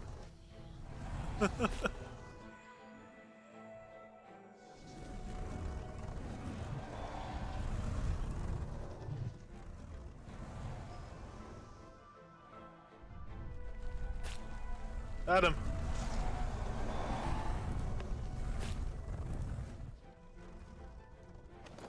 Alright, so now we'll do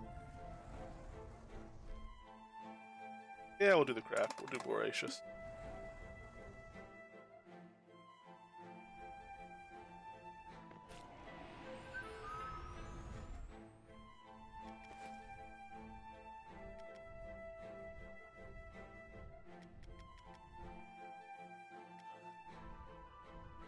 Cool, bear bites, trap.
this.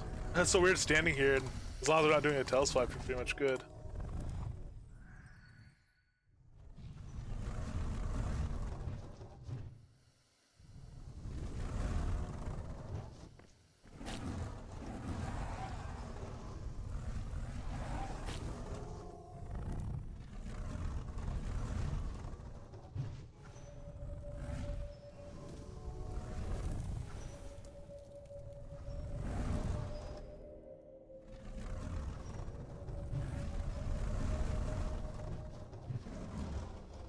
Oh, I didn't put festering to him either. Oops.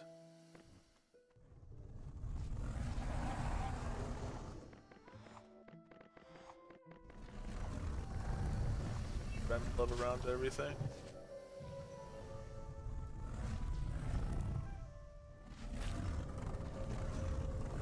But good lord, another set of wyverns. This is definitely not the fastest fastest build for this. Although he's also switching around, fighting a bunch of them. Because he's set to aggressive.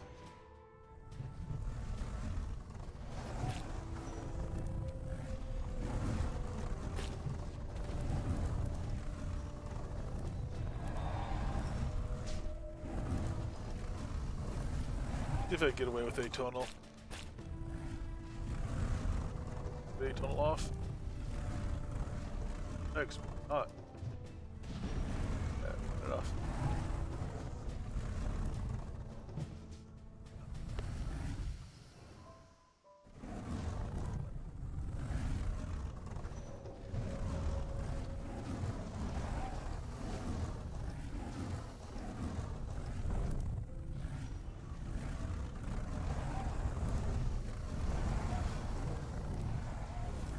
That one. Little one came on. One came onto me. Came over, aggroed to me. Heal in.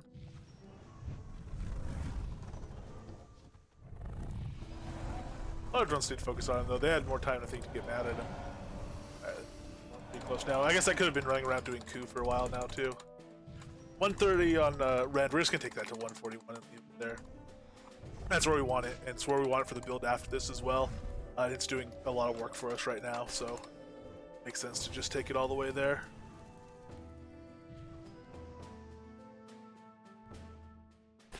There we go. Beautiful. Got through it. That's not bad. So as far as Taming necklaces go, we got 4 ferocious purples, 2 ferocious whites. One of them's down here on this +1, and then a regular purple and a regular white. We'll probably run into them in Ulfheim and stuff again anyway. But while we're here, we might as well grab them.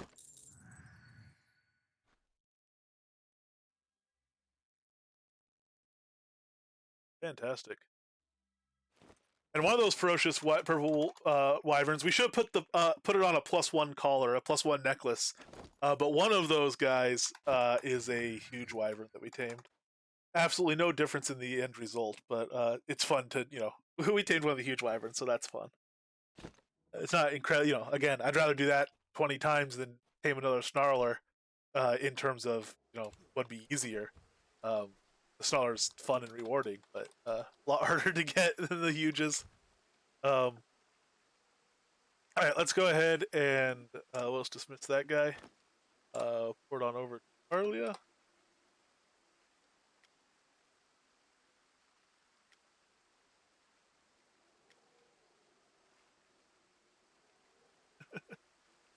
Back myself into a wall.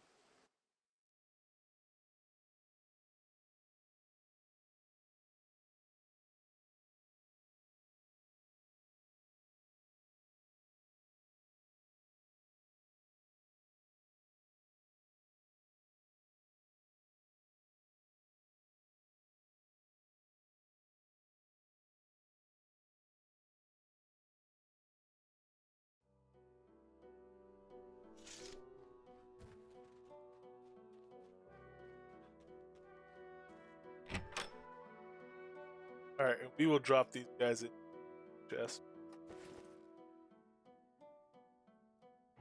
Well, into the dark. The ones that need dark, so Ferocious purple and ferocious white go into the arc. White and purple. I think those are two. Oh, we already had. Okay. Oh, we had a white and a purple already. All right. Well, I thought we were expanding a little bit. Okay. Fair enough then. Those are extras. So we have both ferociouses, and we have 4 of the 8 colors of wyverns. We need a blue, we need a black, we need a orange, and we need a green wyvern. Do Ulfheim waves instead of. Oh yeah, I want to do Ulfheim waves in this build anyway. That seems fun. Spider-Man. It could be, yeah. We will run around with our little spider later tomorrow. Probably, but I also want to see about pulling out the Polar Mutilator and giving him a little run around like we did with the Red Snarler. See if he knows anything particular about him. Red Snarler just doesn't build that aggro. All right, it's been a good day. It's been a fun one for sure. We're gonna have to figure out how to do better up in that Rise room. Get some stuff going for that. We didn't get. I was gonna try to get Earth going today. Strength of Earth buff. Get that on there. A better buff sequence for the pet and everything. That didn't happen, did it? I might just try to level that up tonight or whatnot. But let's see. Let me pull him out.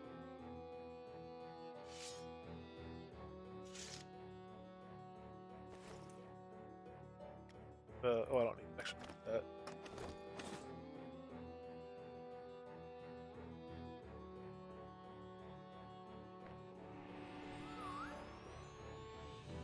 So 4621 without his any sort of buffs on. Good Lord, he is big. Actually pretty awesome. We'll see. He's gonna get a buff tomorrow. We'll see how he performs. Maybe we should try to get a auto attack run on him tonight. Let's see.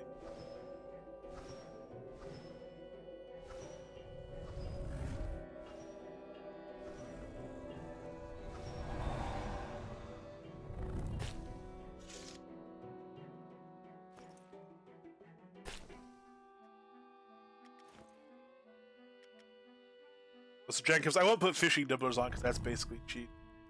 But Dragon Kibbles takes him to 4721, and make sure and I have all my gear on as with 3-day putt buff. So he gets not like crazy high compared to other stuff, but he's definitely the upper range, at least compared to the pets that I've had and tested and pulled out, because that's the upper range of what any of mine get. What's his stat page look like?